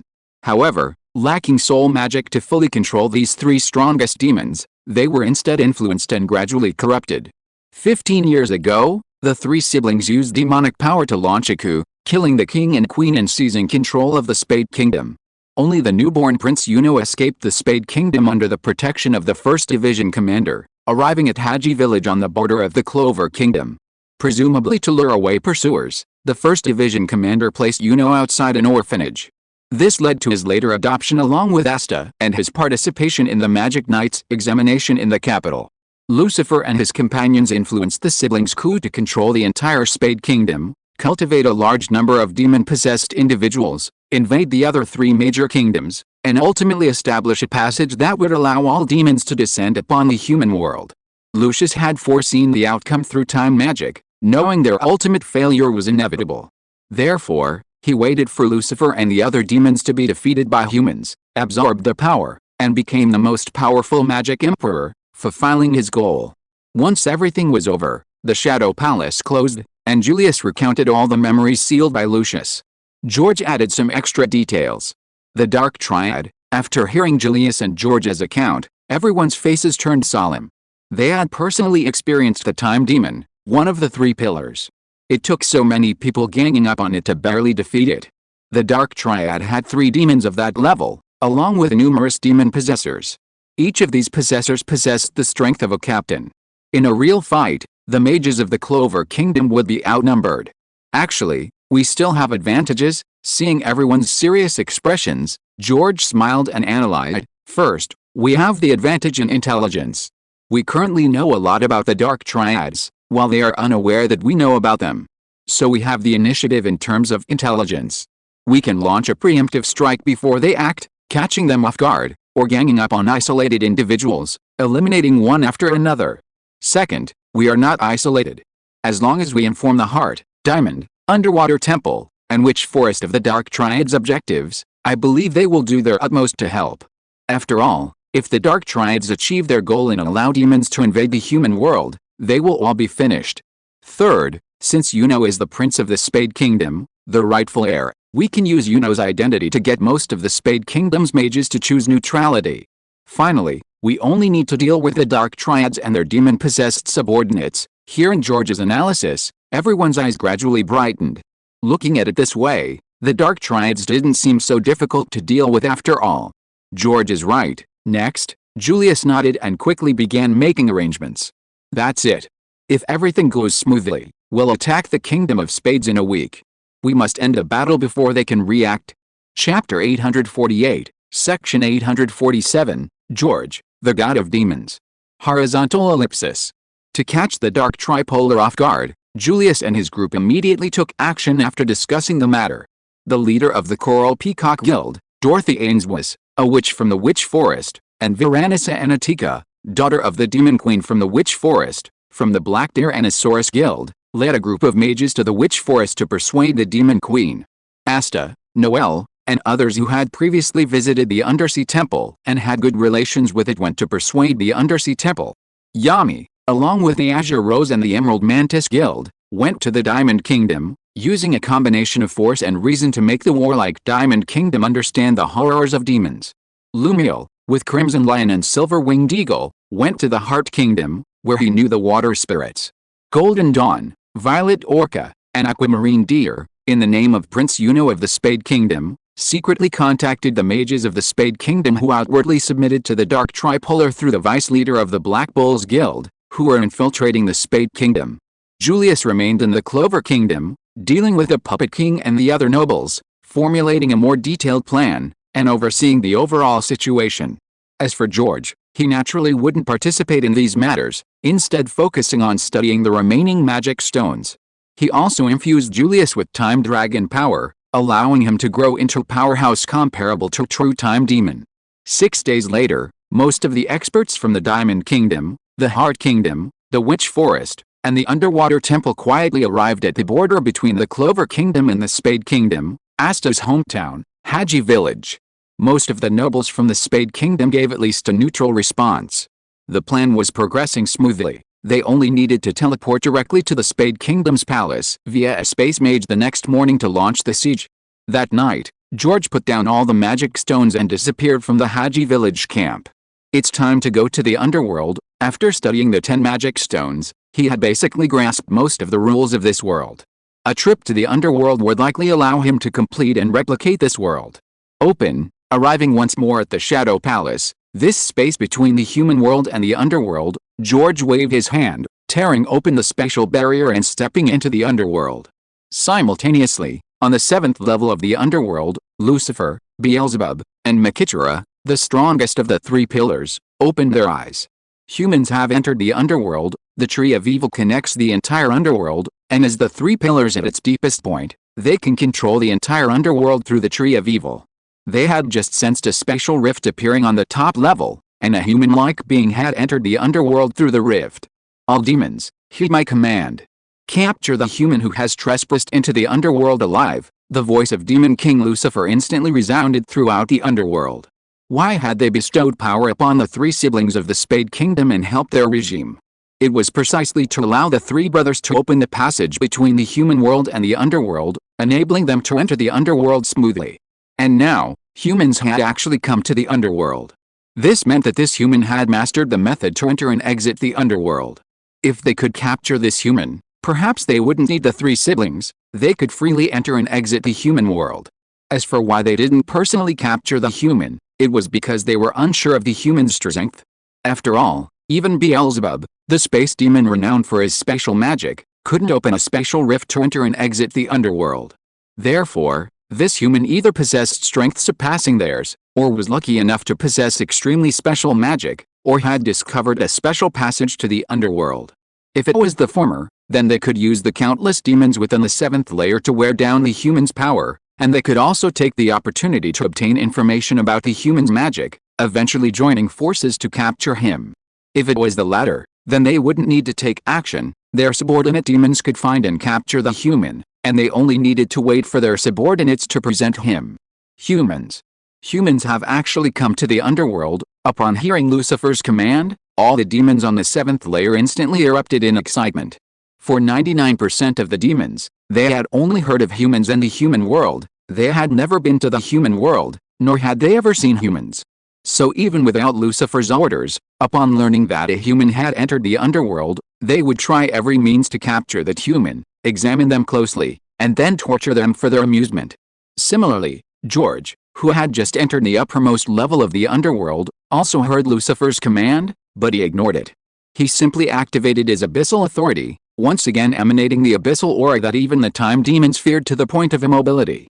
Then, he brazenly flew above the first level of the underworld, beginning to observe and study this world inhabited by demons. Indeed, every world has many differences. Spaces similar to the underworld exist in every world, only with different names: netherworld, hell, underworld, abyss, etc. They are all worlds filled with various negative energies. However, the laws governing these different worlds do indeed differ significantly, and this is precisely what George needs. A human. It's that human, George's blatant flight naturally attracted the attention of the lower-ranking demons. They excitedly spread their black wings and flew towards George at top speed. However, just as they flew within 100 meters of George, their bodies suddenly trembled, their eyes rolled back, and they were so frightened that they fainted and fell to the ground. Thus, an interesting scene unfolded on the first level of the underworld. A human was flying around in the air, constantly observing and studying something, while swarms of demons excitedly flew towards him. But as soon as they entered within 100 meters, they fell like dumplings being dropped into a pot, quickly forming a small mountain of demons. Some weaker demons even fell to their deaths or were crushed to death beneath them.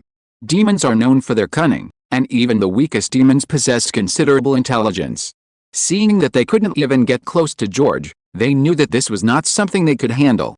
But they dared not disobey the Demon King's orders. So some demons went to report to the Demon King, while the others surrounded George 100 meters away, quickly moving whenever he moved, lest they faint if they entered within 100 meters. George, of course, paid no attention to the demons, simply continuing his research on the underworld. This ceiling formation is quite sophisticated. Finally, George arrived at a magic circle in the very center of the first level, a look of appreciation on his face. The entire netherworld was like a giant funnel. The deeper one went, the denser the magic became, and the stronger the demons grew. However, the space surrounding the entire netherworld was extremely reinforced, and only forces at the level of a single universe could break through it. The only exit was the area in the center of the first level of the netherworld. There was a seal specifically designed to counter demonic power. It was mainly composed of dark energy and life energy, and any life form involving demonic power would be crushed by the power of the entire netherworld upon contact with the ceiling formation. Even the highest-ranking demons would be severely injured. To pass through this seal, one either needed to be like the demon within Asta, devoid of any magic power, or possess knowledge of sealing magic far surpassing that of the seal caster, allowing for a technical unlocking of the seal. Like George now, with a little time, he could easily unlock this seal. This seal must have been the work of the creator of this world. George's clone is no match for the creator in terms of power, but in terms of status and understanding of the laws of magic, he is a whole level stronger than the creator of this world. However, this seal still has some merit. If it were broken and studied, it would be helpful for him to replicate this world. Finally, if neither of these conditions is met, the seal can be broken from the outside. As long as two powerful humans possessing dark energy and life energy are found, and they are sacrificed along with a special magic circle, the evil tree of the underworld can pass through the seal and enter the human world. Demons can also enter the human world using the evil tree. Lucifer used the third method to control the Dark Triad. The Dark Triad is currently concentrating the power of the entire Spade Kingdom to set up a ritual magic circle that can help the evil tree pass through the seal. Once the magic circle is set up, they will attack the kingdoms of Heart, Diamond, and Clover, capturing all mages possessing dark energy and life energy as the core array points to open the gates of the underworld. I'll study this sealing magic after I've explored all 7 levels. George didn't immediately break the seal to study it, but instead went to explore the second level of the underworld. The demons on the second level were much stronger than those on the first level, belonging to the middle level among lower-ranking demons. However, they were no different from the demons on the first level. They would be directly terrified and faint from the abyss's aura if they entered within 100 meters. The sequence 0 Trig out of the Abyss sequence also possessed the strength of a single universe, no less than the creator of this world. Therefore, the aura of the Abyss rank, for the demons of this world, was equivalent to facing the creator, Or rather, the creator of demons. On the third level, where there were already top-tier powerhouses among the lower-ranking demons, it was still useless. They were still terrified and fainted. At this moment, Lucifer's three pillars, who were observing the situation on the third level from the seventh level, were also somewhat bewildered. This human's magic power is so low, and he didn't use any offensive magic, so why did all the demons who approached him lose consciousness? What's going on? According to their observation, the human who entered the underworld was so weak that he was even weaker than the weakest demon on the seventh level. He was the kind of character they could crush with a flick of their wrist. But in reality, it was clearly not that simple. So many demons, though all low-ranking, couldn't even get within 100 meters of each other. How could this human's strength be lacking? Most importantly, the three strongest demons of the underworld couldn't discern what magic the opponent was using, not even sensing the most basic magical fluctuations. This was the most terrifying aspect. Let's observe further. The three pillars exchanged glances, none planning to act now, waiting to see how George would perform against stronger demons. At least they needed to figure out George's strength and what magic he was using. After exploring the third level, George arrived at the fourth. On this level, the demon's strength had increased significantly. The weakest here were mid-ranking demons, their strength comparable to vice-captain level mage in the human world, with some approaching captain level. Thump. As the mid-ranking demons approached George, who had just entered the fourth level, their expressions suddenly changed from ferocity to terror. Their bodies trembled like leaves, and they immediately knelt on the ground, prostrating themselves, not daring to lift their heads. Bring one back and ask what happened. Seeing that the mid-level demon, though kneeling, hadn't fainted, Lucifer immediately ordered a high-ranking demon to secretly go to the fourth level and bring one back for questioning. I don't know, I just felt an involuntary fear in my heart. I dared not have any disrespectful thoughts. Even looking up at him felt like blasphemy. He deserves to die. He's like our demon god. God? Humph. Demons don't have gods, only kings, and I am the king of demons. Is he more terrifying than me? Lucifer snorted coldly, his entire body radiating the terrifying pressure of a demon king. The mid-level demon trembled in fear, his face turning pale, and hurriedly begged for mercy. Beelzebub and Mikitra, standing on either side of Lucifer, frowned simultaneously, both seeing the difference. This mid-level demon, though also terrified in front of Lucifer, could still stand and beg for mercy. But in front of the human, he lay prostrate on the ground, not daring to raise his head, let alone speak. However, they didn't believe that a mere human could be so much stronger than them, a demon god. They suspected that the human might possess emotion-based magic, amplifying fear to deter the demons from attacking.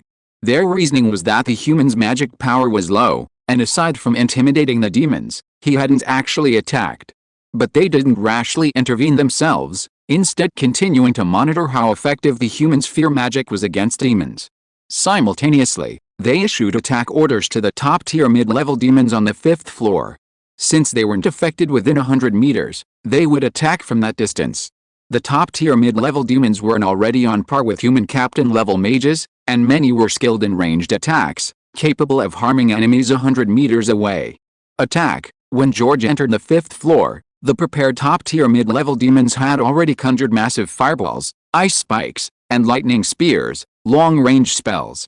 However, before they could even launch them, they collapsed to the ground with a thud, their magic instantly spiraling out of control and crashing onto themselves.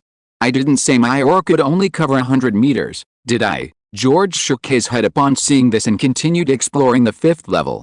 Chapter 849 Horrible, absolutely terrifying. The deeper you go in the underworld, the smaller the space becomes, so George's full release of abyssal aura completely covered the fifth level.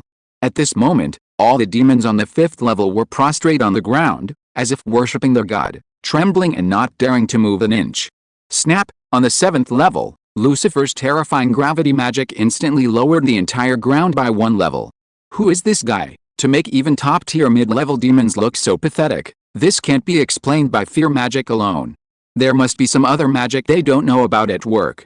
What do you think? Lucifer looked at the two highest-ranking demons, whose strength was second only to his own. We can't continue like this. This guy is clearly not right. To be safe, we should concentrate all our power, wait for him to come over, and then take him down together, the space demon Beelzebub suggested. The cursed demon Makitra stroked his long hair, offering a different perspective. He might not be human. Humans couldn't possibly possess such power. Since he hasn't actively harmed any demons, let's pretend we didn't see him. Our plan is almost complete anyway. We can enter the human world then, so why risk it now? Hearing the two demons' words, Lucifer frowned, lost in thought. After a moment, he made his decision. Summon all the high-ranking demons of the 6th layer to assemble here. Indeed, he ultimately decided to adopt Beelzebub's suggestion. It wasn't that he thought Makitra was wrong. Rationally speaking, adopting Makitra's suggestion was certainly safer.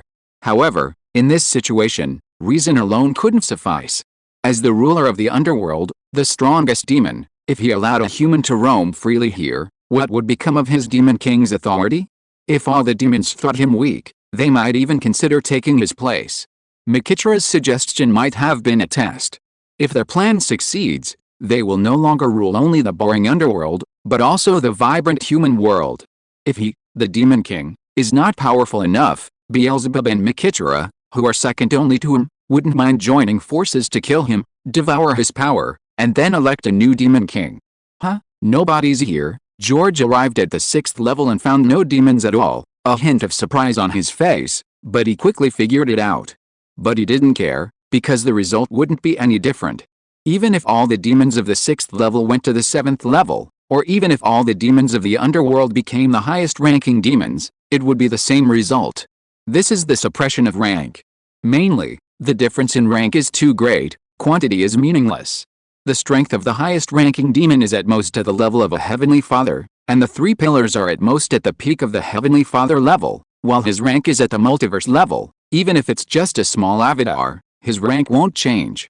After exploring the 6th level, George stepped into the 7th level without hesitation. The 7th level is located at the very bottom of the netherworld, at the very bottom of the hourglass, so it's the smallest space.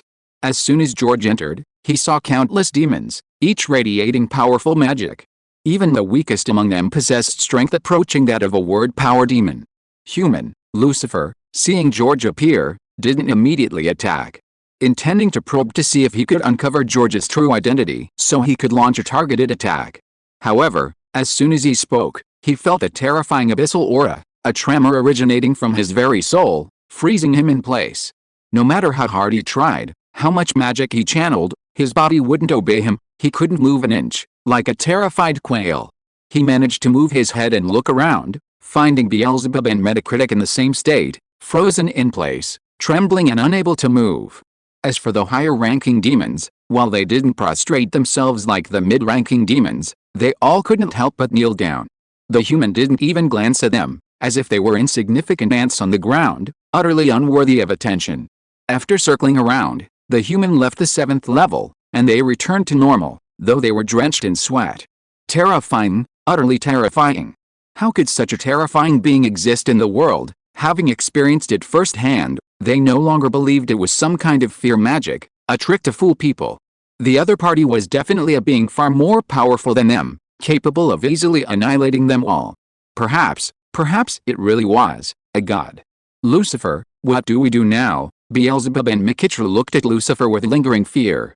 They were also terrified and completely lost. Lucifer took a deep breath. Just stay put, don't move. Wait for that person to leave, and whatever you do, don't anger him. He dared not have the slightest thought of touching the other party now, only hoping that the other party had finished his tour, lost interest in the underworld, and left. The majesty of a demon king, face, none of that mattered anymore.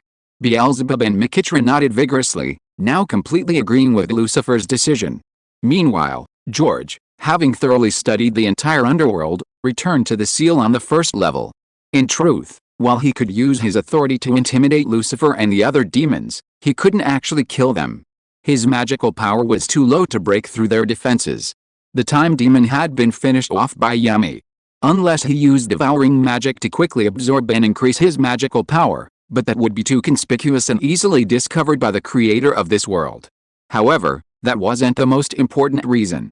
Now that he had finished studying the underworld, he could essentially replicate this world completely. Even if he were discovered and eliminated, it wouldn't matter.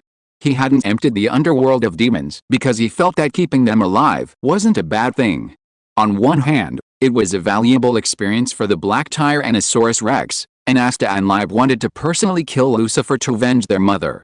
On the other hand, he felt that humanity needed such a common enemy. Just like Bolivar Trask, the inventor of the Sentinels in the mutant universe, said, humans are a race prone to internal strife. Without a common crisis to face, they will continue to wage civil war. The humans of this world are much the same.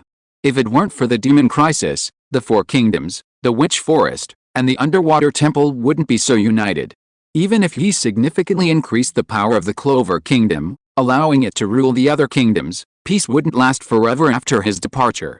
The world's affairs, after a long period of unity, will inevitably divide. After a long period of division, will inevitably unite. This is an eternal truth. The Clover Kingdom, which unified the world, will inevitably fragment into several new countries due to some conflicts, and then continue to fight. Even if he truly replaced the creator of this world and brought it under his control, nothing would change. In the worlds he created, as long as there are intelligent beings, as long as they have emotions and desires, there will be war. He can't forcibly control the minds of all intelligent life forms and make them live in peace. There's no need for that. So the solution to this problem is to create a common enemy for them, which will naturally unite them. This world happens to have demons, and they've always wanted to invade and rule the human world. That makes things simple. However, some adjustments are needed. George touched the sealing magic circle, making some modifications. He didn't completely erase the sealing circle, which would allow demons to enter any part of the human world at will. He fixed the exit of the magic circle, specifying that it could only be the exit that the Dark Triads had set up in the Spade Kingdom with Lucifer and his allies. In other words, demons can enter the human world in the future, but the entry point is fixed. The future human alliance must still work together to guard this fixed point. Otherwise, demons will descend upon the human world, and every country will suffer. After doing all this, George disappeared into the underworld and returned to the military camp in Haji village. Lucifer and the other demons breathed a sigh of relief upon realizing that George had left the underworld. Then, as if sensing something, their faces lit up with ecstatic joy. The evil tree has extended. They discovered that the magic array sealing the netherworld had malfunctioned, suddenly weakening considerably. They then attempted to control the branches of the evil tree to extend, and surprisingly, it easily broke through the seal, reaching the human world. This meant they no longer needed to wait for the humans they controlled to complete the ritual magic, nor did they need to capture dark and life attribute beings as array nodes. They could enter the human world. Although the branches of the evil tree could only extend in a fixed direction, reaching only the fixed point in the Spade Kingdom, as long as they successfully entered the human world, they would have won. They knew the strength of humans. Even a mere high-ranking demon-level word spirit demon could easily manipulate them. The strongest human mage was only equivalent to a high-ranking demon. How could they possibly be a match for the demon army led by the three of them? Summon all demons, follow me, Lucifer commanded, and all the demons of the 7 layers assembled on the first layer. All mages, heed my command, all troops attack. Meanwhile, in the border village of Haji, Julius, as the commander of the Human Alliance, also issued the order to attack. The Human Alliance comprises 6 factions: Clover Kingdom, the Elves, the Heart Kingdom, the Witch Forest, the Underwater Temple, and the Diamond Kingdom. Having experienced previous events, the Elves are undoubtedly aligned with the Clover Kingdom and willing to obey Julius's commands. The Queen of the Heart Kingdom is unable to leave, and is led by several elven guardians.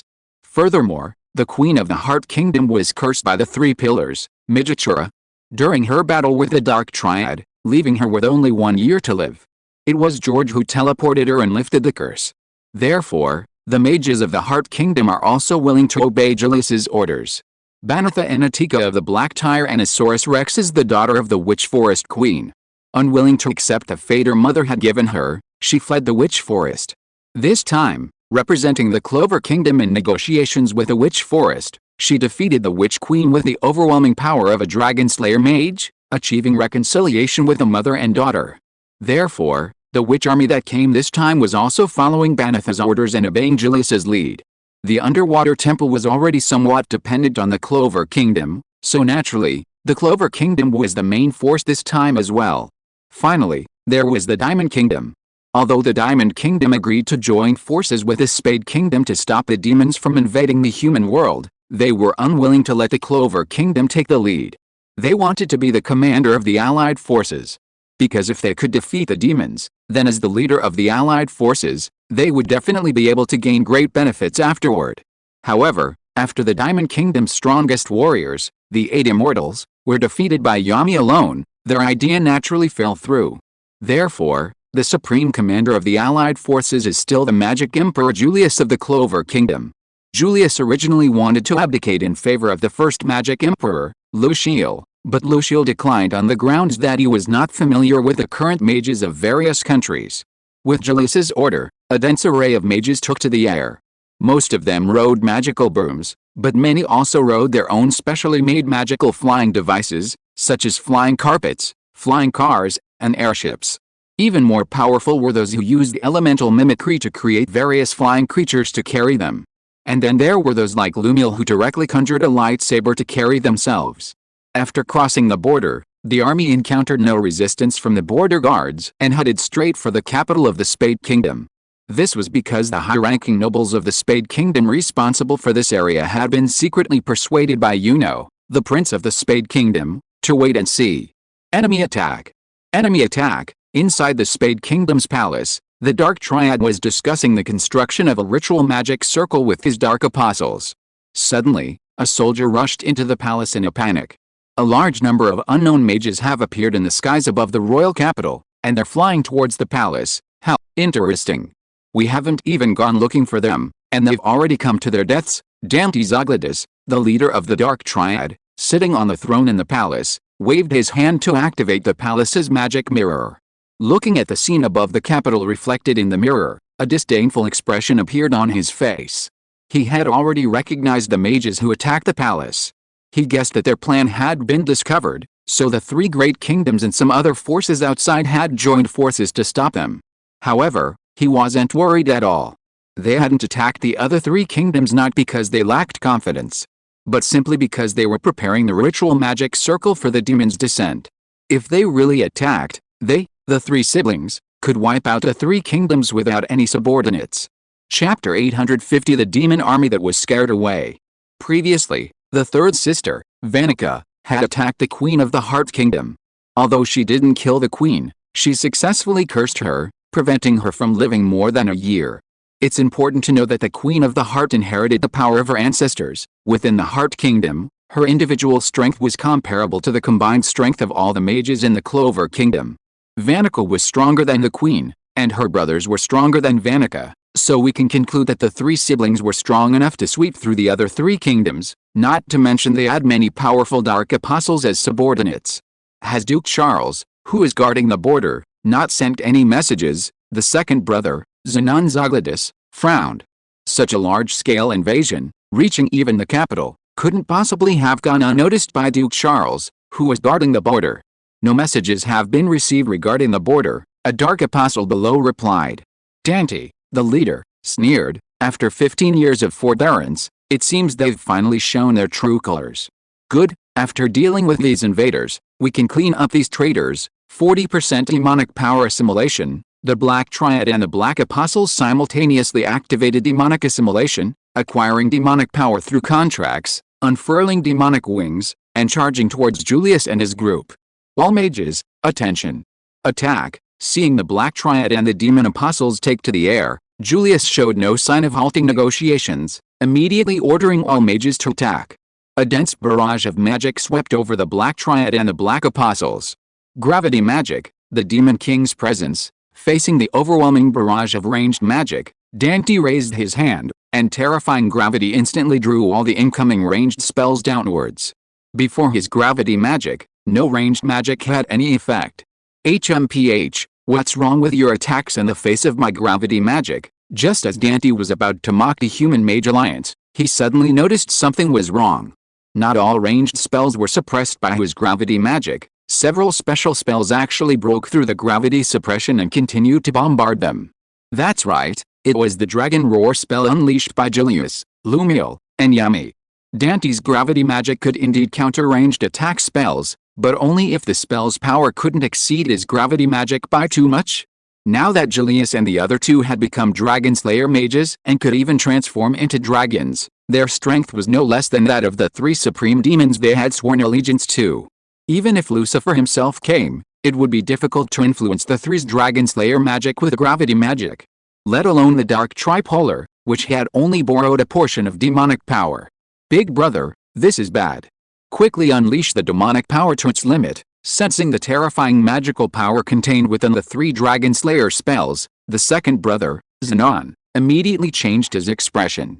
While hastily reminding them, they simultaneously increased the synchronization of their demonic power from 40% to the maximum of 80%. Boom! 3 powerful dragon-slaying spells struck the Dark Triad and all the Dark Apostles. After the spells subsided, the Dark Triad, relying on their highly synchronized demonic power, barely managed to withstand the attack. While the Dark Apostles were instantly annihilated. This is impossible, the Dark Triad was dumbfounded. Although they had focused most of their energy on preparing the ritual magic circle over the years, they hadn't stopped gathering intelligence on other countries. Therefore, they had a general idea of the strength levels of the mages from other major powers. Julius was indeed strong, but far weaker than the 3 siblings. Yami was even less capable, at most to the level of a dark mage under their command. As for the first Magic Emperor, wasn't he long dead? Even if he was the first Magic Emperor, his strength was only slightly stronger than Julius's, definitely not their match. But now, the 3 of them clearly possessed strength exceeding their combined demonic power. Continue, facing the 3 from his own family, Julius showed no mercy and uttered no words. This personality of his had awakened in the Clover Kingdom, all his emotions and experiences resided there. The Zoglotus family was merely a concept to him. Even if he truly felt affection for the Zoglotus family and the 3 siblings, he wouldn't hesitate now. This concerned the very survival of humanity. Moreover, the 3 siblings had committed countless evils, harming countless people in the Spade Kingdom. They were absolutely unforgivable. A deluge of magic once again enveloped the 3 siblings. Even with their demonic power pushed to its limit, they couldn't withstand the onslaught for long. Just as the 3 siblings were about to follow in the footsteps of his subordinate Dark Mage, a massive magic circle rose above the Spade Kingdom's palace. Looks like the main culprit has arrived. George, an auxiliary mage who had been observing from the rear, noticed a magic circle appearing at the palace. Knowing that Lucifer and the other demons had discovered the loosening of the ceiling array and descended here using the power of the evil tree, the Dark Triads were overjoyed to see the magic circle in the palace rise. They didn't know why the ritual magic circle had been activated before it was fully set up, but the demonic power told them that the gates of the underworld had opened. The opening of the gates meant that the demons could finally enter the human world from the underworld. They had powerful allies. Compared to the true supreme demons, Julius and his ilk were nothing. Transform into dragons, seeing the demons below the palace gradually materializing, and sensing the terrifying magic power emanating from the true supreme demons, Julius's expression changed. He directly used the power of dragons to transform into a true dragon. At the same time, Yami and Lumiel also transformed into a black dragon and a light dragon, respectively. In their dragon forms, the 3's dragon-slaying magic was greatly enhanced, instantly turning the previously jubilant anti-siblings into nothingness. Dragons. It's interesting that dragons still exist in this era. Lucifer's face showed surprise as soon as he appeared, seeing the humans he had contracted with killed by 3 dragons. He remembered that dragons had become extinct thousands of years ago. However, he wasn't particularly angry. His purpose in seducing those human contractors was to gain access to the human world. Now that his goal was achieved, those human contractors were naturally of no value. Even if they were killed by these 3 dragons, he would have dealt with them himself and reclaimed the power borrowed through the contract. Humans and dragons, I am the ruler of the underworld, the most powerful demon, Demon King Lucifer. Kneel and submit to me. Lucifer led all the demons into the air, looking down at Julius, who had transformed into a dragon, and the human alliance behind him, coldly commanding. Dragons, while powerful, were at most comparable to high-ranking demons, posing no threat to him. If there were thousands of dragons, he might have some apprehension, but 3 were insignificant. As for human mages, they were like ants, not worth his attention. Facing the 3 pillars of the underworld and the demon army, feeling the powerful demonic energy, Julius and all the human mages' expressions changed. However, they naturally couldn't agree to obey Lucifer's orders. At this point, the only option was to push their limits and fight to the death, either slaying all the demons or driving them back to the underworld. Just as Julius was about to order an attack, Lucifer, who had just been full of contempt, glanced at the human alliance behind him. His gaze suddenly fixed on George, his pupils contracted, and then he turned around and shouted, "Retreat! Return to the underworld." Beelzebub and Mikitra, looking puzzled, followed Lucifer's gaze and their expressions changed drastically. They turned and left. The other demons, seeing George among the human alliance, were naturally terrified and fled into the magic circle below. Up, Julius, Yami, and Lumiel, having transformed back into human form, stared blankly at the demon army rushing into the magic circle. Equally bewildered were the human mages who had been preparing to fight the demons to the death. What's wrong with them? They seemed to have seen someone and got scared. Following the direction the demons had been looking, Julius saw George smiling behind the human alliance. At this moment, they were both surprised and not entirely surprised. They had long suspected that George's identity was not simple, and his strength was certainly not what it appeared. However, they hadn't expected that Demon King Lucifer and the demons would be so terrified upon seeing George that they would flee back to the underworld. "I forgot to change my appearance in the underworld," George muttered to himself. It was precisely because he forgot to change his appearance while researching in the underworld that Lucifer and the demons recognized him just now. He simply hadn't expected Lucifer and the demons to be so decisive, fleeing without even a probe. Indeed, for Lucifer and the demons, the passage was already open. They could enter the human world any time. Why risk it now? That's fine too. If we really fight now, humans are no match. Currently, only Julius, Yami, and Lumiel can transform into dragons. The rest of the Black Tyrannosaurus Rex need further training to reach that level. Therefore, in a decisive battle against the demon army now, humanity's chances of victory are less than 30%. Of course, this is assuming he doesn't offer any additional assistance. So, Lucifer and the others retreating to the underworld gives humanity time to continue growing. He believes that before long, humanity's strength will be enough to rival the demons, and they might even storm the underworld for revenge. This way, he won't have to worry and can properly summarize what he gained from this trip to the underworld. The demon army retreated, and Julius led the human mages to set up a powerful sealing magic array, temporarily sealing the gates of the underworld. A few powerful mages were left behind to guard the sealing magic array. It was impossible to completely stop the demon army with a sealing magic array, but it could hold them off for 2 or 3 days. A few hours would be enough for the human mages to regroup and fight the demon army again. It's time to meet the creator of this world. A few days later, having absorbed the laws of the underworld and able to completely replicate this world, George no longer hid and took the initiative to meet the creator of this world. At this point, if the creator of this world didn't welcome him, killed his little clone, and moved his world to hide elsewhere, it wouldn't matter to him. Because he had already replicated all the laws of this world, he could replicate a similar world in his own multiverse. He already had the template. If the creator welcomed him later, then being able to communicate would be even better.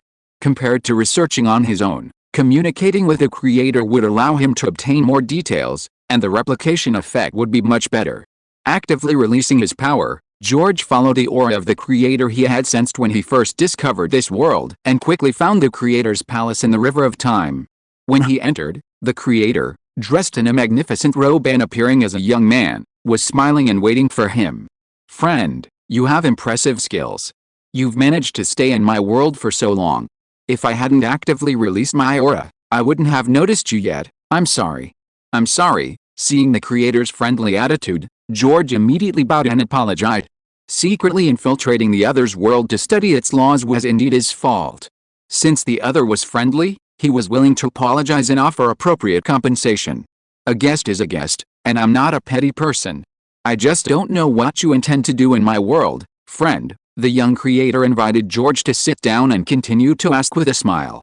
The fact that the other could deceive him for so long meant that his true strength was clearly superior to his.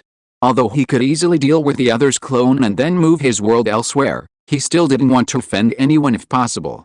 If the other party didn't harbor any major malice, he could overlook the fact that the other party had infiltrated his world using an avatar. Making friends would be even better. "I have no ill intentions, I simply wish to collect more world templates to create different new worlds. If I have offended you in any way," George sensed the young creator's goodwill and knew he was a creator with whom he could communicate, so he didn't hide his purpose.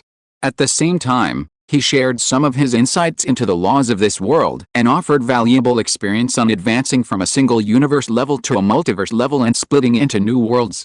This greatly pleased the young creator, who lowered his guard against George, and the two began a pleasant exchange. During this exchange, George gained an additional benefit, the coordinates of a new world in the chaotic space. End of this chapter. Thank you so much for reading until the end. Don't forget to give it a like. Looking for more exclusive content and immediate access? Subscribe to our Patreon. Remember, every like, subscription or donation encourages us to continue. Thank you all. See you in the next video.